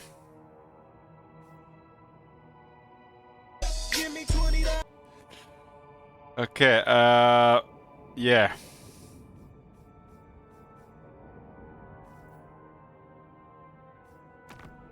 Loud Defenders rank 10 with 11 settlements.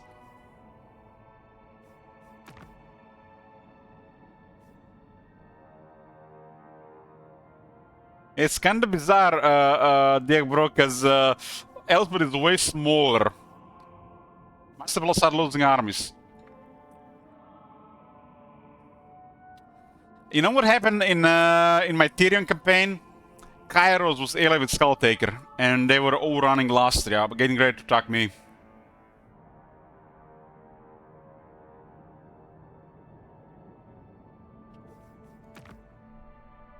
Arkan is rank 11 with 20 settlements, still unable to destroy Cetra and the Sentinels. At 100 turns, what the fuck? Seeing Sentinels at turn 100 is a disaster. Grom is at war with Grom. On turn 100, there's still Grom at large. This tells me that there's some serious AFK going on down there. Alariel the Radiant. Alariel is ranked 13 and 15 settlements.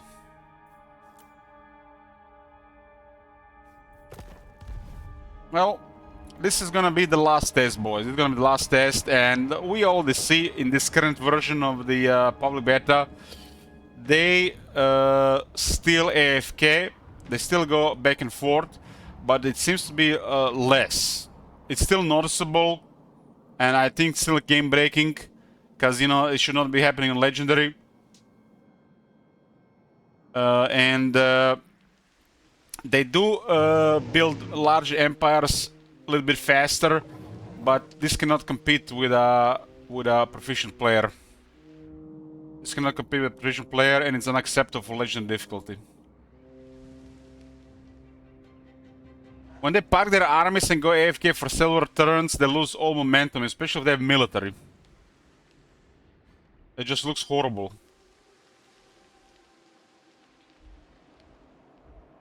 The AFK can be for a couple turns, or it can be literally for the rest of the campaign. And they do this sometime literally for no purpose at all. It's just like they keep an army, 5 armies to the capital, while trying to invade with 5 other armies.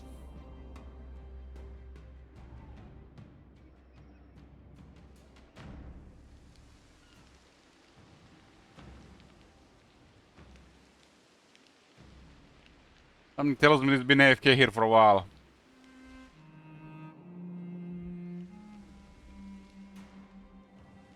Orders heeded.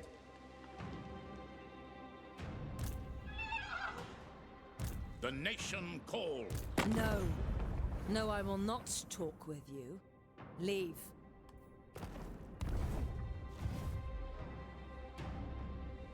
This is such a pointless behavior. Pioneer of progress. Such a pointless behavior. Especially because those armies might have outdated units. And by investing in somewhere could literally get those armies updated and more pressure on the enemy.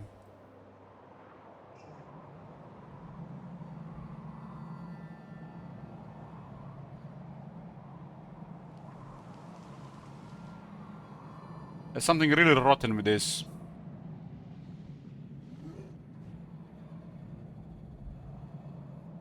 Surely Gran Cara is nothing AFK considering they are all safe.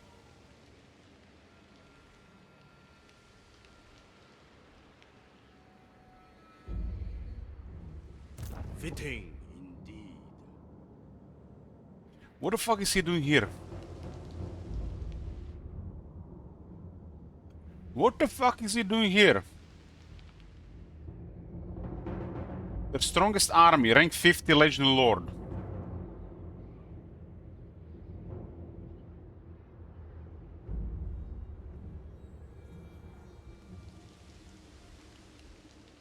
Zhao Ming in Jiju. Surely he'll move next turn. Northern province got destroyed by evil powers, Goland. And he has retaken Gran Carte from them.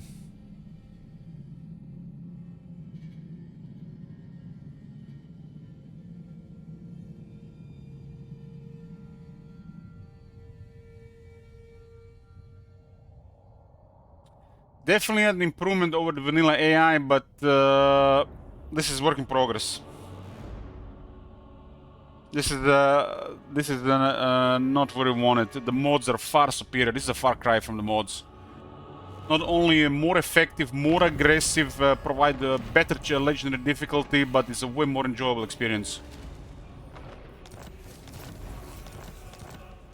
When you see shit like this happening, you just don't want to play the game. Very well. I can smell them from a mile away, boys. Play the entire year with this shit.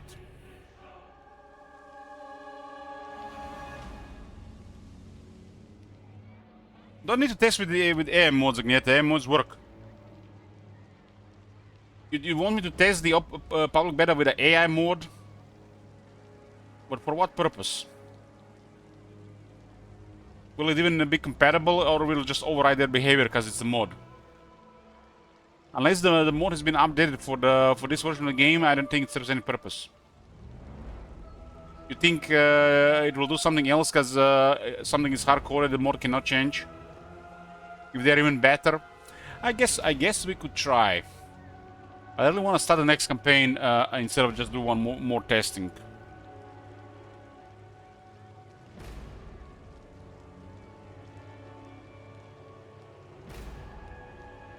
Why not challenge beta campaign? What do you mean, Pradik?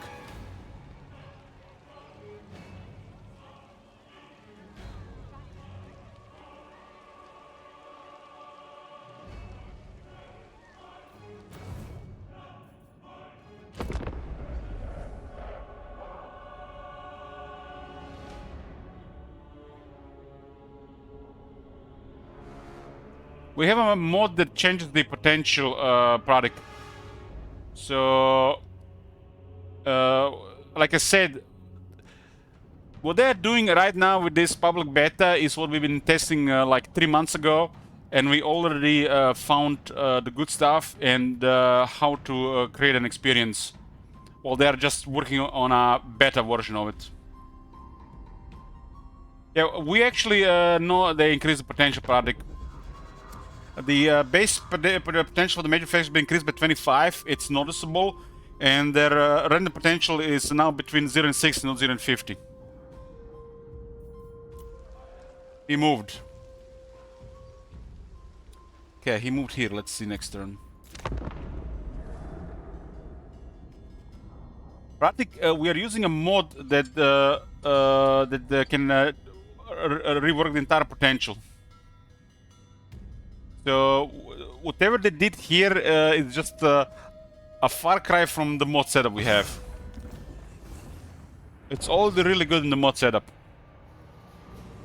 We can cook stuff way better than they can, because we actually have this customizable. They still haven't given us option to customize this in the campaign customization to make it the same as the mod. But the AI mode and what they have is just like... So last turn he moved here and then he stayed an entire turn here. So 2+ turns here and 2+ turns there. This is work in progress, and it might get somewhere in a couple of months if they keep working at it. I don't see them improving this for at least 2 months. Meanwhile, the mod has fixed this last year. If only they could communicate with each other and work together, right? CA could actually focus on more important things.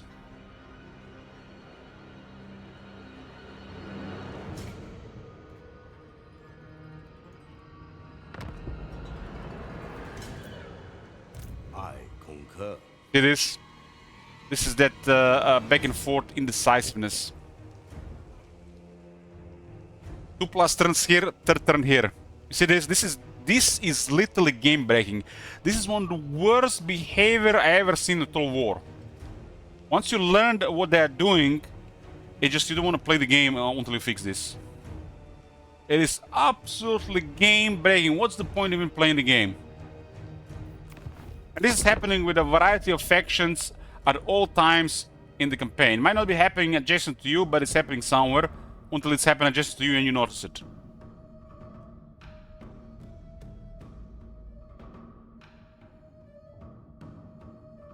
Maybe just 1 army, maybe 3 armies, maybe 5 armies, maybe 7 armies, maybe 5 turns, 3 turns, 20 turns, 80 turns. It's happening. Still happening.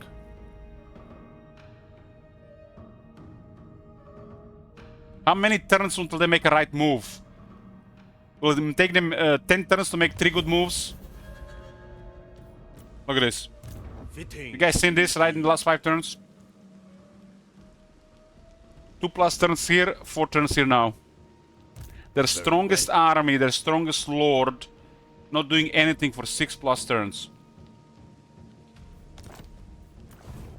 We can observe and pay attention to every single faction, but I guarantee you this is happening in at least a quarter of the game at all times. You notice this when you're playing a longer campaign and you save agents around the map and you see them doing this without even testing. When you're testing, you can observe a little bit better.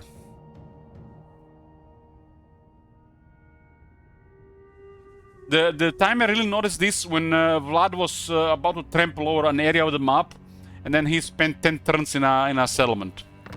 While having enemies to the left, enemies to the right, he could trample. And he just waited 10 turns there. Look at this.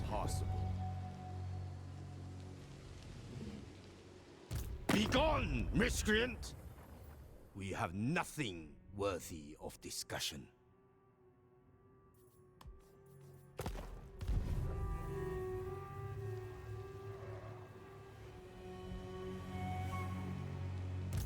We can just observe one at a time and you can see in more depth how fucked this is.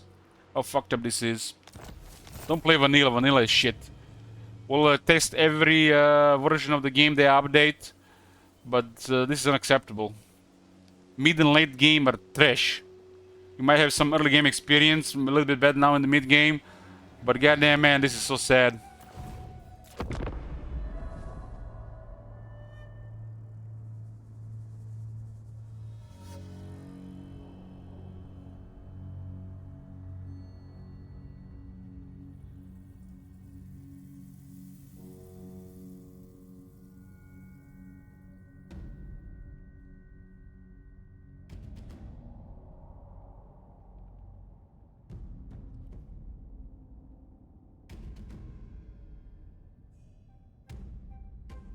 Yeah, you could do it like this, Agneta, but that's very time consuming. I can only already guesstimate from the experience we've seen back in November to exactly what is going on. By just seeing the set of the game every 10 to 20 turns.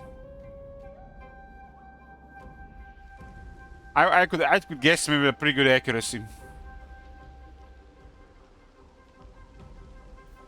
Because I have observed its back and forth behavior back in 2023 already. Before we started testing in the late 2024.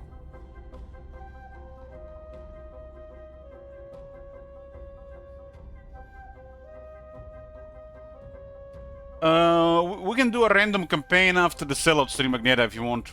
We have many man-eaters soon. We follow with a Zealot campaign and then whatever, really.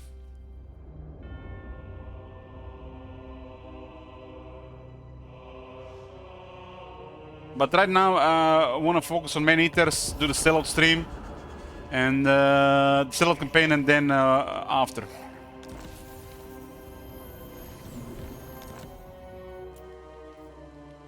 Fitting indeed. General! Remember, guys, when they say the AI has always been this bad, or they fix something, or the Reddit is praising something, remember this couple of turns. Remember and never forget. Deeds, not words.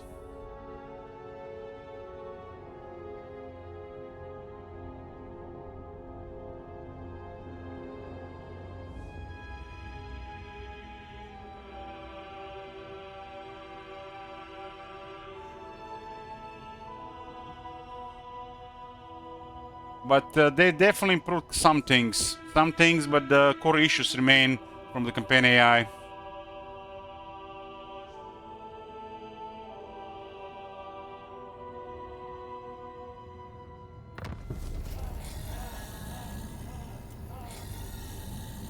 Look at this. I concur.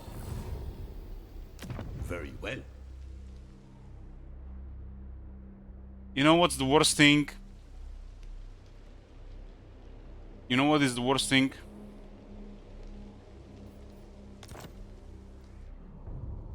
There is something telling that's communicating with these two AI not to attack each other. Even if there are openings available. It could be that this guy are getting they're radioed in from these guys. Yeah. Who's that? And these guys are backing off and just doing nothing until the guys do it before them.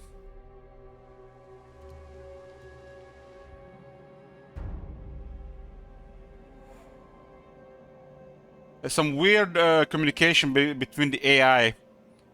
How else could Tor Elasor occupy Wolf's Anvil or Avetir? Just think about that for a second. What happens is the AI of the Eastern colonies radios in to the other AI that they planted a flag on that ruin. And everybody's ignoring that ruin until they occupy it. And then when they land there and they occupy the settlement, they start acting as a faction in the area and they start responding to it again. What happened in Akari and what is happening here, it's almost like the other guys have radioed in this guy not to move, and they have some kind of agreement that they're not going to attack each other until these guys execute an attack.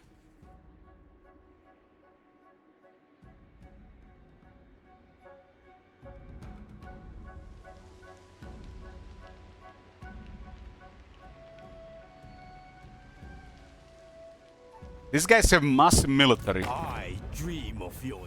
Massive military. You know who had massive military? Grand Cat in my Tyrion campaign. Have you seen this? Have you seen this in the Tyrion campaign? They were active. They tried to chase us. They tried to converge and attack us. Do you see this?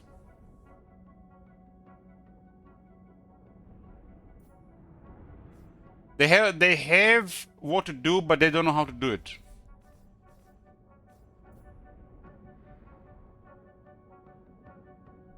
They have an overwhelming military and nothing. They're not doing anything with it. I wouldn't say anything if this guy was protective. But do you see what it says here? Aggressive.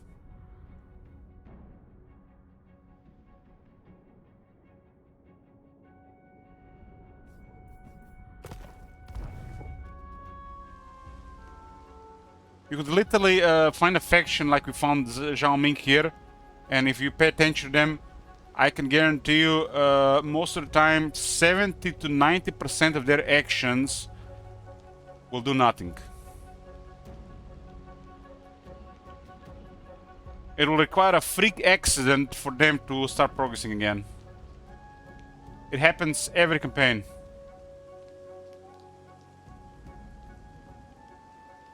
And even if some of their armies are doing something, like look at this. Leader This is of their men. best army. What done nothing all in 9+ turns. This is a rank 50 legendary lord with most likely an entire veteran army. This is a big threat to any of their enemies. Literally out to win. And he's just doing nothing. Let's follow him a bit more.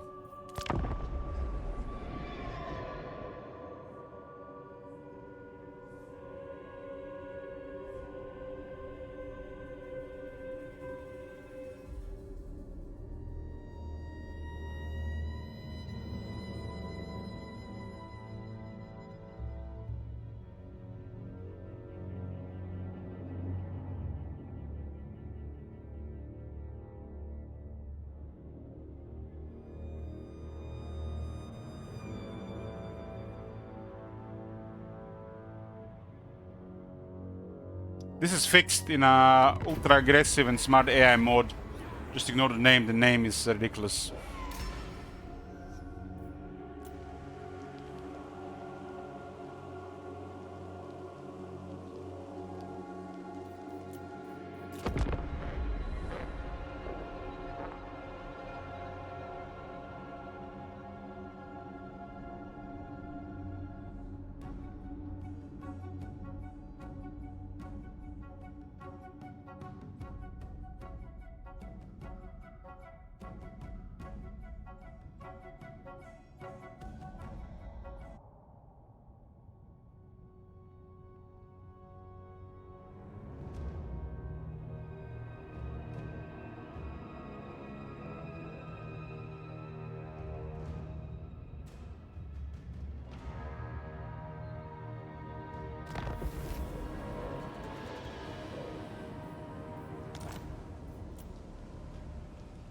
My privilege. Third army is joined to the AFK here.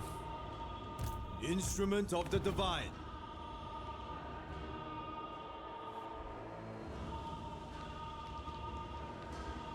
My newest warpstone. Not a single enemy in sight here. They're at the end of their empire.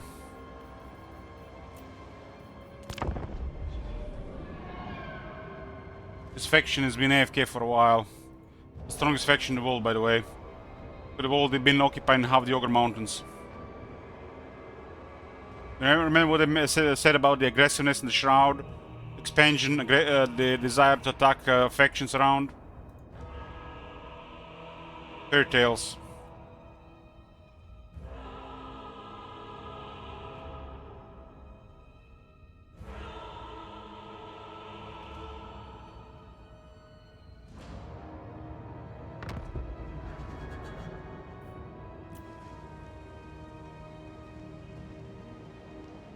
Started observing Zhao Ming over 12 turns ago. He was AFK here for numerous turns. After a couple turns he moved here. When AFK, this army has been recruited. Immediately when AFK, this army arrived AFK. There might be invisible agency, right?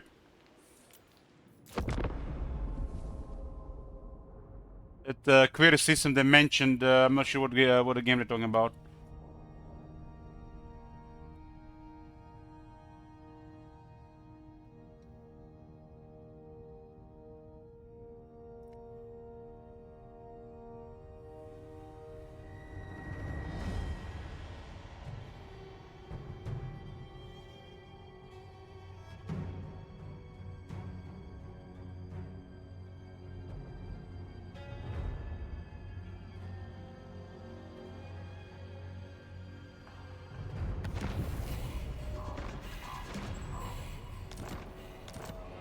$130 droids and sentinels. Holy shit, level incompetence.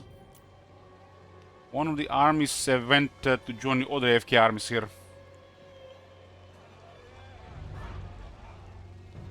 Their main army has been AFK 13+ turns now.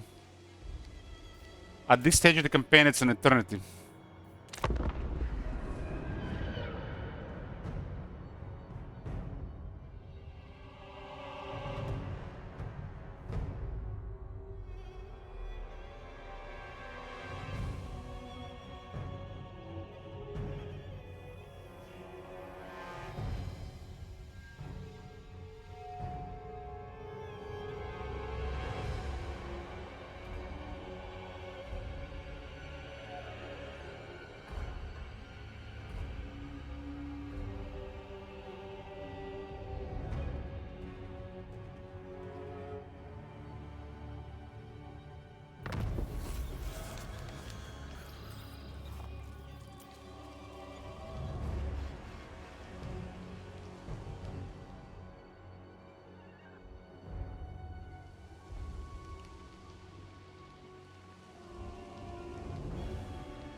5 of their armies AFK. We've seen the same thing with Marathi in the last campaign. She had 5 armies on her capital doing nothing. There was now nobody even in the area, nobody even another enemy on the entire continent.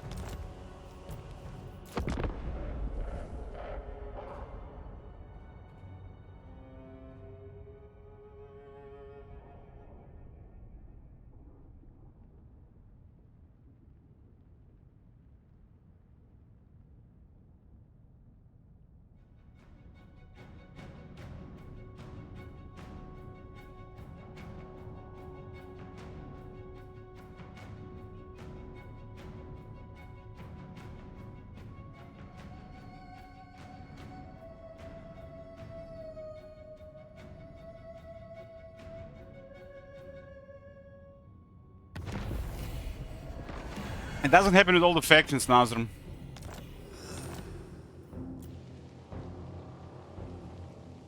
Yeah, this is clearly busted here. Now the same move again here. They're gonna go back. This army just goes up, down, up, down, up, down, and these guys just wait.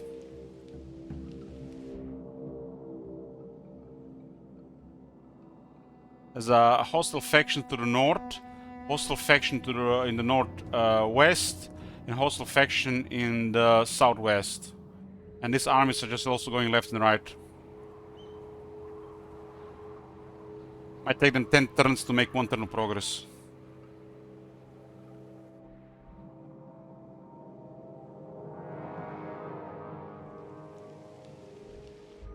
I've seen enough of this. We'll get back when they update this version.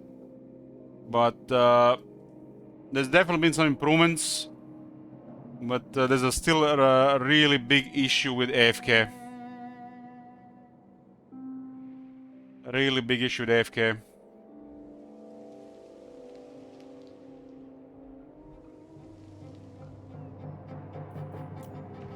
Anyways, boys, it's gonna be it for now.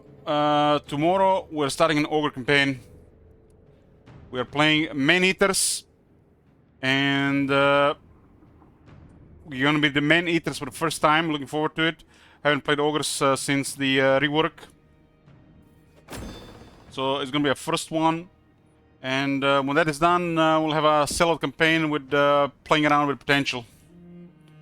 You guys will be able to allow to request a campaign and decide any potential you want for that campaign.